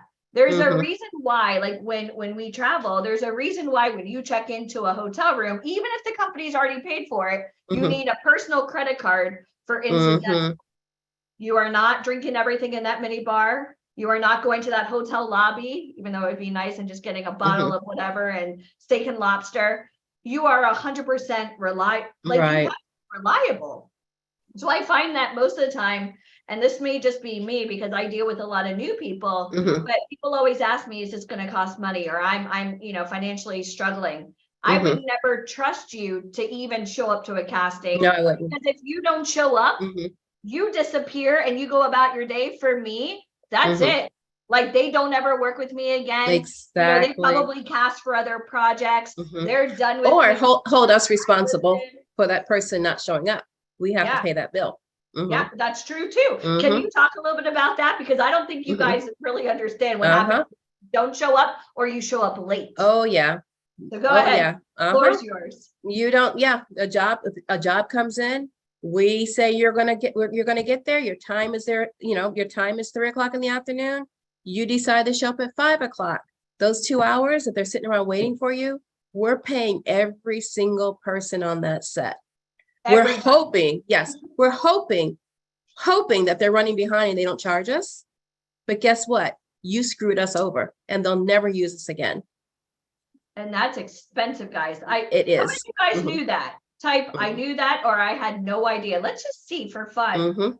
Because, like, if you're on a show, like, let's say Gossip Girl, and you're an Mhm. extra, but if you're Mhm. the new face of a Givenchy campaign and you don't show up, that photographer that's $10,000 a day, the set, the makeup Mhm. artist, the caterer, they're all getting paid. Yeah.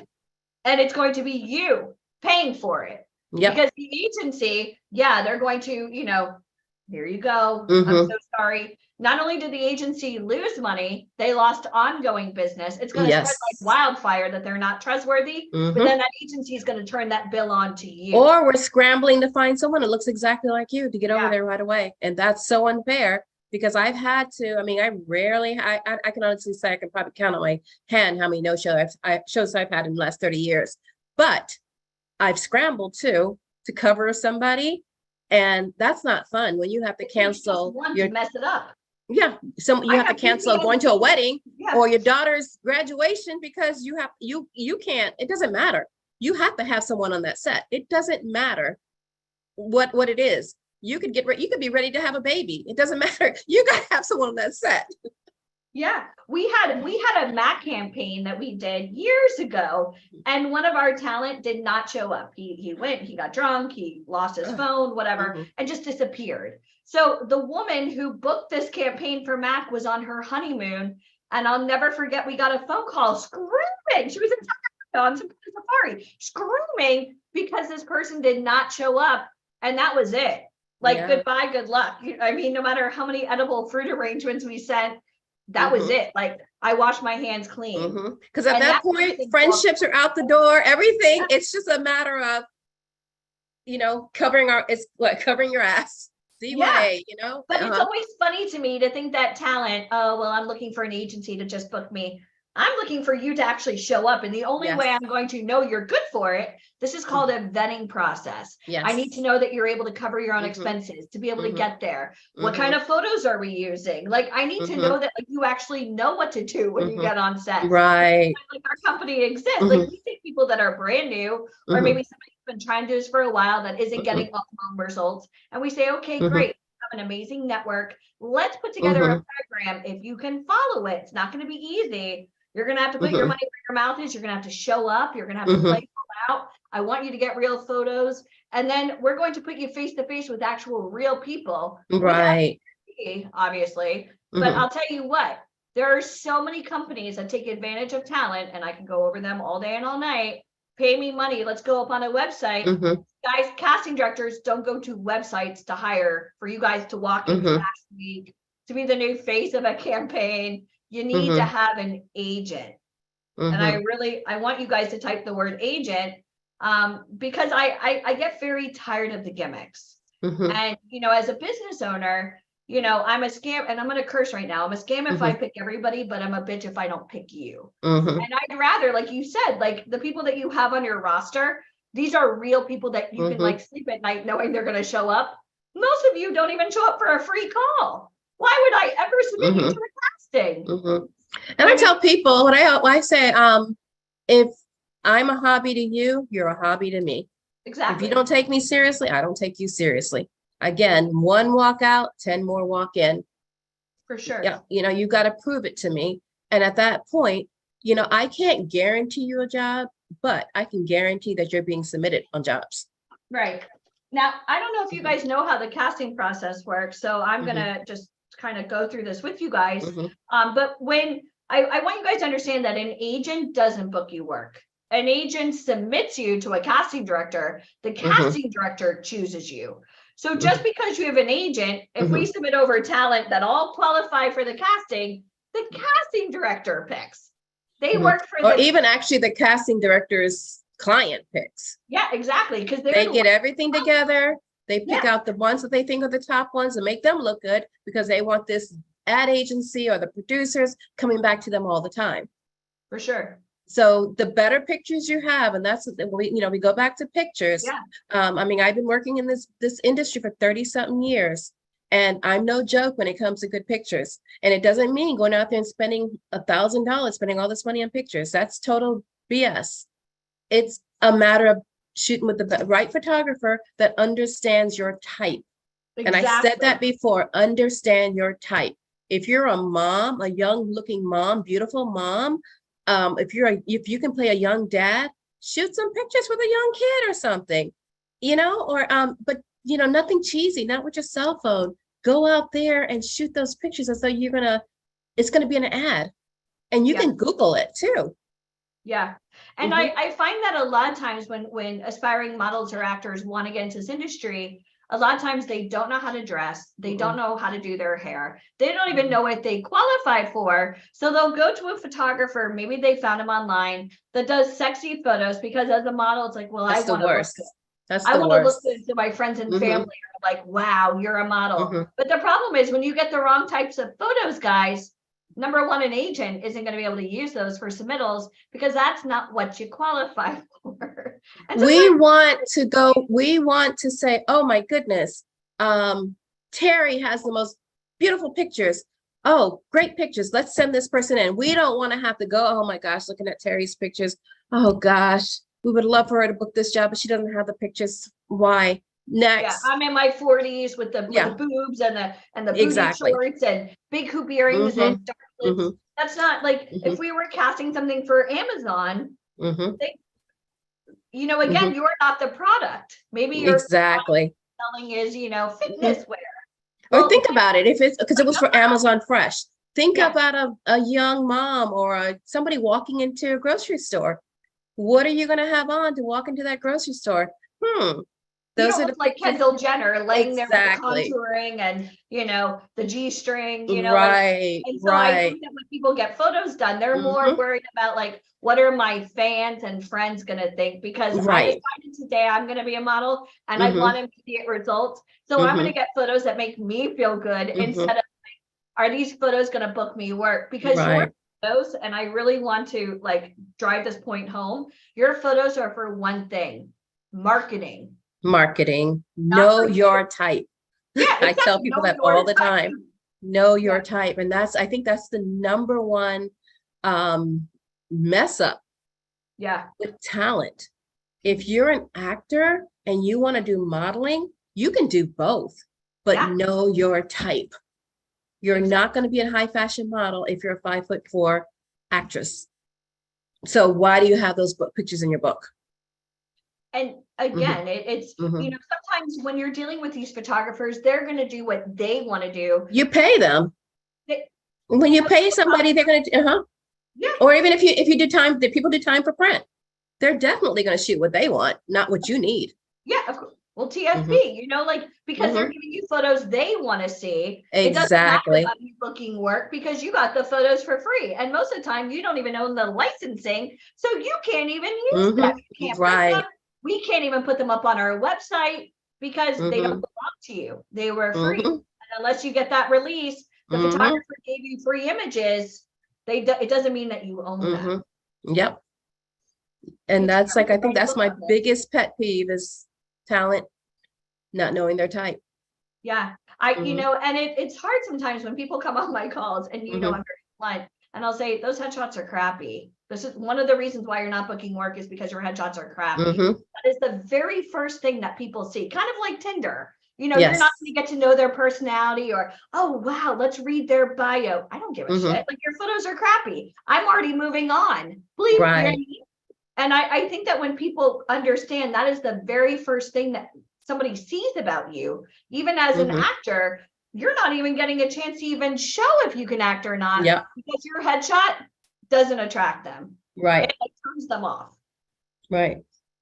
Now, how much has this business changed for you since this word, since COVID, since the pandemic? Since COVID?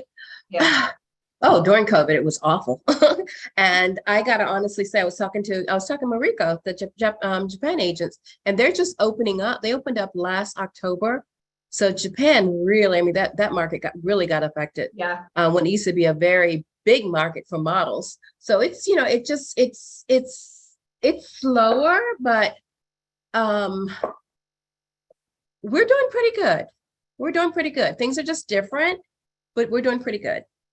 But the one thing I find that's really crazy about this business now, as you know, I had the baby and right in the midst of the pandemic, I moved to Florida 8 months pregnant from up north because New York and LA were really scary. Yeah. And the one thing that I love most about the industry now is the fact that anybody can live anywhere and still potentially get signed to a big agent in New York, LA, Chicago, Miami, Atlanta, Milan, even if you live in North Carolina. Definitely. Sending in those videos, oh my goodness, it makes a difference now. Yeah. It doesn't matter where you are. I'm placing models in Chicago, LA. If they will turn around and send those videos in when they're requested, you have a good chance of getting that job because a lot of talent, they'll be, we request a video for a submission and you're waiting and waiting, you're not getting kills all deals. Yeah. The casting director moves on by the time you get to it. It's like, I asked for this like yesterday. Yes. Oh, well, I was busy. Well, that's gone. And digitals. Oh my gosh, how hard. That's the hardest thing is to get someone that says they want a model to send their digitals. Send me some clean digitals. Okay. Because clean digitals. Selfies. No, clean digitals. Oh my gosh. It's the simplest thing. And if you Google it, it'll tell you exactly what it is. But you're basically showing what you look like right then and there. So if we're in Milan and we have a job and they want to know what you look like right then and there, it could be a beauty ad, but they need to know that you don't have bumps all over your face because we all go through something at different times. So they want you to send some clean digitals. They'll have you standing up, you're standing against a, a solid background. You're shooting like a, headshot. You usually need someone else shooting it, but you have someone shooting your headshot. Then you're doing a 3/4 length, and then you're doing a full length straight on. And then you're doing the same thing on the side, and you do the other side. And depending on the job you can do from the back. You're sending that out right away. Make sure you have good lighting. It's really basic. And if they need something else, they'll tell you, oh, can you do it in wearing this? They'll tell you at that point. But the quicker you turn that around, as basic as it is, and let them come back and say, hey, because we're so shocked if we get it that fast. I mean, you have a really good chance of getting that job if you can turn that stuff around that fast, because most people don't. Are you wanting people, like for our ladies, to put their hair back so you can see their jawline? What type of makeup should they be wearing? Any jewelry? Clean makeup, no Okay. jewelry, No jewelry. a little bit of mascara. No, you shouldn't have to put foundation if you're a model and you have great skin, because that's something we look for. It's great skin, so no foundation. You should be as clean can be. Your attire should be solid. And it could be, and usually the digitals, if it depends, if it's a commercial job, they'll say, okay, this is what we want you to be wearing. Wear some jeans and a solid t-shirt. Because we work with, like I do a lot of stuff at Black & Decker. I do a lot of stuff at Lowe's department store. That's, they want to know that you're just do it. simple. And it pays good Exactly. money. Exactly. We had a Exactly. job for Kohl's that paid $3,800 Yes, a Kohl's day. paid. Yes. $3,800. How many of you Yes. guys want to earn $3,800 being a Mhm. model for Kohl's? It's Yep. it's not Dolce, but I'll Mhm. take it. Oh, take that money to buy that's my where the clothes. money is. Honestly, that's where the money is. Every time I Mhm. hear Kohl's, I'm like, what? I'm like, do you need a Mhm. 2-year-old? I got a real cute kid. Like, Yeah. Mm-hmm. I think that, when people are trying to get into show business, and correct me if I'm wrong, I think Mhm. that when people think I want to be a model, they think of the Giselles and the Tyras and the Victoria's Secret, like the models that we know their names, kind of like from Mhm. the Michael music video, like, oh, the Cindy's. But Right. now the question is, are you okay making a substantial income? It's not going to be a 7-day-a-week job, right? And Right. it could be 1 or 2 jobs a year, 1 or 2 jobs a week, Mhm. 1 or 2 jobs a month. You don't know. We don't know. But are Mhm. you okay being in a magazine, being in an ad where no one even knows your name? Right. Because that's this business. There's You're not doing it. so to be many, famous. there's so many kinds of modeling, Yeah. and really, because I can tell somebody over and over again, you're not going to walk the runway, or, you'll be a perfect sports model, but they're still not getting it. They don't What have is any. a sports model? Can you I go mean, over they the would be, different types of models? Nike champions, like right in North Carolina, we shoot champions here. We shoot Hanes, we shoot Wrangler, we shoot, and a lot of that, they don't want the real tiny models. They want real people. So for modeling, you still gotta have some kind of it factor that's gonna sell that picture, and there's still gonna be that body type, there's still going to be, because there's there's fit modeling where you're a specific size, specific bra size. Right now I'm looking for bra size 34 double D. Anybody? I need somebody. During pregnancy, I don't want to brag, but Oh my gosh, but I'm just saying, there's so many different kinds of modeling, but people refuse to know their type. And that messes them up, because they're so busy applying for the stuff that they're not, that they're missing the money stuff that they are.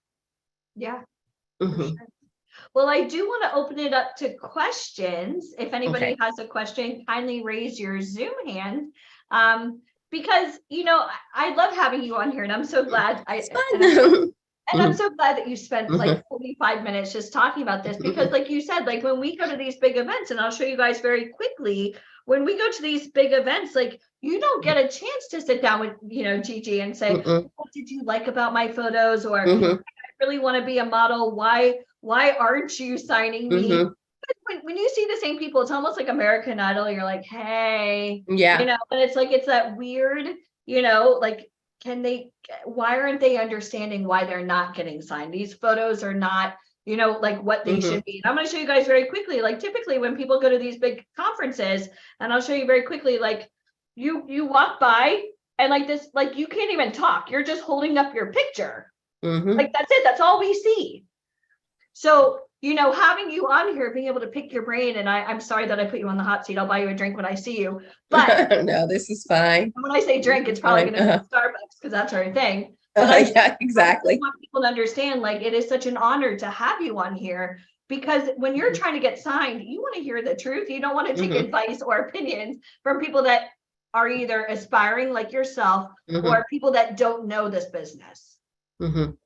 So just remember, I mean, we want you to make money, because if you make money, we make money. Yeah. You know, there's no reason why we don't want you making that money. There's no reason why we don't want you booking that job. For sure. Exactly. I see Tawanda has a question. Let's see, Tawanda. Where did she go? She lowered her hand. Oh, okay. Gregory Bolton has a question. I don't know. Gregory, Connecting to there's no audio. way for. It says connecting to audio now. I can't see everybody. Let's see. Jessica Brewer has a question. Hi, Jess.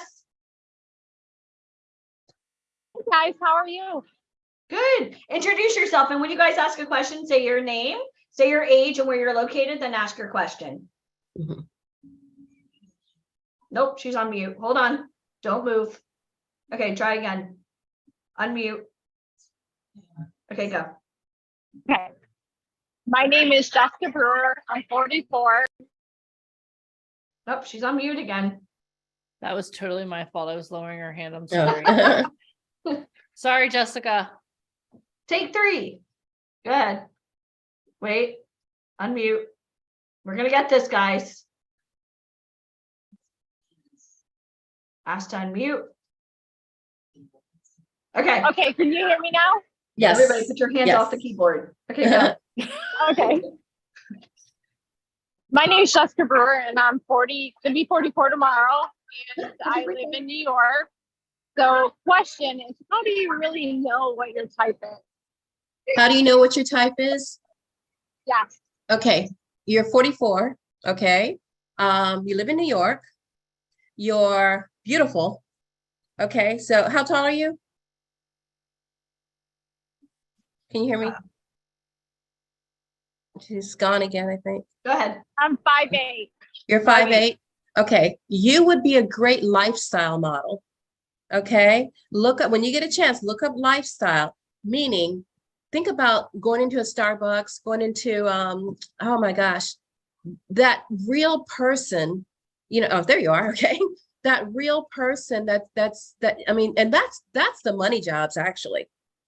Okay, lifestyle could be you walking down the street with your daughter. The people that you see on TV, the real people that you see on TV, those are all lifestyle people. It's real. You're not going to go at 44, you're not going to go after a high fashion job.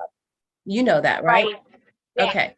And that's why I'm saying it's important to know your type, because I've had people that are 44 sending me sexy pictures and they want to get signed to an agency in Milan because they don't know their type. Your type will be commercial. Your type will be lifestyle. You know, and like I said, there's good money in it. Look that up and understand that. And you can get in there. You have a great look. I can tell you're in shape. You're a lifestyle model. Good bone structure. Yeah. Exactly. You're a lifestyle model. Pretty complexion, everything. Okay. Yeah. Well, I appreciate it. Okay. Thank you. All right. Let's see here. I think Gregory Bolton was trying to. Yeah, there he is. But it's not letting me unmute him. He's not connected to audio. Oh, okay. Well, then he's that's gotta not gonna hit. work. Hello, Subhashini. You know I'm gonna mispronounce your name, but you know I love you. Was it Subhashini? She's not. Subhashini. Subhashini. We're gonna get Hi. Okay. Hello, how are you? I'm good. How are you? Good. I'm from New Jersey, particularly Princeton area. my question would be again, like, what kind of model do you think I would be? I'm 43 years old, and I'm a mom of 2 teenagers. Okay. So when you were saying that, you do a photo shoot with your kids, can I do it with my kids, or like, can I do it with other kids? Yeah, no, understand. You don't have to understand when I say that it's not, doing this family portrait. It's you're the center of attention. Think about going after that job. Oh golly, it could be a Walmart ad. You've seen the Burlington ads or whatever. Think about it's a mother shopping with her daughter or whatever. You want to be that person. You're basically helping cast you. Okay. And I'm not saying go take some pictures standing there shopping or whatever. I'm just saying you're doing whatever you can. Look up, you guys really got to understand what lifestyle modeling is, because that's where the money is. And there's a lot of jobs that are very specific. Are you Indian? Where are you from? Are you Indian or? I am Indian. I am particularly South Indian. There's a lot of jobs that come in, they're very specific. And this is a business where we can say, oh, they only want a Caucasian talent. They only want an Indian talent. They only want because they're very specific when they come to us. And there's a lot of jobs that are very specific to Indian. We want an Indian talent for this job. And you can look Hispanic too. Don't limit yourself. Thank you. Okay. Yes. So when you Thank need to make sure you shoot with that person that understand that you're out there trying to get that job, not just shooting for what they want. Perfect. Okay. Perfect. Makes sense. Thank you very much. Lifestyle is real people. Yes. Okay. Thank you very much. Makes sense. Thank you very much. I Thank appreciate you. you taking my call. Okay. I love this. And the best part is we're all real here. at Yes. VIP. Yes. Every single one of us. Yay. We're all real. It's like the Brady Bunch. It is. And that's where the money is. And people don't get it. Show me the money. If you walk into those agencies and you have real lifestyle pictures, you have a better chance of getting in or a great headshot than if you just walk in and say, I don't really understand what I'm doing. Yeah. They want to know you did your research too. And this is, something like this that's being offered here, you're getting a lot of information.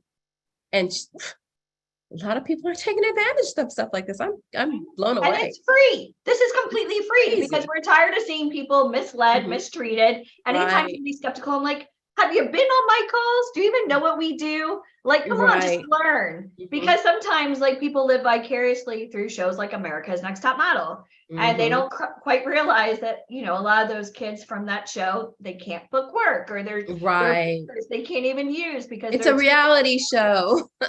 Yeah. So I thank you so much for being You're on. welcome. Did you guys You're love this? Scale 1 to 10. Please show Gigi some love. I am so excited. I hope I get to see you soon. Oh, thank you, Latasha. Thank you, April. I'm seeing the little, I'm so excited. Thank you, guys. I just want to be as honest as I can be, as real. And as you go in this industry, just be true to yourself. Do your research. Golly, everything is on the internet now. As long as, and I want to stress this to you guys, real research is based on facts. Yes. Not based on opinion. Ask questions. Yeah. So when you're trying to get into show business, I want you guys to understand, especially when you turn to the internet, like you need to know what you qualify for, but please don't take advice from people that either A, have been unsuccessful in this industry or two, have never tried. Yeah. Because all roads lead to nowhere. It's the truth. All That is right. the truth. Okay. Well, thank you so much. Gigi, thank you so much. It was amazing to finally see you. Oh, nice to see you too. I feel like a legend in my mind. Oh, Lalisha is. I just adore her. I feel like we've known each other all our lives, huh? Isn't that crazy? Like I love that. And that's why I really enjoyed going, even though I flew. I mean, you did too. We flew all the way there for like 36 hours. Exactly. That was crazy. The people that you've been meeting, again, you became very good friends with somebody that runs an agency in Kyoto, Japan. Yes. So now it's great that you have, that synergy where you guys can help each other and, I've got talent. Oh, I've got talent. And yes.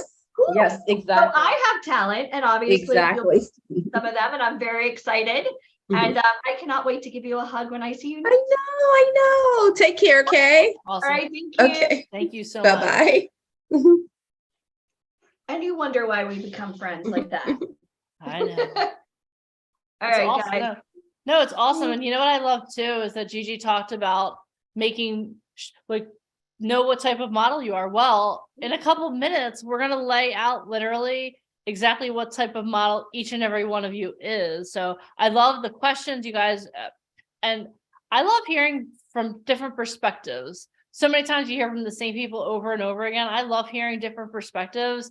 And it also helps that she works with someone who spoke at one of our virtual events, our first virtual event after all the craziness of 2020. And like Giorgio, who is her colleague, and I have been going back and forth for like 3-4 years now. I can't wait to get to Milan and actually meet him as well. So no carb left behind tour. Anybody want to come to Milan with us? We're Well- going to eat pasta. I don't even want to hear about keto. I don't want to hear any of that. It's no carb left behind. Okay, well, first we have to work out and get through this weekend, and then we'll talk about no carb left behind. We got trips planned to Milan. We've got trips planned to Japan. Guys, this is what we do here at VIP Ignite. When you can get in front of amazing people and get them to want to work with you, be that flashy object where they're like, who are you? I want to have a conversation with you. That is what we do here at VIP Ignite. So I was so excited. Yeah, Okay. it was awesome.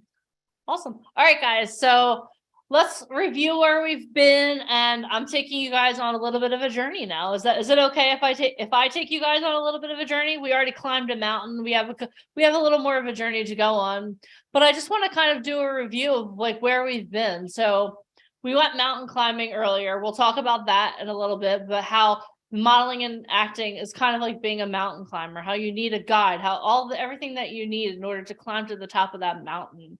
We had Sean Callaghy come on, and he was talking about accelerating your life, like relationship capital. What you just witnessed with Alicia and Gigi, that's relationship capital. JJ being on here today, talking to you about what does it really mean to be a model or an actor. That's relationship capital. Ryan Colby, relationship capital. Are you seeing a thread that ties it all together? And I love that Sean said it's not what you know or who you know, but who knows you. And that's what this is all about. And what I would like to talk to you guys about now is becoming the change that the world needs to see. How many of you know that the world needs a little bit of change? Raise your physical hands, not your Zoom hands. Raise your physical hands. So would it be okay if we spend the next 20 minutes or so talking about how you can become that change that the world needs to see? Would that be okay with you guys? Okay, awesome. So let me see here. Like my first time on Zoom every time. There we go. So can you guys see my screen? Give me a thumbs up if you can. Okay, awesome. All right. Oh, hold on, that's wrong. My first time doing this. Just kidding. Hold on 1 second here. Okay, slideshow. There we go. All right. So what I want to talk to you guys about is, let me move this bar. Hold on 1 second. Okay, there we go. Okay, here we go. Faith and transformation, becoming the change that the world needs, elevating your voice as an actor or model. So whenever I approach something, I want to know what each and every one of the words means, because words have meaning. JJ talked about how you have to change the way that you speak about yourself. So what we're going to do, no, you cannot remote control my screen. What we're going to do is we're going to talk about faith and transformation. We're going to go through and we're going to go through each of the words here. Okay. So let's see here. So, hold on. So let's first of all talk about faith. And I want you guys to be interactive too. So in the comments, I want to ask you some questions. So what does it mean? What does faith mean to you? Generally, when people think about faith, the thing that they think about is they think about God, right? They think about having faith in a higher being in the universe, right? But for this, yeah, God, right? And that's what I think about too when I think about faith, if I'm being completely transparent with you. But if you look up faith in the dictionary, it says complete trust or confidence in something or something, in someone or something. Okay. Believing in the unseen. Faith is having trust in God. Believing the unseen, right? So faith is complete trust or confidence in someone or something.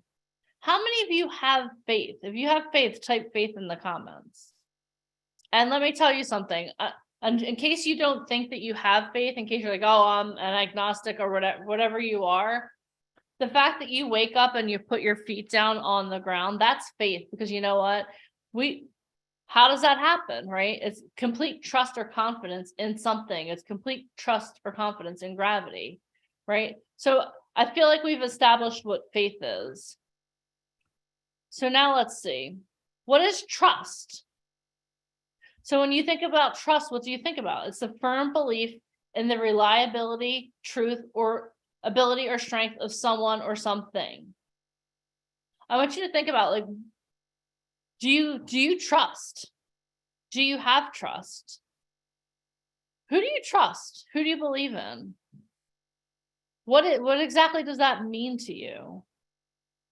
And you're gonna understand why we're going through this all. Okay, Dawn Lay trusts herself, Leah trusts, Kiana trusts in herself and the higher power. That's awesome. You have to have trust, right? That's part of what you do. And the circle of people that you surround yourself with, do you trust them? Now, we're talking about becoming the change that the world needs to see. So let's talk about change. What does change mean? It means to make different, to alter or modify. So I want you to think about something like, what in the world do you want to change? And the reason I'm having you define all of these for yourself, and I'm giving you the literal definitions, but I want you to start thinking about the world differently. I don't want you to think about, oh, well, there's all this stuff that has to change. Like, be specific. JJ talked about that. He talked about being specific.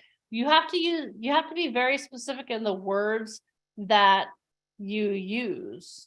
Okay. So if you could change something, if you could make something different or alter something or modify it, what would that thing be? What would that change be? Like, what change do you want to be in the world? What change do you know that the world needs that you can help to push forward? And then transformation. Transformation is a thorough or dramatic change in form or appearance. When I was thinking about this, there were two images that were in my head when I was preparing this presentation. The first was a caterpillar going into a butterfly. That's a huge transformation, right? Like, imagine like you're a caterpillar and you're walking through life, and then all of a sudden one day everything stops and now you're in a cocoon. And you're like, what's going on? Like, literally a butterfly going from a caterpillar to a butterfly, everything changes and you're in that cocoon period. You have to go through that period where you're hidden away so that you can emerge transformed. How many of you are willing to go through a period where you're not seen, where things don't make sense, where it's dark and it's painful, so you can get to the other side? The other transformation I was thinking about is the ugly duckling. And I don't know if this is going to make you think that she was mean or that she was nice. But when I was a kid, my grandmother, who is German, always talked about the ugly duckling, how the ugly duckling turned into the swan. And she always made me feel like I was the ugly duckling that would turn into a swan one day. I was called, yeah. How many of you have had that experience, right? Yeah, the ugly duckling turning into the swan. How many of you have ever had that experience? I want you guys to think about, like, in all of our lives, there comes a point where we have to transform.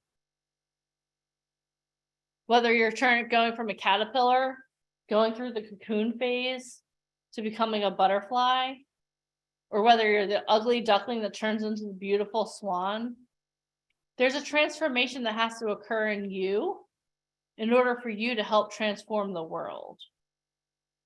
And a lot of times you have to go through times that are really difficult and dark and scary so that you can come through on the other side. Because at the end of the presentation, we're going to go through people that mean a lot to me, people that I truly respect.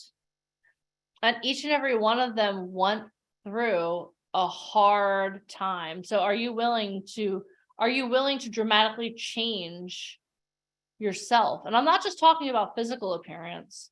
For a lot of us, this transformation might be going from someone who likes to watch Netflix to someone who likes to invest in themselves by, instead of watching like the latest Netflix show, instead of investing your time in that, investing your time in something that's going to help move the dial forward for you. That'll be a transformation.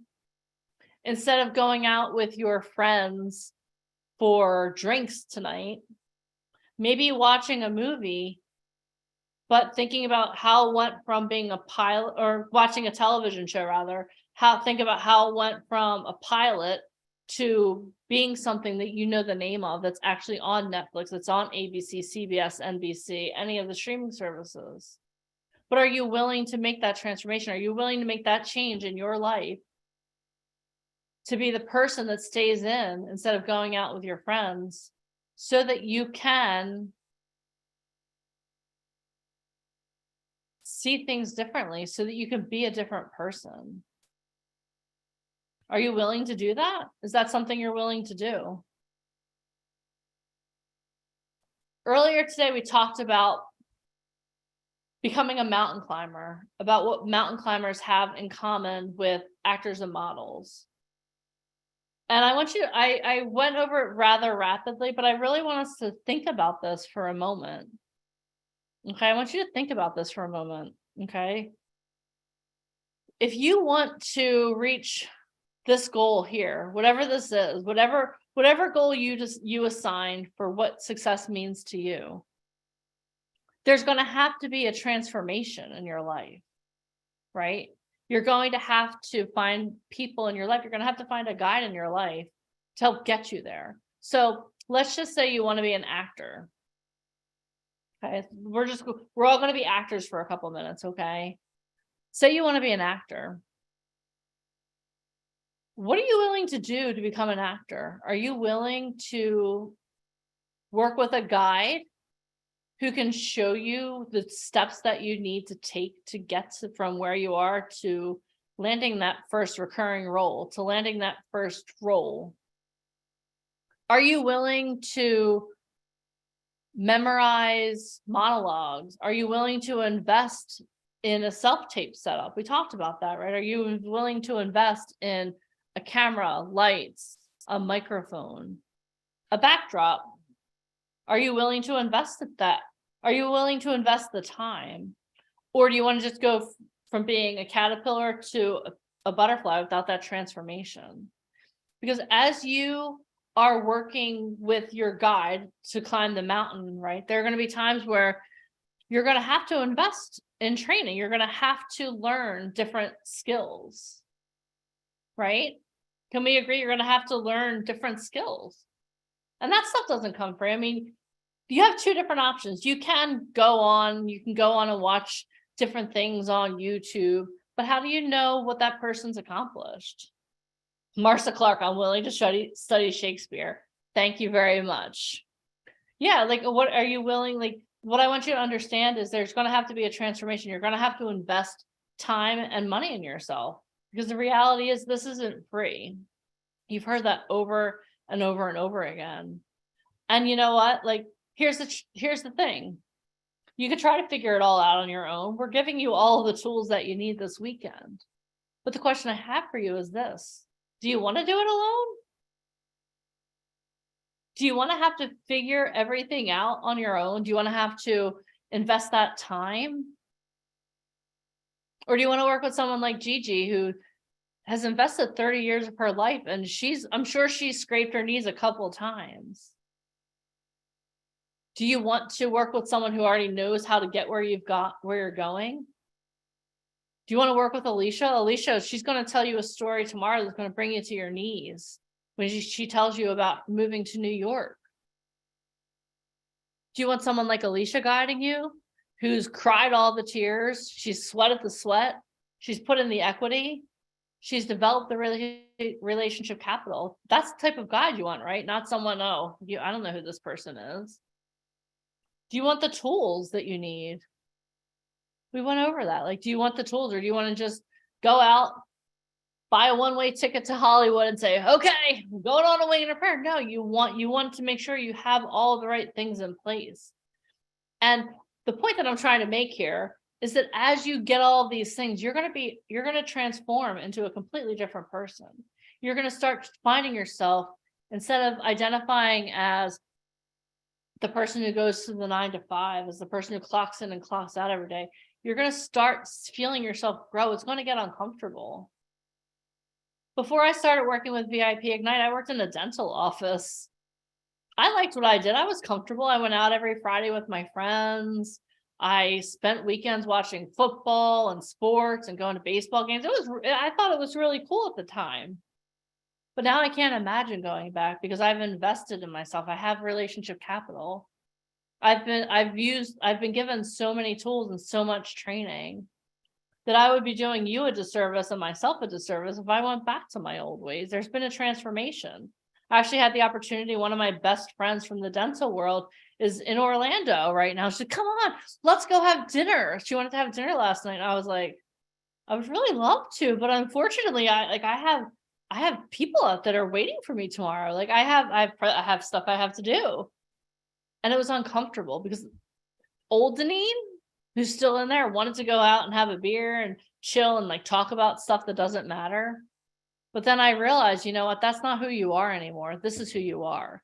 I have people to show up for. I have people here that need what I have to share.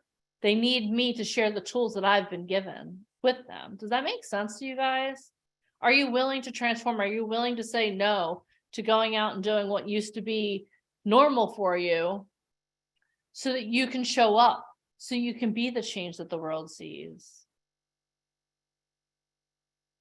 One of the biggest ways for you to really become the change that the world needs and to elevate your voice as a model or actor is this.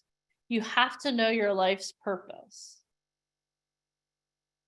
You have to know your life's purpose. That's why when Sean asked Candace, why are you doing this? I was like, my soul lights up when we talk about this. This is literally one of my favorite topics. When you know your life's purpose, it becomes easier to focus on where you are going, what matters most in your life, and what decisions are aligned with your goal. It makes you committed and passionate to your goals. Having a purpose will help you find your true passion, your dream job, and commit to it. What is your dream job? But more importantly, why? Why do you want to be an actor? Why do you want to be a model? This is not an easy industry. You've heard Alicia, you'll hear Ryan in a little while. You've heard every person. Like JJ didn't even begin to tell you the struggles that he went through. He just said that his career ended suddenly. He didn't tell you his struggles. But you know what? If his whole goal was to be famous, a famous dancer, that would have all been shattered and he wouldn't have been here talking to you guys today. So what is your life's purpose? Why do you want to do this? You could do anything else. You can go out, you can be an accountant. Right now, accountants are cha-ching, cha-ching. It's tax season. You can go out and do anything else. Why do you want to do this? Write in the comments. Not because I want to be a singer, not because why are you here? Why do you want to do this? Dream and purpose to perform for the world and bring them happiness. Okay, you want to bring others happiness. That's great. I'm doing it. I don't know why I was gifted with music, but I'm here to help people heal and to love and to inspire. Candace, I love that. That's amazing. Tawanda always wants to make people laugh. It helps me express my passion. What is your passion? To serve. That's great. It's my passion to entertain, inspire, and uplift. I love all of these. Is it okay if I share with you my life's purpose? So about 15 years ago, it was probably a little bit longer now, I was running away from a lot of things.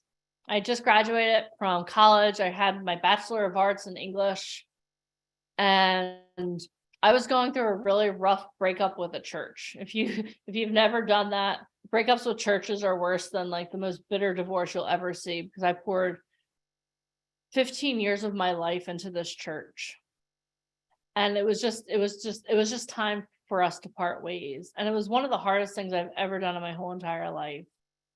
And at that time, my way of coping was to serve, and it still is to this day. My way of coping with anything stressful is serve. What can I do? What can I do for you? What can I do for you? So I had an opportunity to travel to Mexico to work in an orphanage. And it was like, oh my God, this is awesome. You know what I'm going to do? I had visions of myself. I arrived. It was awesome. I got a tool belt and I was going to hammer. I was going to paint. I was going to do all kinds of things. But you know what I wasn't going to do? I was not going to allow myself to connect to human beings. I was like, nope, I'm just here to work. Just give me a paintbrush. Well, can I tell you that when you have plans, God laughs in your face. He's like, haha, just you wait. You're about to see your life's purpose. So I was there at the orphanage, and this little girl came up and she attached herself to my hip. And I'm like, little girl, stop. Like, that's not why I'm here. I'm here because I want to serve. And this little girl literally stayed on my hip for the whole 7 days I was there. And for the first day or two, I was like, this girl is so annoying. Like, stop. Like, there are people here who want to play with kids. Go. Leave me alone. But she didn't. And on like the third day of my trip to Mexico, I learned that they had found her. And she was naked and tied up to a pole in a trash heap. And she was abused. I'm not going to go into details, but she was abused. And at that moment, my whole life shattered. Because I had heard about these things, but I'd never met someone who had gone through that. And it was at that time I also learned about human trafficking and sex trafficking, not only of women, but of children. And if I hadn't been running away from my problems, I would have never known the depth of what I know now about human trafficking. My life's purpose, and the reason that I'm so passionate about what we do here at VIP Ignite, is not only because I'm dedicated and I'm completely addicted to helping people be successful. I'm here because when I first started working with VIP Ignite, I used to host I still host the podcast. But my first job was to host the podcast. And for like a month and a half, I feel like every person I spoke to was pretty much selling themselves almost into human trafficking. And I never connected the dots between these creepy photographers, these crazy people, and sex trafficking. It didn't even occur to me. So that little girl shattered my life in the best way possible. And my life's purpose is to not only help you be successful, help you be safe, but my life's purpose is to eradicate human trafficking in the world. I don't want to get political with you, but I have to lay out the facts. There are more slaves today on February 4th, 2023, than there were during the totality of the transatlantic slave trade. So that's my life's purpose. So can you understand why I told my friend, you know what? I got bigger things to do today. That's why I'm here. So the question I have for you is, what is your life's purpose? What is your life's purpose? Why do you want to do this? And you don't have to answer me right now, but I want you to really start thinking about it. All right. So Again, why do you want to be in the entertainment industry? This is a crazy industry. There are so many easier things you could do with your life and your time. So why do you want to do this? What change do you want to make in the world? So let's talk about this. How do I get my voice heard to change the world? The first thing you have to do is have faith in yourself. In the Bible, it talks about how you have to love your neighbor as you love yourself. So you can have faith. Look to the left, look to the right. You can have faith in those people, but if you don't have faith in yourself first, your voice is never going to be heard in the world. You're never going to make a change because people can smell self-doubt from a mile away. You reek when you don't believe in yourself. You reek of insecurity. So have faith in yourself. Believe in yourself. Know that you can do this. You're here right now. Okay? Have faith in yourself. You have to trust yourself. Oh, hold on. There was a typo there. You have to trust yourself and become someone that people trust. Trust yourself and become someone that people trust. Do you trust that Michael has your best interest at heart? You should. He's here today. Do you trust that Alicia has your best interest at heart, that she wants you to be successful? Yeah. How did they become people that are trustworthy? Because they put in the sweat equity. They did what it took to be here today. 16 years plus in the industry. You have to put in the work and you have to become someone that people trust. You have to be willing to transform. We touched on this a couple of minutes ago, but are you willing to change? And I'm not asking you to completely change your personality. Like, I'm asking you, are you willing to transform? Are you willing to do what 99% of people are not willing to do so that you can become successful? Because it's successful people that change the world. It's people that people trust. It's people that have faith in themselves. They change the world. Are you willing to do that? Are you willing to surround yourself with the correct people? Are you willing to get yourself a guide who has been where you want to go? Are you willing to do that? Are you willing to invest your time working with a coach who wants you to be successful? My goal is for each and every one of you to be more successful than I will ever be in my whole entire life. Are you willing to surround yourself with the right people? Are you willing to immerse yourself in a community of people with the same goals that all want you to be successful? Are you willing to do that? That's how you get your voice heard. Are you willing to get the training that you need and use the tools and supplies that you have? I'm going to say that again. Are you willing to get the training that you need to use the tools and supplies that you have? Use is an action word.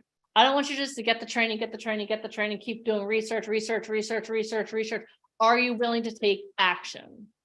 Because action takers change the world, not people who are thinking and hoping and wishing. Action takers are the people that are going to change the world and make their voices heard. If you're willing to take action, type action in the comments. Type action in the comments. And you're not committing to me, you're committing to yourself, and you're committing to the people in the world who need to hear what you have to say. Do you know your why? Are you willing to sit down and think about why you want to do this? And again, your why, if you tell me, oh my God, I want to be famous, I want money, I want this, I want that, that's all great, that's all cute, that's all a flash in the pan. Do you know why? Do you know what your legacy you want to leave is? You have to know that. Are you willing to become a person of influence by being the best at what you do? Are you willing to become a person of influence by being the best? They're the ones who change the world. Denzel Washington changed I can't remember his name, but I could see his face. Changed lives. Denzel Washington changes my life every day, because every day, if I start to think, oh my gosh, why am I doing this? I remember that the reason that Denzel Washington is an actor and pushes so hard is thank you, Chadwick Boseman. Thank you guys. I had a little brain fart. But Denzel Washington helps change me every day, because there are days where I'm like, why am I doing this? I'm like, well, if Denzel Washington is so successful and he still shows up to act because he wants to get back to the Boys and Girls Club, then Deneen White, you took us out of bed and let's go do this. One day I want to tell him that story. So now I want to share with you some people that I respect, that I think we can all agree are world changers. On the left is Mother Teresa. I've admired her for so long because she was willing to go wash the people that everyone else forgot. Like, there are days where I'm like, oh my God, like, I get overwhelmed when I even think about what she did in the world. But you know what the thing is? Everyone thinks about Mother Teresa. They're like, oh my God, she was a world changer. She was amazing. But she became the best at what she did. And that what she did wasn't free. She had to raise a lot of money. That spunky lady right there, she had to raise a lot of money to take care of the people that no one else would take care of. And I admire her so much for what she's done. And I feel like she left huge shoes for us to follow. But are you willing to work with people that no one else is willing to work with? Is that part of your why? And Martin Luther King Jr., I don't really know that I have to even explain what he means, but his I have a dream speech, I feel like if we would all just listen to that and create unity in the world will be such a better place. Right? How many of you, like, I have a dream. Like, I have a dream that we're all unified. I have a dream that we're all successful. I have a dream that we all work together. I have a dream that we all work together to save those women and children. What's your dream? And what are you willing to do it? He gave his life, literally, for his dream. And Tony Robbins, some of you are like, oh my God, Tony Robbins, Mike does a much better impression of him than I do. But Tony Robbins has literally changed my life in so many ways. I'm actually wearing a necklace that from his foundation. And I wear this every day because it reminds me of who I am. But I love Tony Robbins because if you don't know his story, he went through a radical transformation. He was poorer than poor growing up. And one day someone knocked on his door and gave his family Thanksgiving dinner. And he was so touched by that person's generosity. He's made it a goal to feed 1 billion people. He's well on his way there. We partner with him to help him do that. But the reason I chose these 3 people is I think we can all agree that they're world changers, right? So the question I have for you again is this: are you willing to be the change that the world needs? Are you willing to rise up? Are you willing to do the work so that your voice as a model or actor is heard? I want to thank you guys for listening. My name is Deneen White, and it was my honor to share this with you because here at VIP Ignite, we're faith-based and we're heart-centered.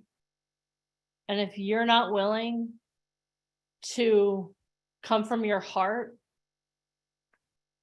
then I'm not really sure why you're creative, because that's what creatives do. But I just wanted to share that with you guys. So thank you very much. And now, made me cry. I know I'm trying really hard not to cry. My makeup's already smeared here. Thank you very much. But I just want to thank you guys for listening.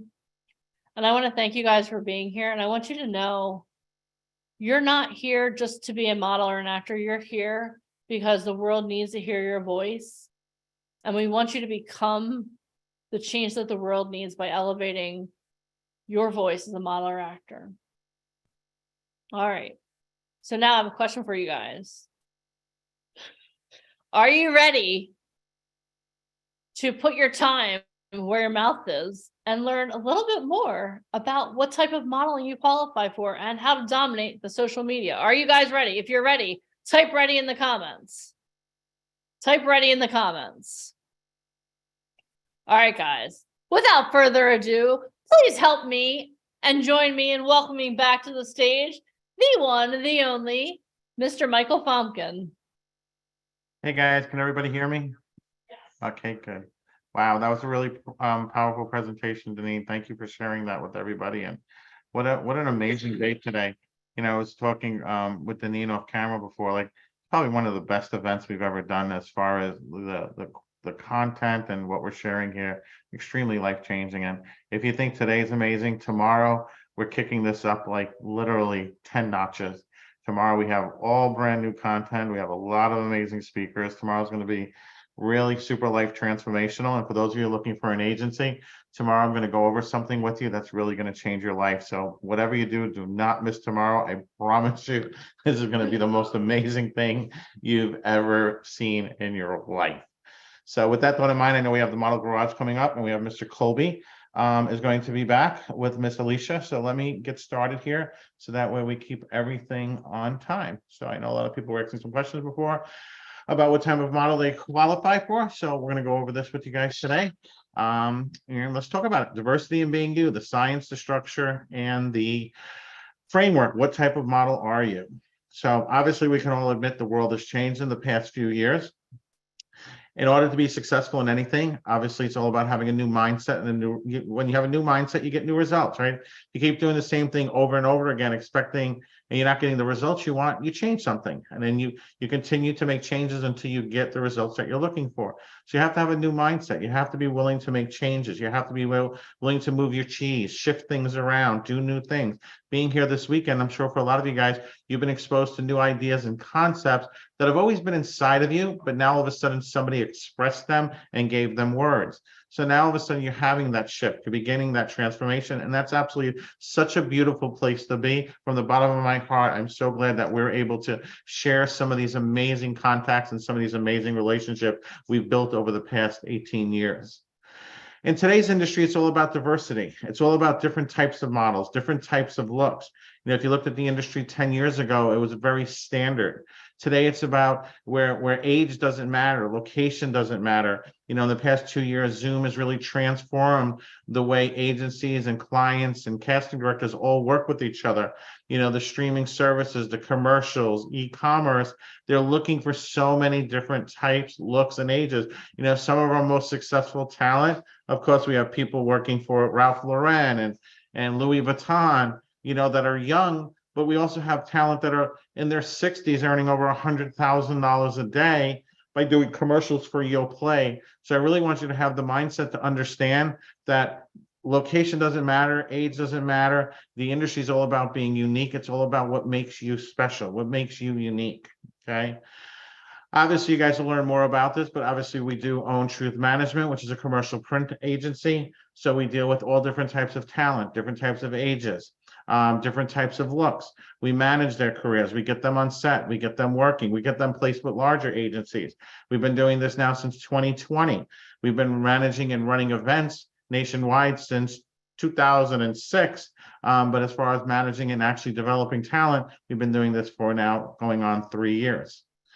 And again, we're experts in this. And the things that we're not experts in, we bring the best people in the world. We work with the people who are the founders of Ford Models. We work with people who travel to Milan, who travel around the world. We work with the people who are working with some of the biggest names in the industry. And this is our key, this is our secret sauce. This is what we do. We only work with the best people in the world because by having the best people in our corner, it gives us the greatest results possible. So, talking about modeling, most of the world, when asked to describe a model, will answer with the wrong question. So if I went to an average person who's not working in the industry and I said, okay, well, describe to me, what do you think the average model looks like? This is what most people will say. They're going to say, well, they're tall, they're thin, and they probably walk the runways of Paris and France, and they lead this glittering, glamorous lifestyle. What the average person thinks of when they hear the word model is they think of the word high fashion. So they think of high fashion, editorial, runway models. So I'm going to give you the exact definition of high fashion. High fashion for females are tall and slender, unique looking models that are typically hired for high fashion. British Association of Model Agents, AMA, explains that the female model's height should reach between 5'8" and 5'11", with a 6 to 8 dress size, 34, 24, 34 bust, waist and hip measurement. That is the standard. This is the reason why there's a standard. When you're high fashion, you're editorial, you're working for designers. Designers are creating clothing for shows. These are normally one-of-a-kind pieces. When something's one-of-a-kind, it means that it's handcrafted, hand-stitched, designed. It means it's very labor intensive, which means it's very expensive. So by having a set standard, I don't, as a designer, let's just say I'm a designer, I don't have to have the model in front of me. I can create the clothing and say, now I'm doing a show in New York and I need 10 girls and 10 guys. I call the agency. The agency's already taken the model's measurements. So the agency now sends over the 10 models, 10 girls, 10 guys, 20 models that fit those requirements, okay? So when the models show up, the clothing fits them with very little alterations. Okay, for men, male models who wear the latest designer fashions must be 6 feet tall. Male models photographed for editorial advertising required to be 5'11" to 6'2" and fit in a 40R jacket, okay? So that means when I have a set standard, again, for men or for women, when the models show up, the clothing fits them. What's great is if I'm doing a show in New York, all I have to do is fold the clothes up when the show is done, ship them to Paris. When I arrive in Paris, I call an agency in Paris. I say I need 10 girls and 10 guys. When the models show up in Paris, the clothing's going to fit the models the same exact way in Paris as they did in New York. Okay. So it doesn't matter where in the world I am, I'm going to always deal with legitimate agencies that I've worked with in the past, right? There's only so many top agencies, Ford, Wilhelmina, Click, MC Squared, so forth, IMG, that these major clients work with on a consistent basis. These models, though, even though people, when they think about this as high fashion, they only think about that.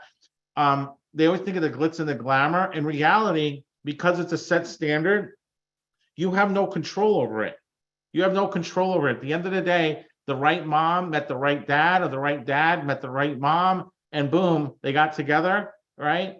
And they did the service, and now all of a sudden they have a baby, and that baby grows up to be that particular size, okay? So you have no control over that. It's genetics. At the end of the day, only 2% of the world's population will qualify for high fashion. That means 98% of the people genetically do not match these measurements. Now, to take it even further, the models at this level, they don't want them to be actually good looking. The terminology is striking looking with unique looking features. This gentleman right here that you see in the yellow cargo shorts is a perfect example, because he's not Tom Cruise, he's not Brad Pitt. He's got a unique look, and you're not going to be fascinated with his looks as much as your eyes are going to be drawn to the clothing. So the reason they don't want these models to be handsome or beautiful is because they want your eyes to be on the clothing at a show. They don't want you looking at the models, okay? So if you really take out the glitz and the glamour, at the end of the day, high fashion, the models are just walking hangers. There's nothing else to it. It's a very short career. And here's the interesting thing. Everyone always thinks of high fashion when they hear the word modeling that doesn't work in the industry, or are not in the industry. High fashion is the smallest segment of the industry. It accounts for literally less than 10% of the entire industry. So if you were trying to be anything, you wouldn't want to be a high fashion model, because this career is very short. The average age is between 18 to 22, okay? So it's a short career. It's only 2% of the world's population, and it's also the smallest segment of the industry. The largest segment of the industry is going to be what's called commercial print. Commercial print are going to be magazines, billboards, catalogs, okay? This is 80% of the industry, right? Commercial models work many different jobs, including print advertisements, catalogs, campaigns, television shows, magazines, trade shows, and much more. And what's really great about commercial print, there are no height or size requirements to become a commercial model. Print models must have an attractive face, good skin, a nice body, and a pretty smile, okay? Age doesn't matter. Location doesn't matter. These are all commercial print models. These are editorial catalog models. This looks like a Macy's ad, right? Here again, you can see in today's world, it's different family structures, right? So the industry's changed. Now you can see two dads in an email, in a campaign. You can see two moms. You see different ethnicities, okay? Just to kind of give you guys a setting, okay, because of the way the world worked out in the past 2 years with productions, there's more opportunities, okay, in the next 2 years in the print commercial division, TV and film combined. There's more opportunities in the next 2 years than there have been in the past 10 years combined. Okay, huge growth market for people of different ethnicities, people of different backgrounds, people of different looks, people of different sizes, heights, and especially ages. Obviously, for kids, there's always going to be opportunities for kids. The most important part of children are going to be the parents. Are the parents able to be on set? Do the parents have working papers for the child? Do they have a trust fund set up? Right? There's lots of things that you have to understand how the industry works. Okay. And having an agent, having a manager, having people who have already done what you want to do, explaining to you makes life so much easier. Trust me on this. Right. So again, here's some examples. Here's Christine. She's a commercial print model that we represent. She's also part of our inner circle. She does amazing things. She just started a new company. Not only is she a model and an actress, she also does fitness training and yoga. She's started a coaching course herself. So she's getting to meet a lot of different people in the industry who really inspire and push her forward. Okay. So being in the entertainment industry is just not about the glitz and the glamour, being on the cover of a magazine. That's all fun. But behind the scenes, it's getting to meet some incredible people, going to incredible destinations, living the life that people who don't take action dream of, right? I grew up in Brooklyn. I grew up in a, I don't want to say the roughest neighborhood, but you certainly need to know how to handle yourself where I live. And everyone talked the big game. They did a lot of talking, but none of them actually took action. There are people, I can still go back to my old neighborhood that are literally on the same corner that when I left there 20 years ago. So it's all about meeting with people who push you forward, meeting with people who take you to the next level. Here's another example, commercial print model, right? Your property managers are grumpy, cow, relaxed. Nice ones do exist. She's an older talent, okay? She has an agent. She has a manager. She has headshots. She probably has a reel, okay? She's being submitted out for auditions, okay? She has that unique look. Every time a client calls and we need somebody who's older, and like, in their 70s, can play the role of a grandmother, this is who gets the phone call. This is who goes on the audition, jumps on Zoom, meets with the casting director, booked the job. Let's get you on set. Here's a great one, AARP. The older I get, the prettier my portfolio is, right? This lady has great versatility. African-American, she's got the gray in her hair. Not only can she play somebody here who's, playing somebody who's, early in retirement, she can play a mom. She can play a grandmother. She can play the auntie. She can play a soldier. She can play the president of the United States. She can play a CEO. There's lots of roles she can play. I want you guys to see yourself, the versatility of all the roles you can play.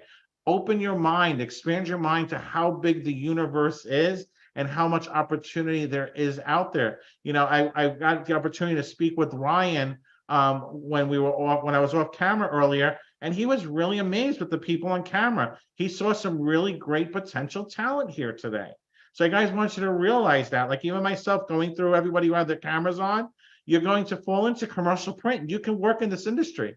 And what's great about this, it doesn't matter how brand new you are. Everyone has to start someplace. Everyone, the most successful people in the world, people who've booked 30, 40, 50 covers, started with their first audition, started with their first agent, their first manager, their first photo shoot, right? Here's e-com. You can see the mom, the dad, the little boy, right? Different ethnicities, different looks. This is all commercials. Sid is amazing. Sid used to work for the city of Philadelphia for over 30 years. She just recently retired, okay? She's literally been on set almost every single day, okay? Working in TV and film. She is the nicest, most beautiful soul I've ever met. She's also in our inner circle. She's absolutely amazing, okay? She has such a great personality. She follows directions. She shows up on time. She follows up. Anywhere we are, she shows up. She makes a great impression. You can see she comes from a different religious background, But it's all about today's market. It's all about what's unique, what makes you different. Every time a client, every TV show, every ad needs all different types of looks, all different types of backgrounds, all different types of ethnicities. Once your mind opens to that, being unique, being different, you see that the world has unlimited opportunities. So commercial print, again, magazines, billboards, catalogs. I want you from now on, like when you get that junk mail in the mail, those catalogs, when you're driving around or you pick up a magazine, when you're online kind of goofing off, when you're watching TV and a commercial comes on, instead of fast forwarding the commercial, instead of not looking at the magazine, not looking up at the billboard, I want you to look past the product, and I want you to see the people that are in the ads. I want you to question yourself. Who's that person's agent? How long have they been doing this? Think about the Verizon ads, the AT&T ads, the McDonald's ads. When was the booking for that? When did they shoot that? Where are they filming that? Where are they shooting that? Was watching a show yesterday where I was talking with Deneen, and the casting was actually done in Kansas. The booking was actually done in Kansas. It was actually for Delta for the faucets.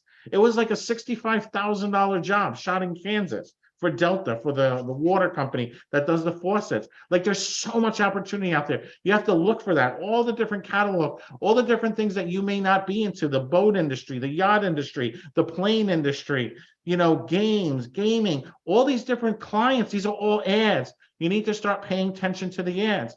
And the reason we know this, we've been doing this for over 16 plus years.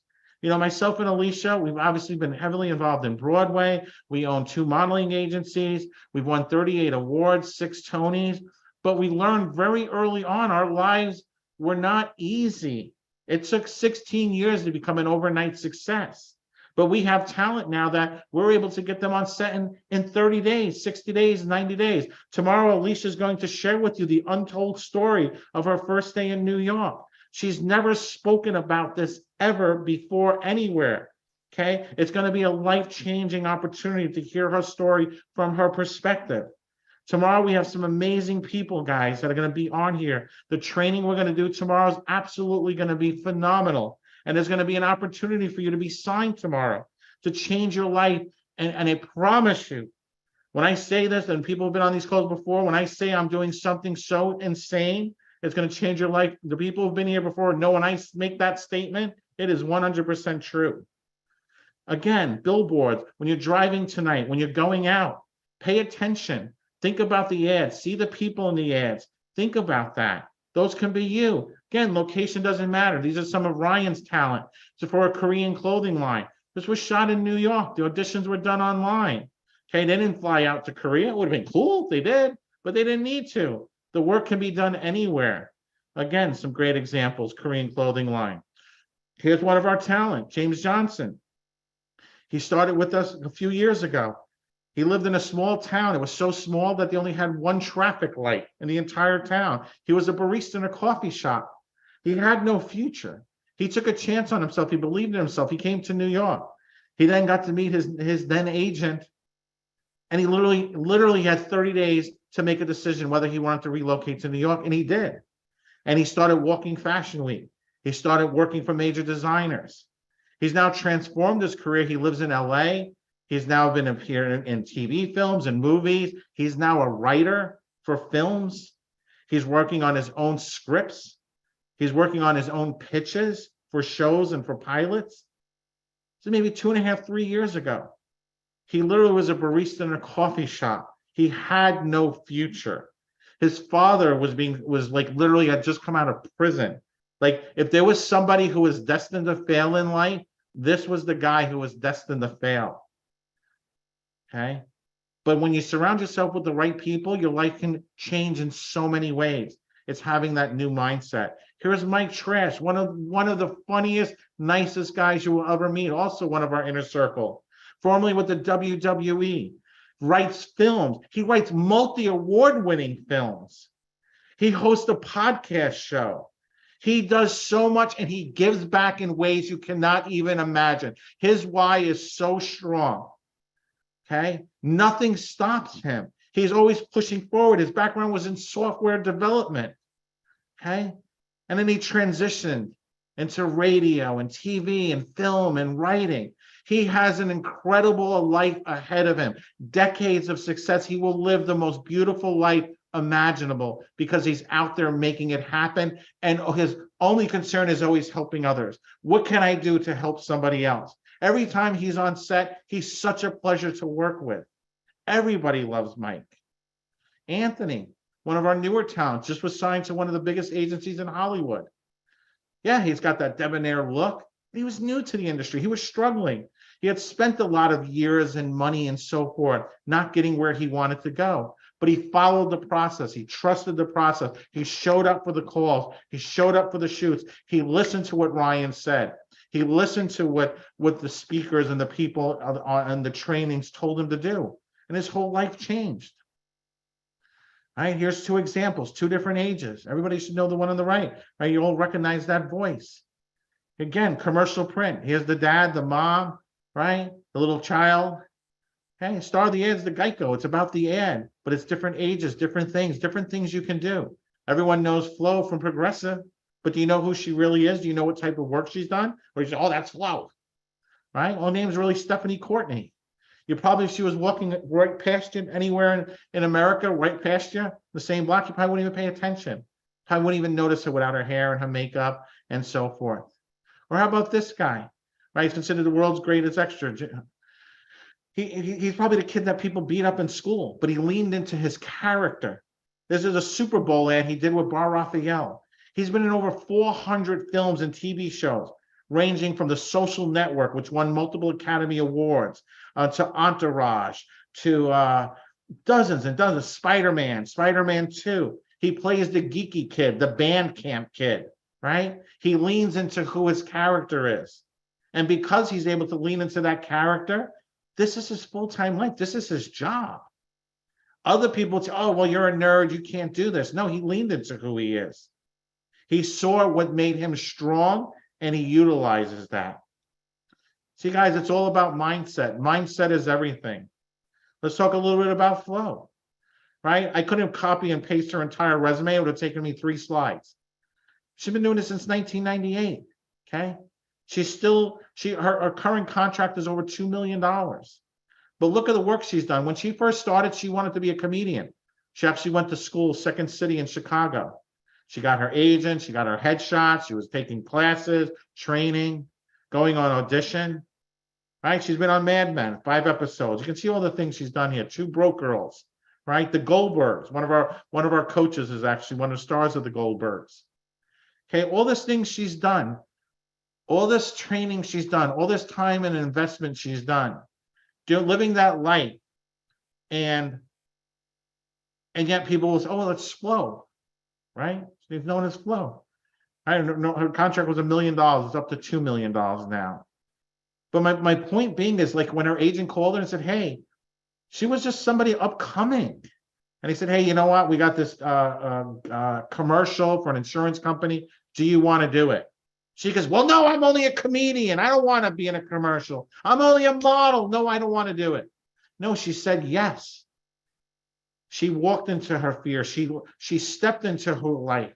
She leaned into her character. And now she's a national spokesperson making millions of dollars. Okay. Age doesn't matter. Location doesn't matter. There's promotional modeling. Promotional modeling is trade shows, boat shows, car shows. There's fitness modeling, right? Think of all the e-commerce, all the different clothing lines, all the different supplements, training, coaching, gym equipment, not just Nike, not just a few brands, you know, the big international brands. There's hundreds of companies, hundreds of opportunities. You don't have to be the buff muscle guy, right? You just have to be that person who loves fitness. Age doesn't matter. Location doesn't matter. Plus size, curve, okay? A $500 million worldwide industry. So much opportunity. Kids always going to be opportunity for kids. But again, commercials, right? You can see the different ethnicities. You can see the lady on the right, the secretary. She can play the president, the girlfriend. She can play the wife, the sister. Right? It's all about versatility. Guys, it's 2023. The world has changed. Mindset is everything. It's all about what makes you unique, what makes you different. People who succeed at the highest level are not lucky. They're doing something differently than everyone else. Tony Robbins, right? It's not about lucky. People are saying, oh, people who are insecure and unsure of themselves, oh, it was lucky. No, it wasn't. They did something better than you. They did something different than you. And if you talk about it, it's only a dream. Well, you know, one day I'm going to do this. One day I'm going to live my life, right? But, you know, I can't do it now because here's my excuse. But I could see it. Wow. That goes from a dream to actually being a vision. But if you schedule it, it becomes real. If you say, you know what, I'm going to be here tomorrow for this boot camp. I'm going to make sure I am here bright-eyed, bushy-tailed, and ready to take the world on. I've been taking notes. I am listening. I am paying attention because today I'm building the foundation of not only my career, but of my life. So again, guys, it's all about the right opportunity. And it's here for you this weekend. My name is Michael Fompkin. This is Diversity in Being You, the science, the structure, and the framework. What type of model are you? High fashion, promotional, fitness, plus, teen, commercial print, lifestyle. Up next is Mr. Ryan Colby and Alicia Kabak, and I'm going to hand this over back to Ms. Deneen. I will see you guys tomorrow. Trust me on this, guys. Tomorrow I have some amazing things to share with you. We have such an incredible lineup. But up next is everyone's favorite time, Model Garage. Bye, guys.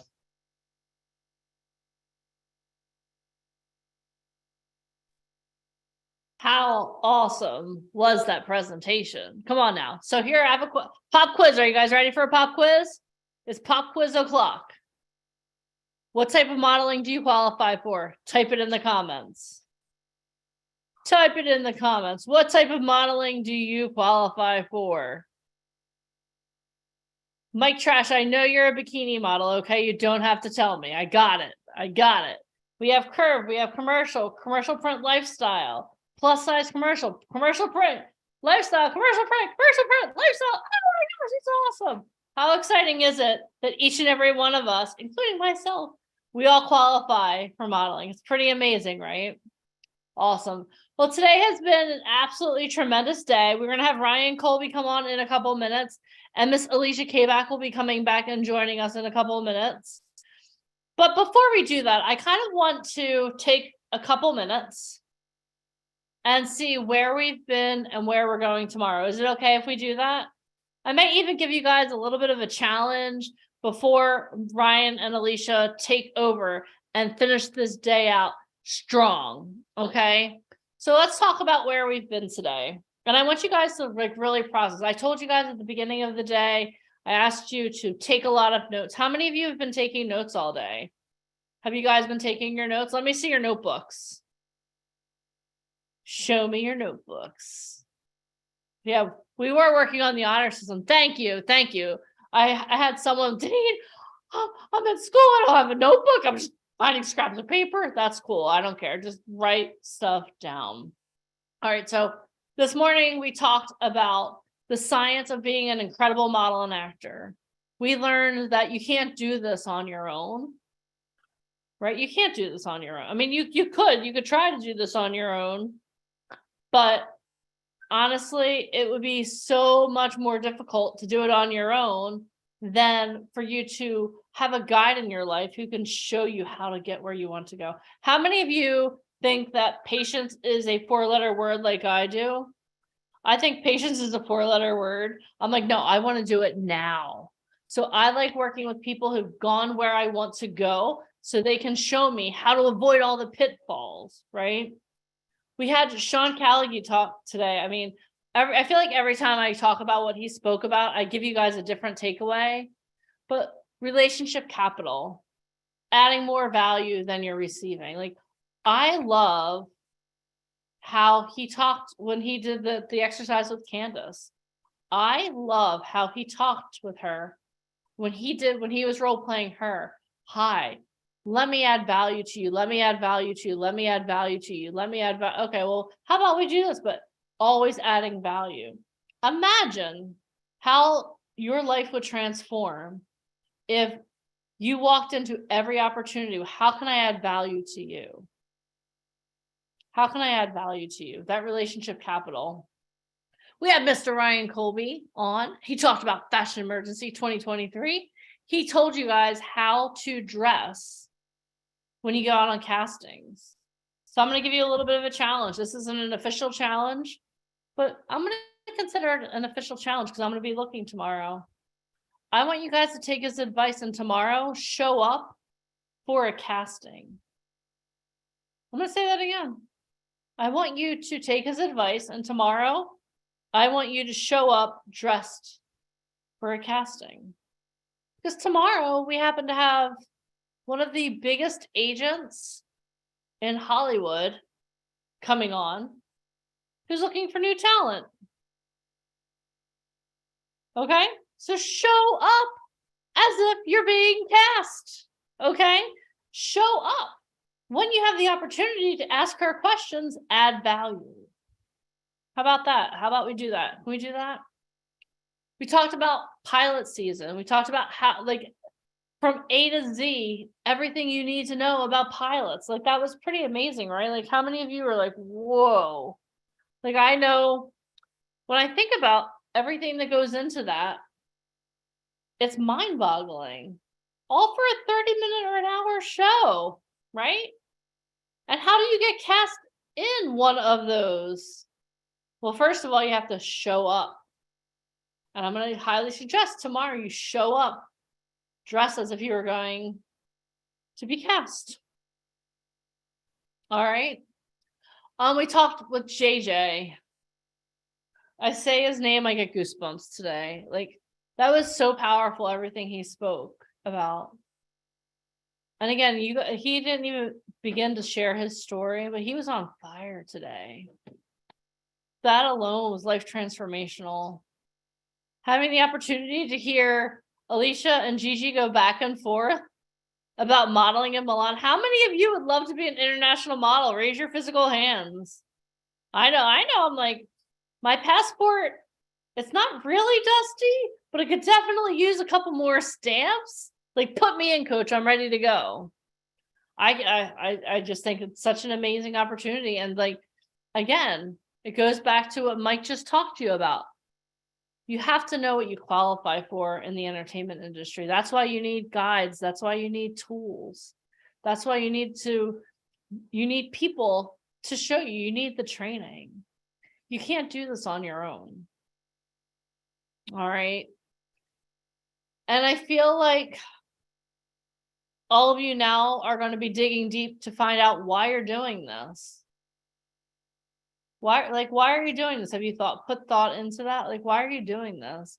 If you want to be the change in the world, you have to be the best at what you do.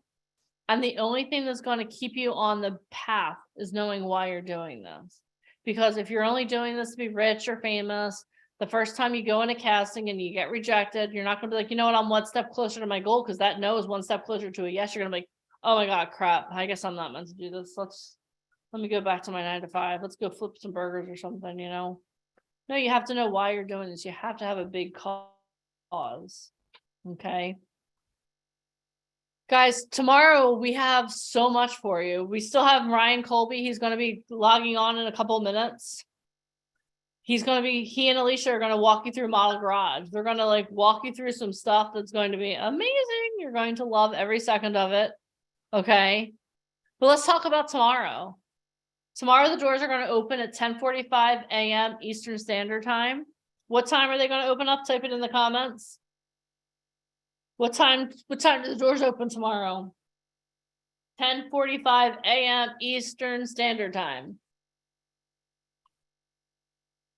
7:45 a.m. Pacific Time. Thank you, April.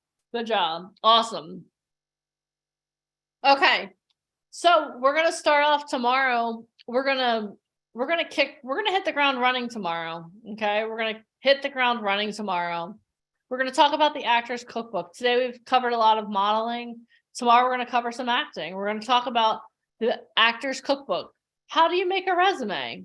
What does it take to be an actor? What does it take to be an actor that can get cast in a pilot? We're going to talk about that. We're going to do one of my favorite segments. Alicia, is going to put a huge agent in LA on the hot seat. It's like two straight shooters going at it, locking horns, breaking We're down. gonna roast her tomorrow. We're gonna turn the fire on full blast. Tomorrow we're gonna go like this and feel the warmth. It's gonna be hot. She's going right in the hot seat. I warned her. Oh my gosh, and she loves it. So you're gonna learn. And when we talk about one of the biggest agents, like literally, she has cast members on the show Wednesday, on Americans, and I'm sure I'll read you her full bio tomorrow. She's like, "Oh, Deneen, I'm so sorry, but you have to update that." I'm like, just send me the updated one every time. But literally, she has cast members on the biggest shows that are out right now that you know. We're gonna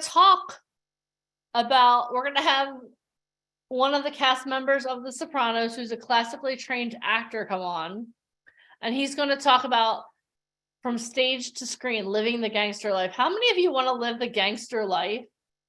And when I say the gangster life, I'm not like gangster life. I'm talking about like, how many of you want to live a life where people are like, wow, you must be a gangster. Like, how are you living this life? How many of you want people to be jealous of the life that you live? Type me in the comments. Type me in the comments. Yes, we all want that. We want people to be like, wow, how did you do that? Well, he's going to show you how to do that. We're going to talk about how to get signed by an agency. Doesn't matter where you live or how old you are. How many of you want to get signed by an agency? Type agency in the comments. What we're going to do is we're going to show you how to do that. Okay. We're going to have the pitch man of Hollywood on. It's going to be amazing. He's going to come on and he's going to tell, he's working on some crazy huge projects. He is on the East Coast currently. He's going to be heading out to Beverly Hills, his favorite spot soon.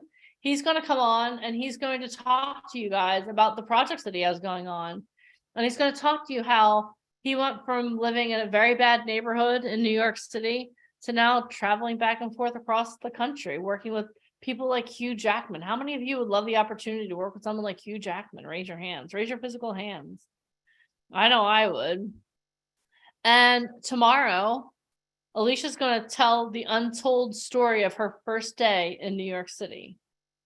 And let me tell you something. You're going to want to bring your tissues and you're going to want to bring your notebooks. Because you know what? She makes it look easy, but let me tell you something. It wasn't. And she's going to tell you exactly how she survived her first day in New York City. And one final thing. How many of you are excited because it's Fashion Week time? I know I'm excited. Last year I went to my first Fashion Week shows. It was unreal. It was absolutely unreal. So tomorrow, Ryan Colby is going to go over Fashion Week news and how to audition for Fashion Week. How many of you want to audition for Fashion Week? Type audition in the comments. Type audition in the comments. So we have a lot to do tomorrow. And we're really excited. So I want to make sure that you guys understand that this is a 2-day event. We still have more to go today. We still have Alicia and Ryan that are going to take the stage, but tomorrow is Transformation Day. Today we're laying the foundation. Ryan and Alicia are going to break it down for some of you guys right now about like things that you need to do, where you need to be in the industry. But tomorrow is where the rubber hits the road. The rubber meets the road. Okay. Tomorrow you're going to have the opportunity. How many of you, and I know you only heard from him for a couple minutes so far today, but how many of you would love the opportunity to work with Ryan Colby in Orlando? Raise your physical hands. How cool would that be, right? Yes. How many of you would love the opportunity to start putting together everything that you need so that you can start auditioning for pilots, so you can start auditioning for Fashion Week? How many of you would love those tools in your to be able to put those tools in your tool chest? We got that coming up. Okay. So you want to make sure that you're here tomorrow until the end, because you know what? You have to be all in. This morning you promised yourself that you would be all in for the next 2 days. So make sure you're all in. All right. So I introduced Ryan Colby to you, but I never formally introduced Alicia Kabak, the co-founder of VIP Ignite, to you. So I would love to do that before I hand the microphone, the proverbial microphone, over to her.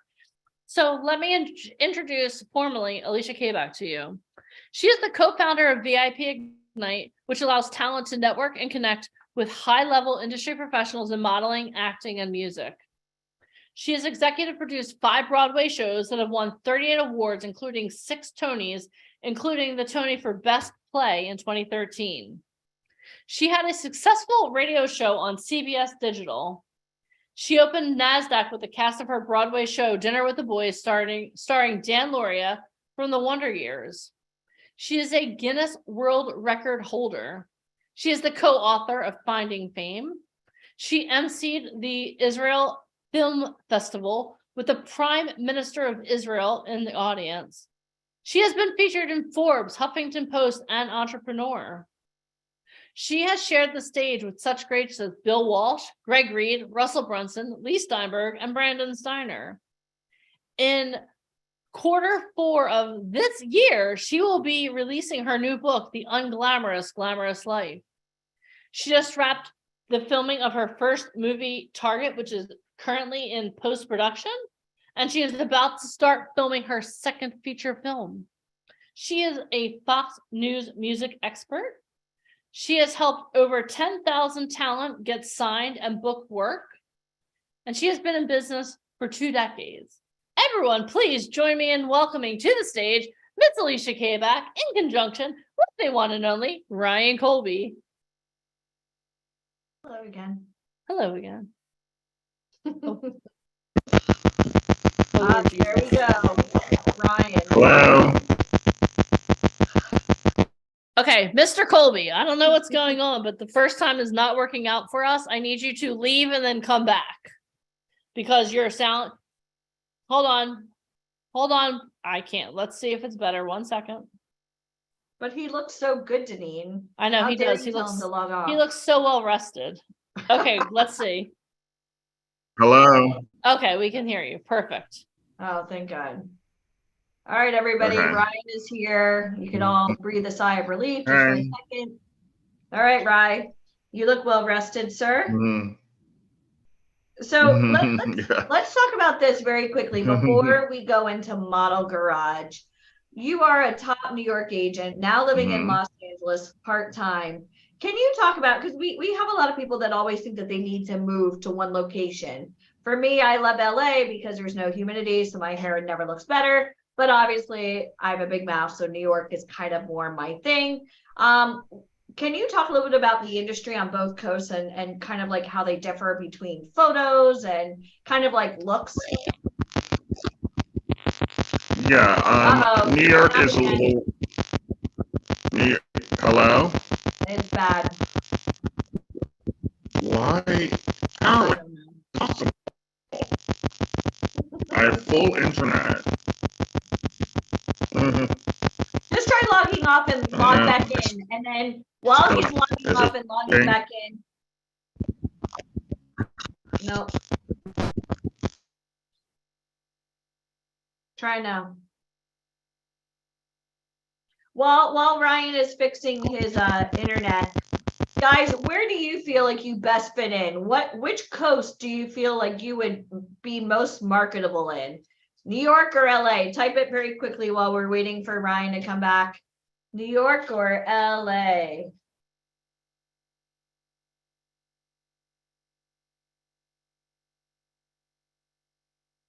Now, I really want to preface this. You don't ever move, again, based on your personal preferences. You've got to go to that blue ocean, somewhere where you're most marketable. So your preferences don't matter. It's like saying, well, I prefer to stay in Houston, even though I want to star on Broadway. Well, my family's here. It's convenient for me. Convenience does not matter. Okay, cool. All right. Awesome. Loving it. So are you guys enjoying today so far? You guys enjoying it? Tell me very quickly your biggest aha moment before Mr. Colby gets back. What was the biggest takeaway so far? What was your biggest like, holy crap, aha, this is exactly nail on the head what I needed to hear today to solidify my thoughts about getting into show business? JJ, good. High fashion, 10%. Yep. Pilots, good. JJ, asking questions in a different way that says, yeah, good. Yeah, Candace, I loved what you and Sean discussed today. That was great. All of it, been crying all day. Relationship based, not transactional. True. Ryan Colby, model wear. Yeah. All of it was amazeballs. Hi, April. I hope you're feeling better. Okay. Yeah. One thing that I know that a lot of times when people are trying to get into show business, a lot of times they don't know what they quite qualify for. So that's why I'm excited when Ryan gets back on. I know that we went over it briefly today with Ryan, and then we went over it a little bit with Gigi, and then obviously with Michael, what type of model are you? But one thing fun that we kind of started was, it's something called Model Garage, and it's a lot of fun, where typically it's kind of like one of those like HD TV shows or Bravo shows where somebody like pulls up like to the Model Garage, and somebody, let's say Tawanda, hi Tawanda, like Tawanda pulls up, right? She stops, and then Ryan Colby assesses from top to bottom, which everybody will say a prayer. And then Ryan Colby will say, okay, well, this is where I feel Tawanda would best be based out of for marketing purposes. You know, for myself, like I'm a huge fan of rom-coms. How many of you guys love like romantic comedies, right? Whether you watch them on TV or you watch them in movies. And it's funny because if you've ever watched like a Kate Hudson movie or a Jennifer Garner movie, have you guys ever noticed that like some of the best friends are typically best friends in like every rom-com? They never play the love interest. If you've ever seen that type, I've seen that. Because I was watching How to Lose a Guy in 10 Days, and I was watching, what else was I watching the other day? I was watching something with Jennifer Garner. I can't even think about it. 13 Going on 30. And I thought to myself, you know, it's funny because like Catherine Hahn from How to Lose a Guy in 10 Days, she always plays the best friend, but she never plays the lead role. So sometimes it's hard for people to understand, like, yeah, you may be adorable, but you may not be that romantic lead. You may not be that high fashion model, but why couldn't you have consistent work?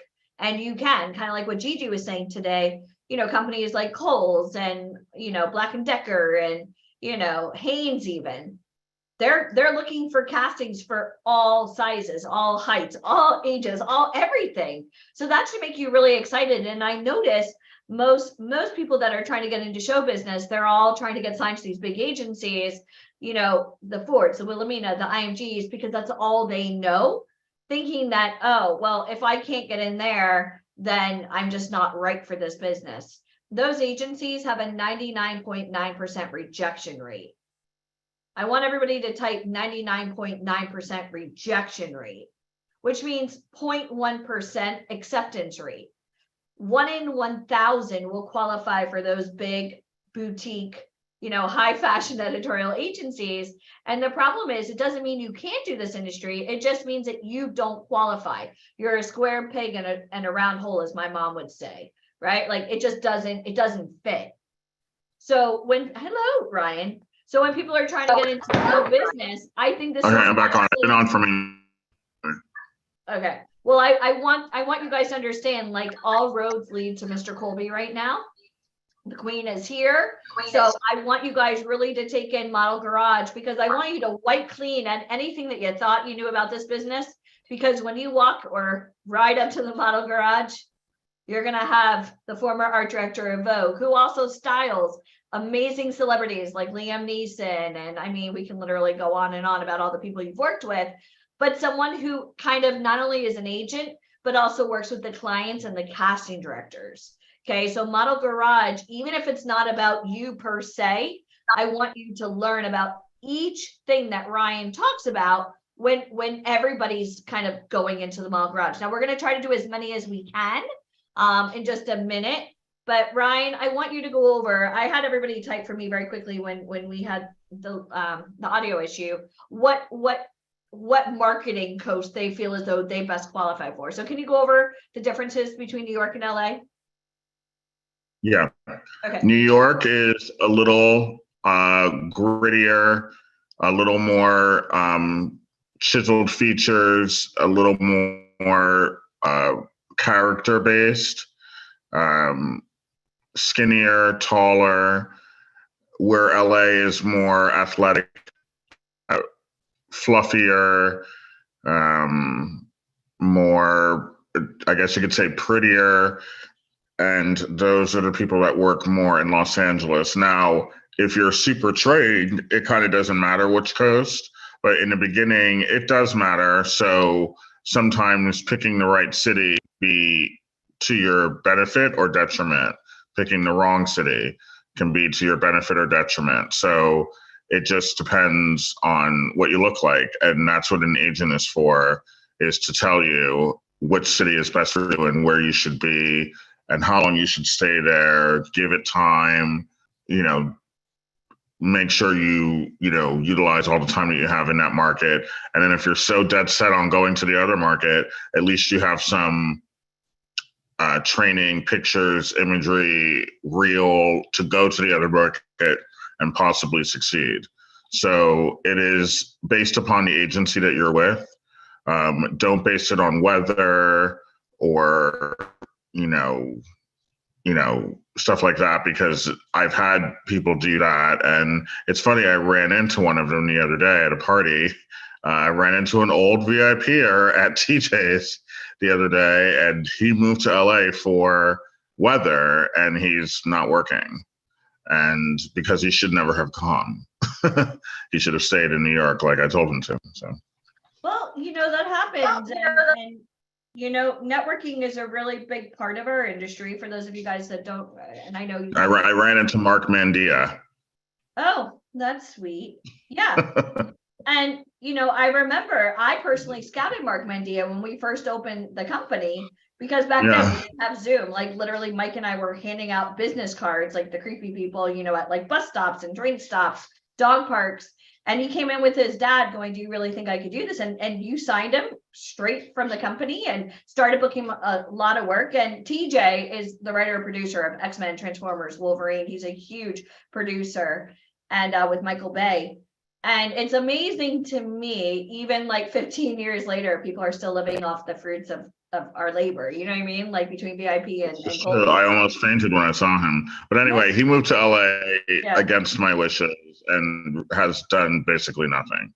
So, and he kind of admitted it. Yeah. It is what it is. Yeah.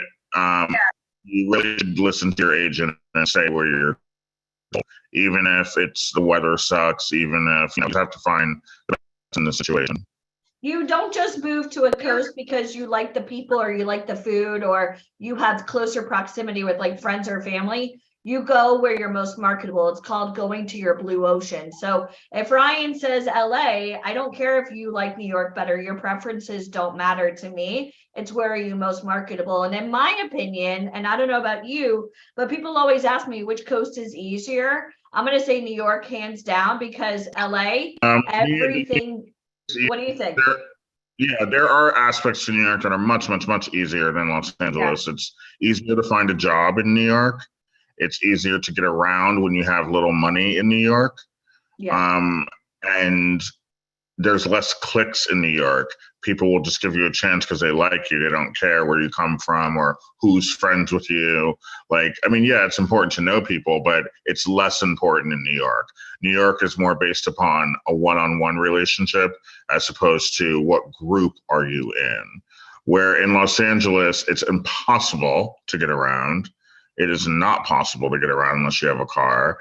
And it's much harder to find a job that can sustain you while you're pursuing your career. It's really hard.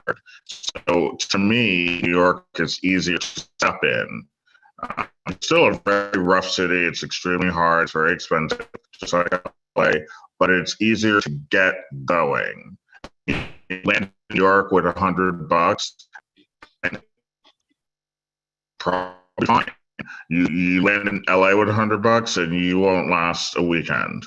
So I like friends and family that live in a good area, can provide you with a vehicle, okay, fine, you can get away with something. But if you're literally just getting off a bus or a plane, it's much better to do that in New York. Yeah, and if you guys have never seen the movie Bowfinger, Google it, starring Steve Martin and Eddie Murphy. We're literally like Heather. Have you seen that movie, Ryan? I've never seen it. No. Okay, I'll send you the trailer for it. But it's an older movie. If you guys get a chance, watch it. Heather Graham plays this starlet. You guys all should know who Heather Graham is from like Boogie Nights and Hangover. She gets off the bus and it's literally like, I want to be a star. And they're like, right this way. And it's hilarious. But so many people migrate to LA thinking, oh, well, if I'm in the land of Hollywood, it's going to be easy. And I find that Hollywood is so much harder. LA is so cliquish. And back in the day, really before the Zooms, it was so hard to get those in-person castings that if you even got one a week, that was great. New York, you can go on like 6 or 7 castings because it's like quick subway rides. It is quick and it's easier. Ryan, I think I kind of want to go over with you, regardless of what coast they're on, is should models accept acting opportunities and should actors ever model? Can you kind of go over like the gray areas of that? Because I get a lot of people with the blinders on.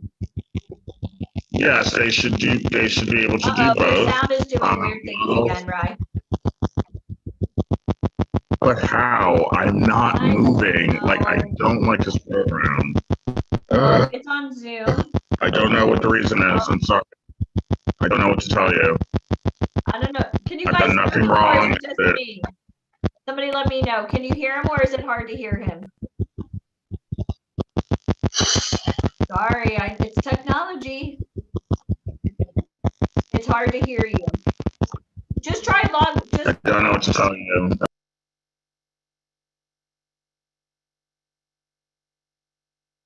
Try. Hello? Yeah, the sound is fine, but the mic is crunchy. He sounds like he's near a helicopter.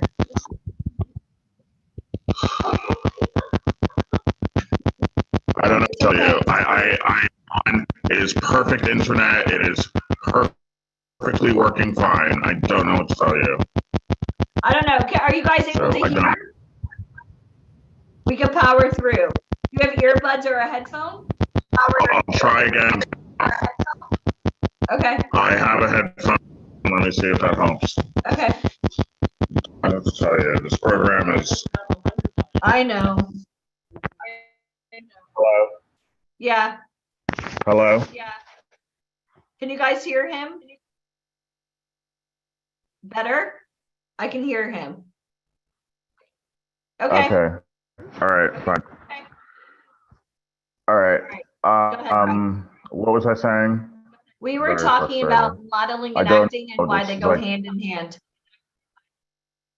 Okay, so yes, models need to be able to deliver dialogue, and actors need to be able to take a nice photo and model. So yes, you do need to do both. You should be able to do both. You know, the days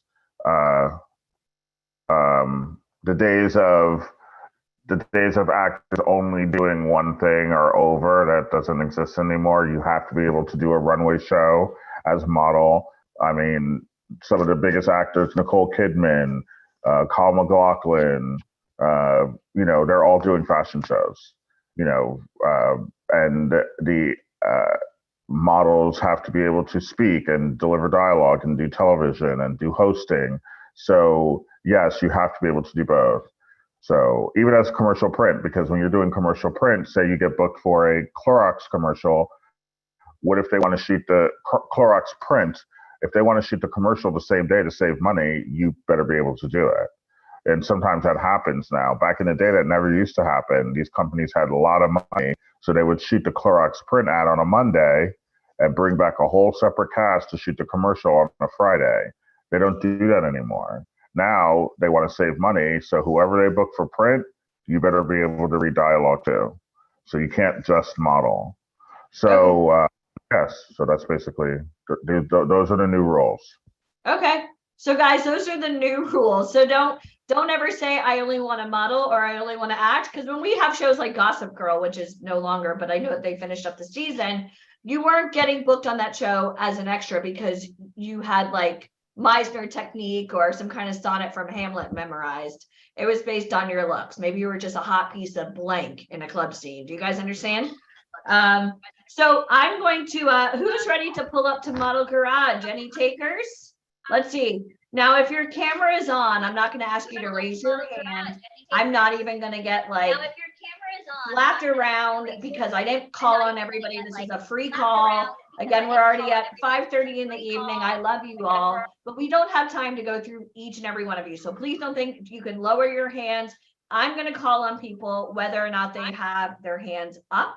So nobody should have their hands up. And I'm going to go through and find people personally who I think Ryan is going to have a field day at Model Garage. You guys ready? Oh All right. So, all right, Richard Fardham. Hi, sir. Okay, here we go. I'm going to pull him off of mute. Okay. Hello. Hello. All right. Hello. I don't see anybody. I'm going to add a spotlight. I think that's how you do it. Deneen. Okay, there he is. All right. I don't know. I see him. Excellent. Deneen tells me what to do. Okay, so Richard. Hi, Richard. Hi, how are you? Good. Excellent. Hi. Okay, welcome yeah, to you Model have Garage. Go ahead. Model Garage. The name is great. Here. You have a great look. You look very, very hot daddy-ish, which is extremely remarkable. But you look like a politician, a business owner. You know, you could actually be villainous too because you have narrow eyes. So it's you kind of look like a more attractive Alan Ruckman, who recently died from Die Hard. Yeah. Alan Rickman, Rickman, sorry, Rickman with an I, not Ruckman, sorry. Who I love. He's one of my favorite character actors. He's really good at being a villain, and he's also very funny. Yeah. So you kind of remind me of him from the late '80s. Just based upon looking at you quickly, can you read dialogue believably? Yes. Yes. Okay. Are you Yes. American? Yes. I am. You are. Okay.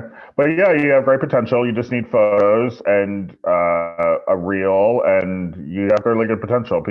You're very marketable because you look like you're at the good age where you could have grown children. You could run a big power company. You could be the evil villain in James Bond. You could be the long lost love of Reese Witherspoon in some, tragic rom-com. All of these things. So all of these things wrapped up in one.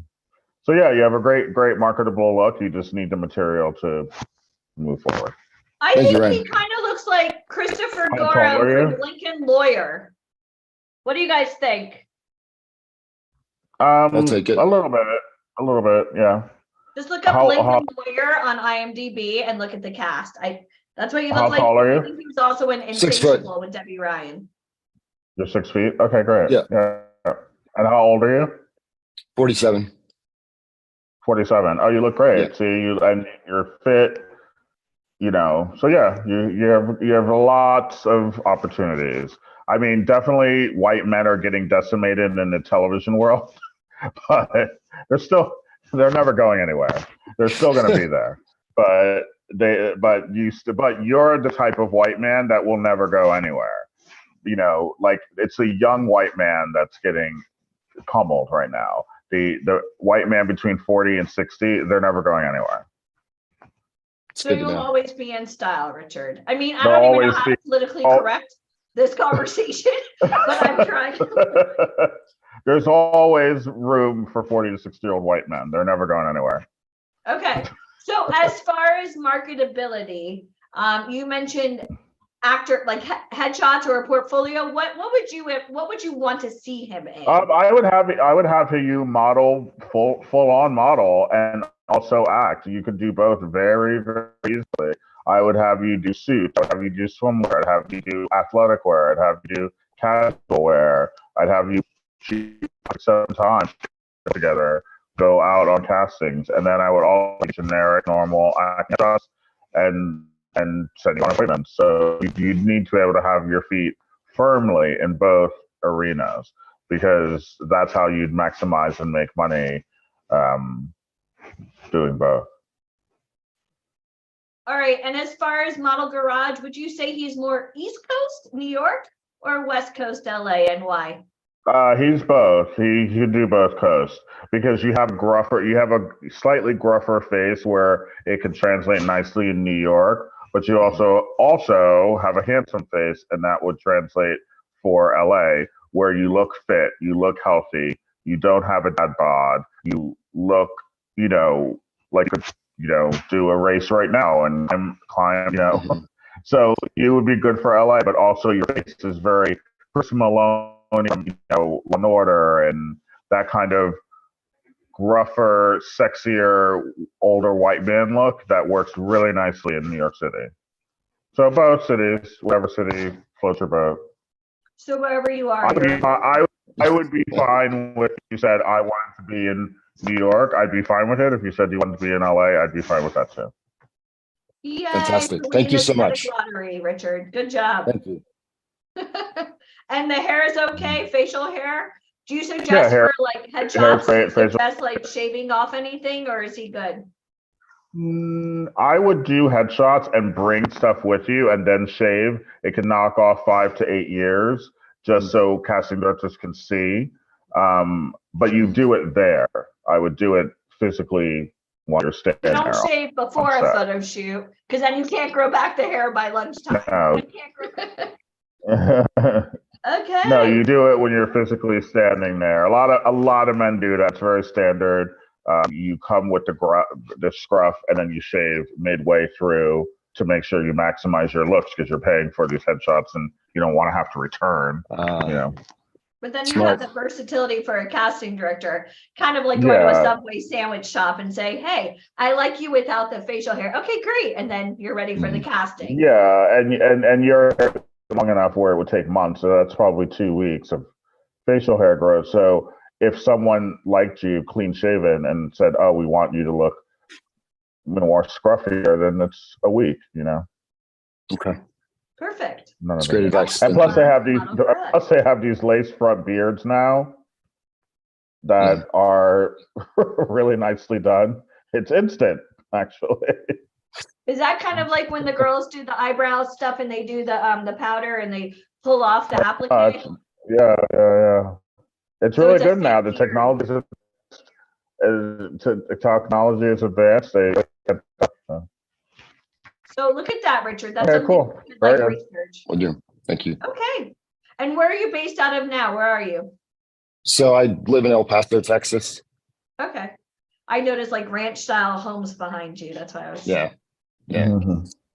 Cool. All right. El Paso, Perfect. Texas. So he can go either way. Okay, perfect. Let's see. Perfect. Let's see who is coming up next to the model garage. Let's see. Ashley Smith. What's up, Ash? There you go. We're already fast friends. Okay, replace Hello. spotlight. Okay. Hi, how are you? Hi, Hi, I'm fine. How are you? I'm all right. Okay. Okay, How Brian, tall and how go old ahead. are you? How tall and how old are you? I'm 43. Okay. How tall? I'm 5'3". 5'3". Okay. Well, you look much younger, so that's good. You don't look that age. You don't look 43. I'd say 28 to 30. So that's a good you. thing. So I would put you as like, an intern at a hospital, even a medium young mom. I mean, you really look great for 43. Like I definitely would not, if you had said 30, I would have believed you. So that's Thank a you. good thing. So I would put you as a young mom. I'd put you as a young executive, a young cop. I would never put you in some sort of middle-aged scenario because you look 30. I suppose that could be a detriment in some ways. It just depends upon you as a person. Some people get insulted when they're doing younger roles. I don't know why they do, but some people just do. But to me, it's elongates your career another decade. So I would just be fine with it and move on. I had the opposite problem. I mean, until I got older, when I was younger, I appeared older. And I think it's comes from within as well. I was a little more independent and not as childish and childlike as the other kids. So I guess people assumed I was 17, 18, 19 when I was 13. Okay, And love to now see that you I'm as a child, right? now that I'm older, I guess I'm happy that I have good genes and good skin and stuff like that. But you look younger, so you should definitely embrace that and shoot that way. When you do have shoots coming up, you should shoot that way. Make sure you look 30 and don't age yourself with your clothing, which we'll go over if you're doing the shoots to make you look as young as possible and not, don't age yourself with bad coloring, bad cuts of clothing, bad legs of skirts. Dark eye makeup. Yeah, don't age yourself.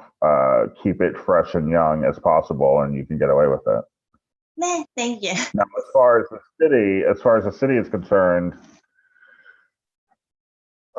you're 43 at 5'3". I would put you in LA because of the height, only because it's a more commercial city and there's more forgiveness for height in Los Angeles than there is in New York. New York are height snobs. So you have a little more leeway in Los Angeles where you'll meet plenty of other actresses or models or commercial print models who are 5'3", 5'4", 5'5", where they're a little harder to find in New York. Oh, I figured. That's great advice, actually.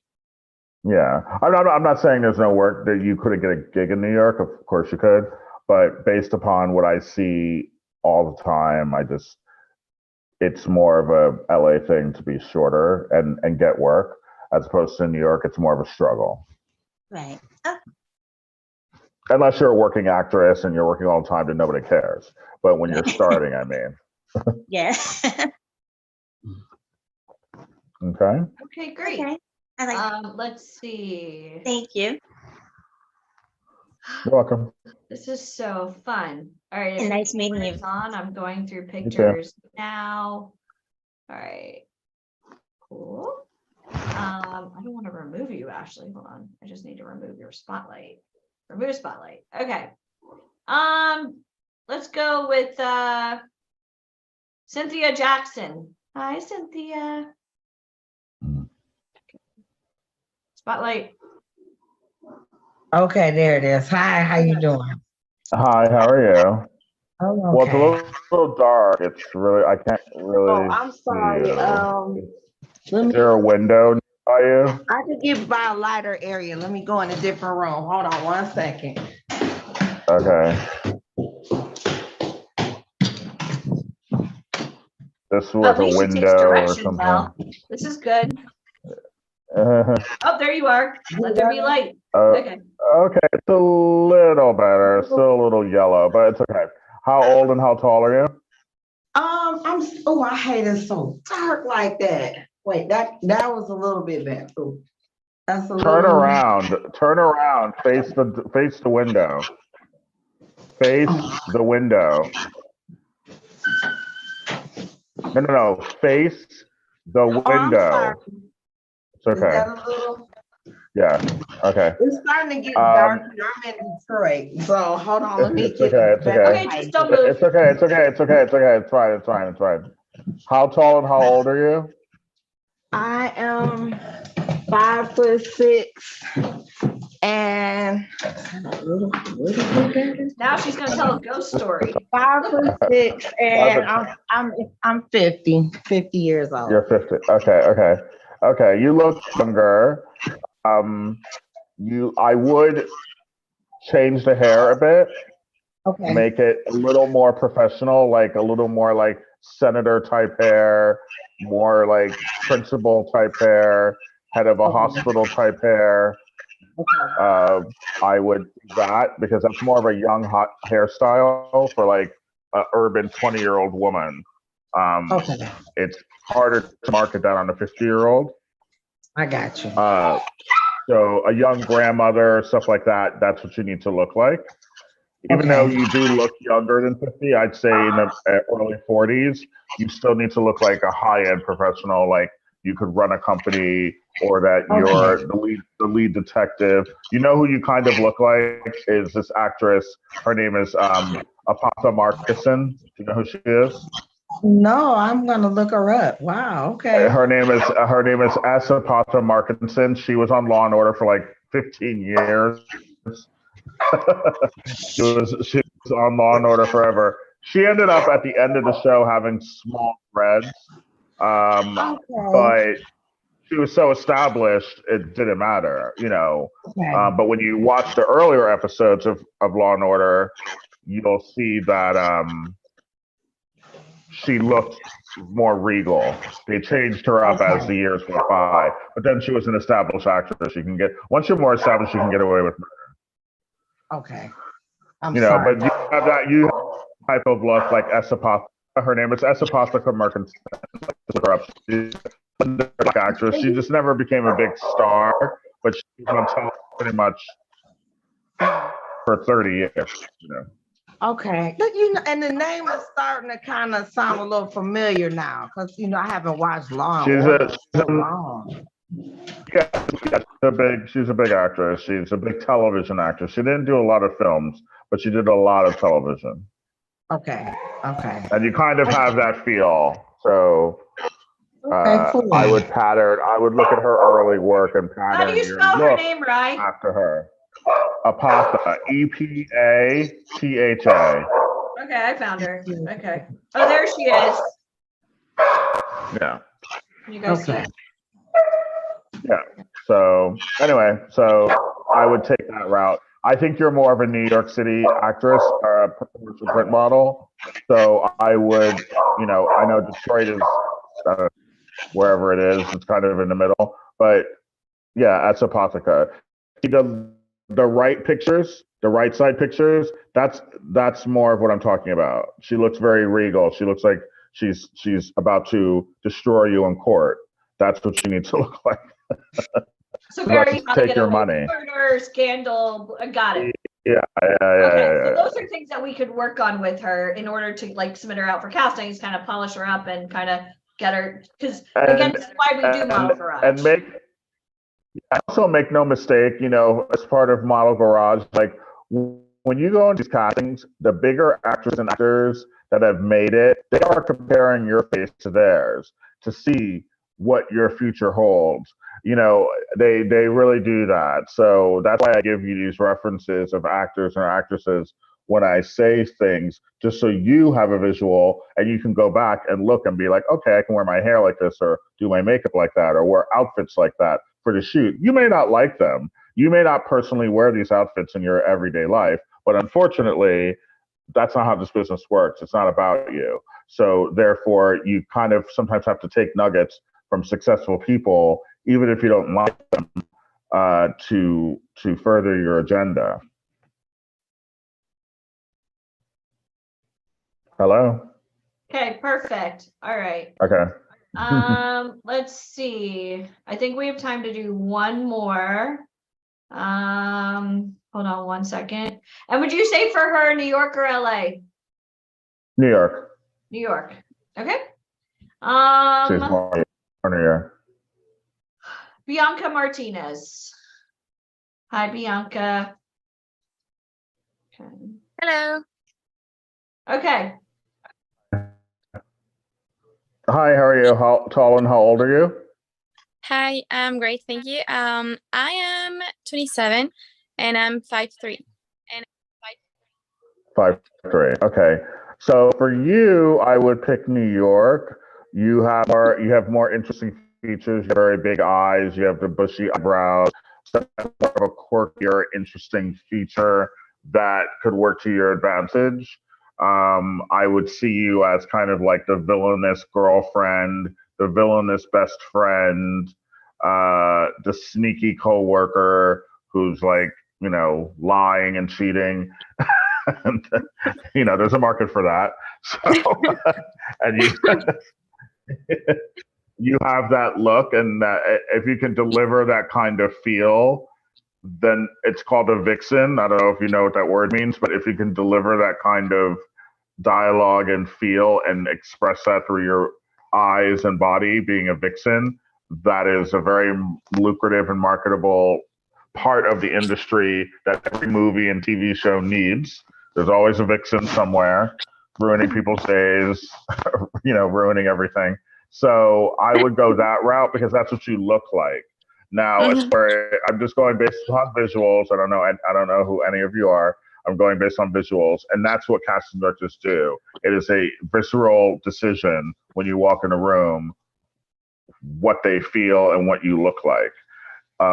You could be the sweetest person on earth. You could be giving to children. You could be, walking children in Africa. You could be doing all of these amazing things, but you look like a vixen.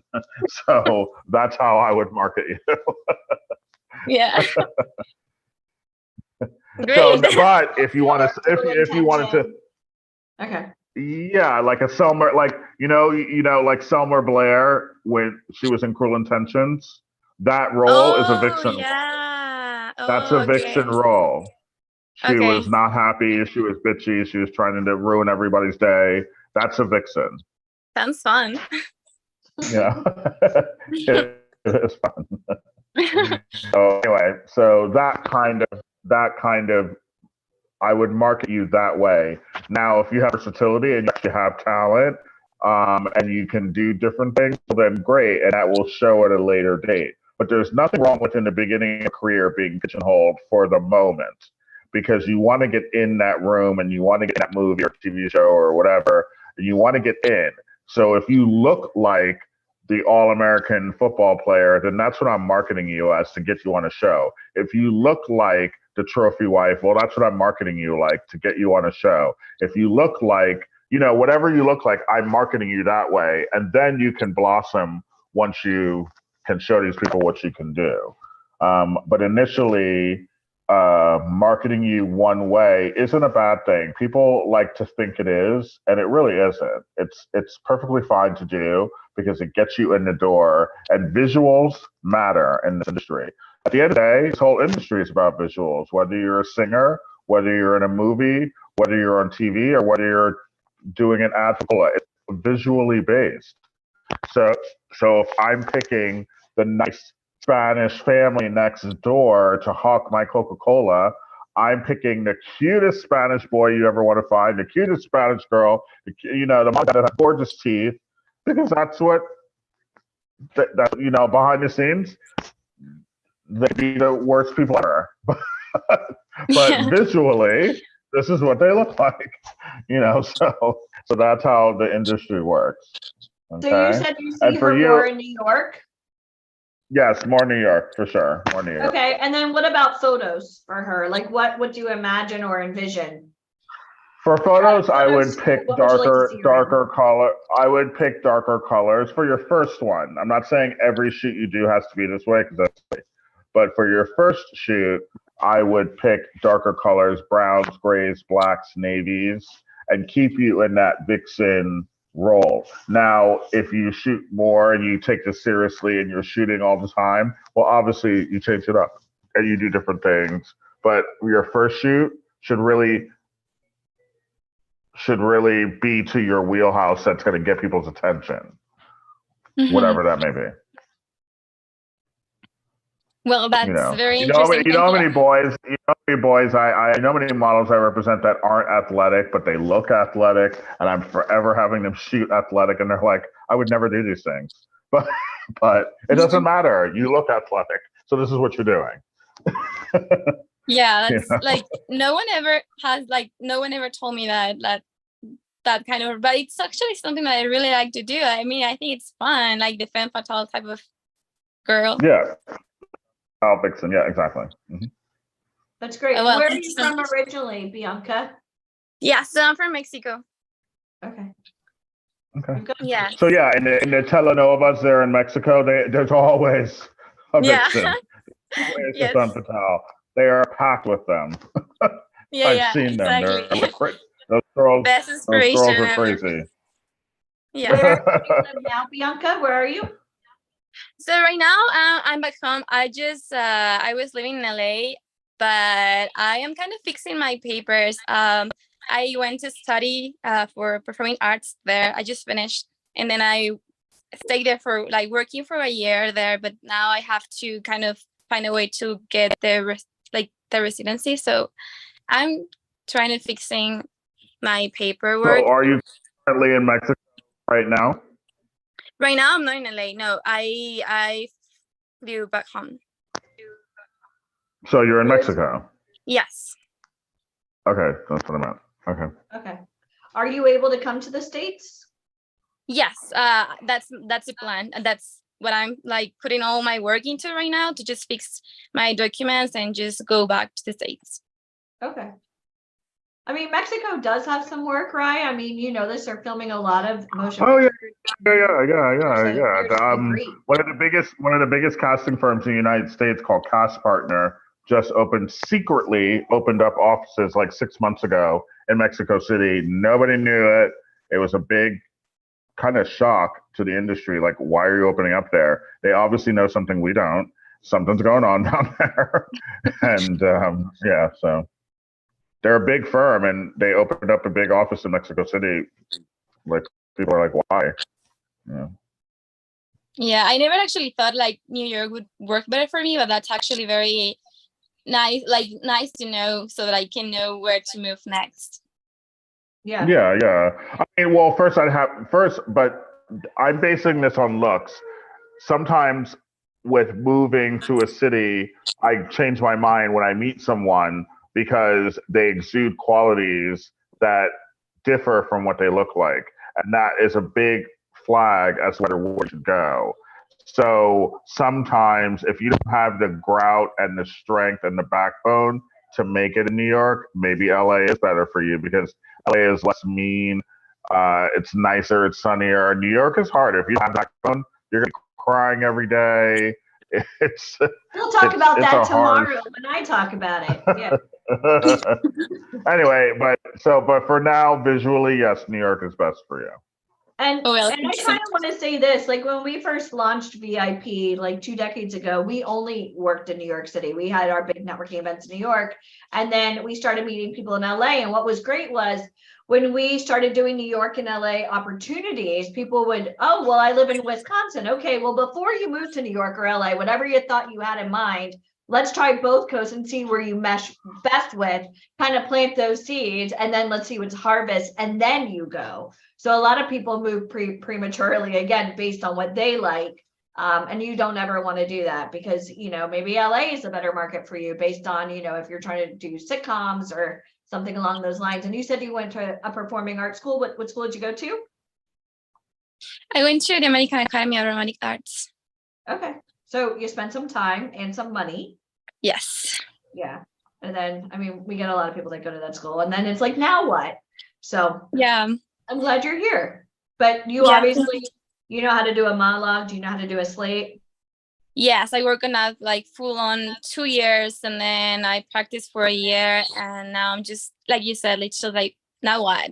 Trying to figure out the next step. But thank you so much. I appreciate your help. It's been very, very insightful today. Yeah, and you're not alone. I mean, again, we get a lot of people from Juilliard and Berkeley and NYU and, you know, Carnegie Mellon, and, you know, it's like, okay, well, I just spent $100,000 on school.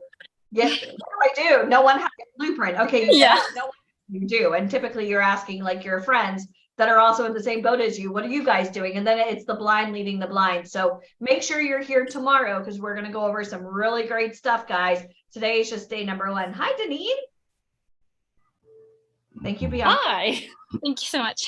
It's my first day on Zoom. I forgot how to unmute myself for a moment. It happens. Awesome. Well, I was listening to the two of you giving some amazing advice to some fabulous talent. That was awesome. Yeah, Model Garage is always fun. You never know what Brian's going to say. I'm just there to kind of like, you know, decorate the cake when he's like frosting it, you know, like, okay, let's do this. But I love it because Ryan, you're so honest. And especially like when you say, oh, well, I can imagine you doing this.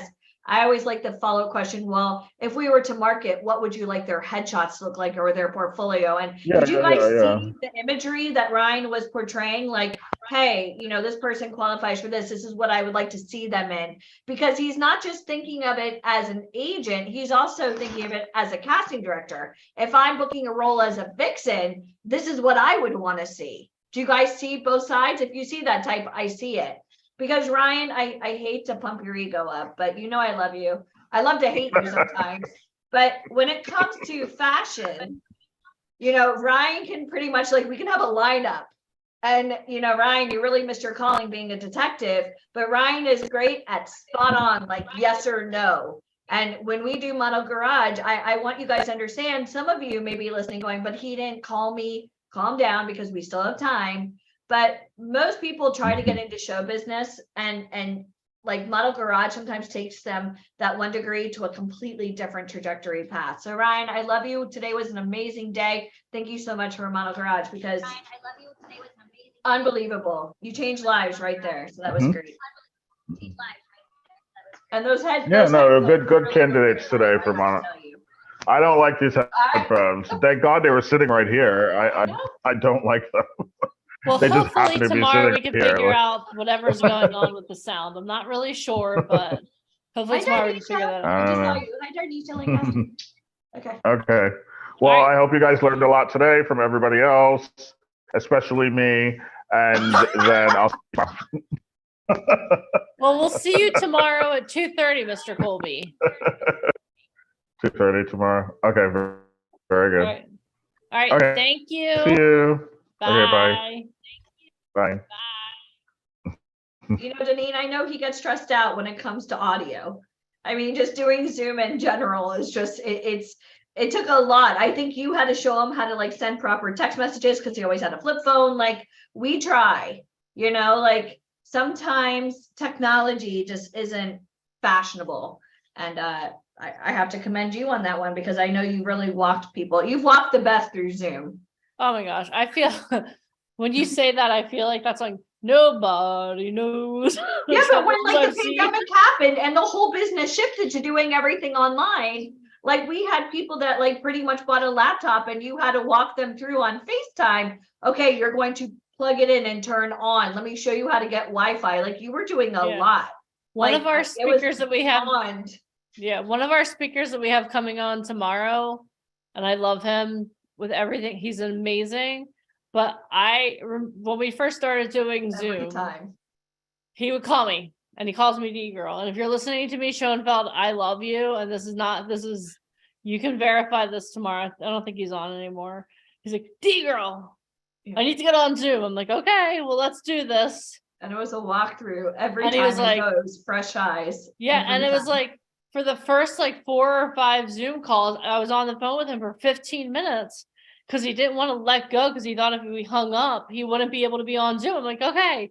But the awesome thing is, and he made me cry because he sent me a text message on Thanksgiving during COVID. And he said, T-Girl, I just want to thank you because if it weren't for you, I wouldn't have been able to see my family for Thanksgiving because we did Thanksgiving via Zoom and I lost it. I can't imagine you crying at all. I know, And I know. He helped other people learn how to Zoom. I know. It's like That's so cool. And It it's is, all but because of you. So well, the thing I love about technology though is that it brought us all together. Like in the comments, let us know where you're from. I know we have people from Oregon, we have Mexico. people from California.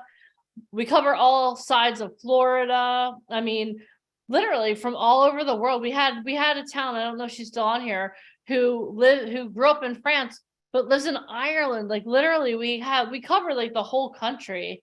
And the best thing about technology is that we can have these events where you can have your life transformed and the only thing you need is Wi-Fi. Like you need Wi-Fi and a way to connect. And it's absolutely amazing. Just I'm completely humbled every time we do one of these boot camps because I think it's amazing that like we can come together we've been on since 11, we'll say 11 a.m., a little bit before 11.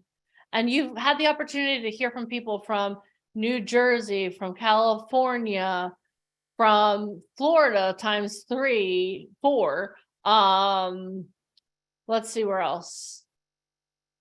North Carolina, you know, like literally we've had speakers from all over the world, all over the country. Yeah. Okay. And we have talent from all over the country, and we're all here together. And I want you guys to like really just sit back and think about like how far you've come today too.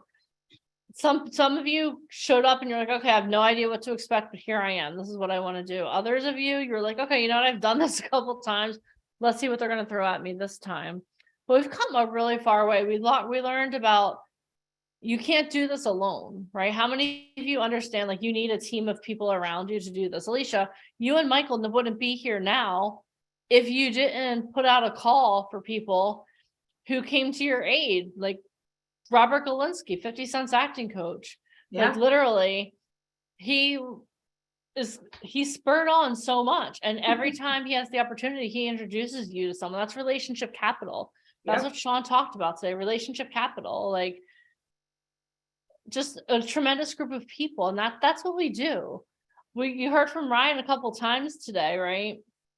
And he showed you not only what you should be wearing, but I think tonight he and Alicia really laid down, okay, you know what? Here's the truth about about modeling, right? This is don't pack your bags and move to LA. Don't pack your bags and move to New York. Figure out where you fit in the industry. You guys learned what type of model you are today, right? I love Model Garage. I know Ryan laughs, but I love the fact that we can pull up anybody with a camera on, and we pinpoint exactly what they qualify for. Like that, most companies would just tell you photos and like be done with you. They don't care if they give you what you want to see. For us, we're like, okay, it's literally like Beautiful Mind. We're creating the exact formula, kind of like, have you guys ever seen those like custom blend foundations that like match your skin tone exactly? That's kind of what we're doing here. We're It's literally exactly what we're doing. creating a custom plan for each and every one of you. And that's because we have 10,000 success stories, which is awesome, but we want 10,000 more. We want you to know where you fit in the industry. And if you've been watching this and you're like, you know, this sounds really good, but I didn't like what I heard today. Well, then, you know, I'm sorry if you didn't like what you heard today. Like sometimes I get told things that I don't like, but you know what I do? I rise to the occasion. Like recently I had a conversation and I was told, okay, you know what? Like you're doing okay, but you're really not rising to your potential. I need you to like step up to the plate. And I was like, are you kidding me? But then I was like, oh crap, you're right. I've gotten comfortable. I've gotten complacent. Thank you. Thank you for that hard conversation. And that's what we do. We're not here to tickle your ears. We're here to help break down the industry for you in a real way. And today was amazing. Again, we learned how actors and models are like mountain climbers. We learned about relationship capital. We learned how pilot season works from like inception to casting to you getting cast on a pilot. We talked about what does it really mean to be a model or actor? What does that mean to you? Why are you doing this? We talked, and the Model Garage again, Alicia and Ryan broke down for so many of you. This is what you should do. Like I saw that one girl, 43 years old girl. I need to know your skincare regime. Forget Ryan Colby. Send me your skincare regime. But it's also genetics, and it's awesome to see that. And tomorrow, like today was Foundation Day. So if you guys enjoyed today, if you don't show up tomorrow, I want you to show up. It's not if. Yes. I want everybody to type, I'll be there. Because as a casting director, as an agent, or as a producer, our biggest fear is that we want this more than you do. And it's like, please show up tomorrow. Screw that. I only want people that are serious to show up tomorrow. So you guys are going to show us your cards. It's like poker. I'll call all of your bluffs. I'll be there. Let's see. Okay. Exactly. Tomorrow we're going to have amazing speakers again. We're going to have one of the biggest agents in Hollywood who literally has people on Wednesday, on The Americans, The Walking Dead. I mean, you name the show. She has people. This Is Us. She had some of the cast of This Is Us on her roster. We're going to hear from someone who worked directly, got brought into The Sopranos by James Gandolfini himself. How Yeah, he many was of a you? recurring character, a series regular on HBO's Sopranos. Like, and he was in The Irishman, and he was an American Gangster. And he's going to be coming and giving an hour of his time to tell you how he got where he is. How many of you need a guide like that? Raise your physical hands. Raise your physical hands.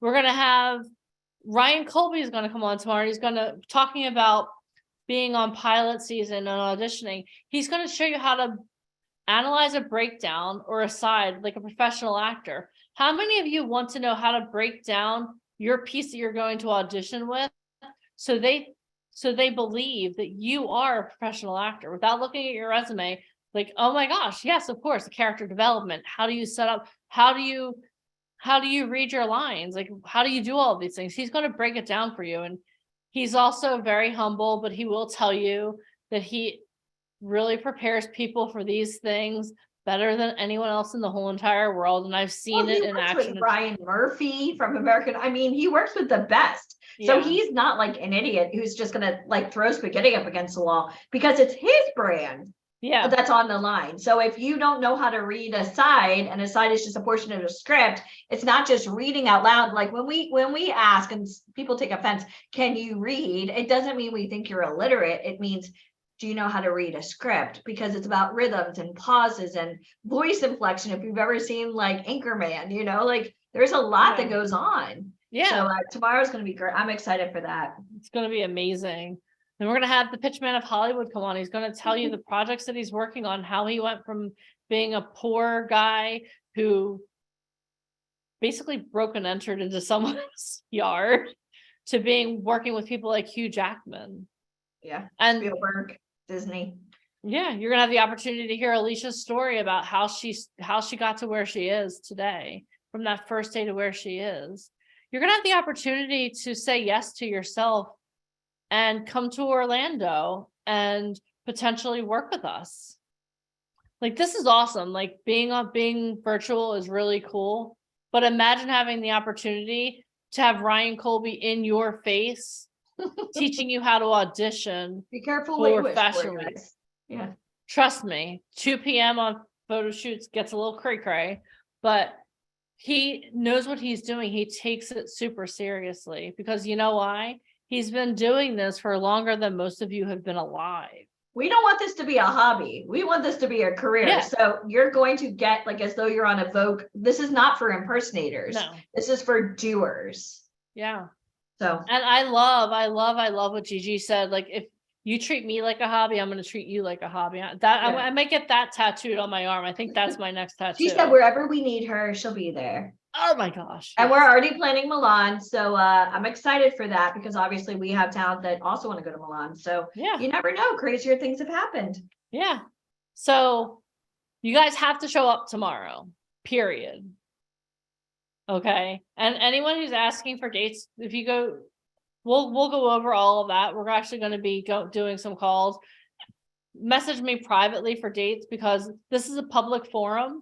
Literally, we're live on Facebook, we're live on YouTube. I'm not giving super sensitive information out in this forum. This is the location. This is the passcode. Yeah. So, so if you have any questions, definitely reach out to me about that. But guys, tomorrow you want to be here. If you thought today was amazing, tomorrow is where we take it to the next level. Today we dug down deep. We dug deep. The forest. We cleared the forest. We dug deep. Tomorrow we're building a building that's going to be absolutely beautiful. The only way that your building is going to be beautiful is if you show up tomorrow. So It's the definitely same make link, sure- guys. Same link as today. Doors Same open at time. 10:45 Eastern Standard Time, which is 9:45 Central, 8:45 Mountain, 7:45. I still have to do it Pacific.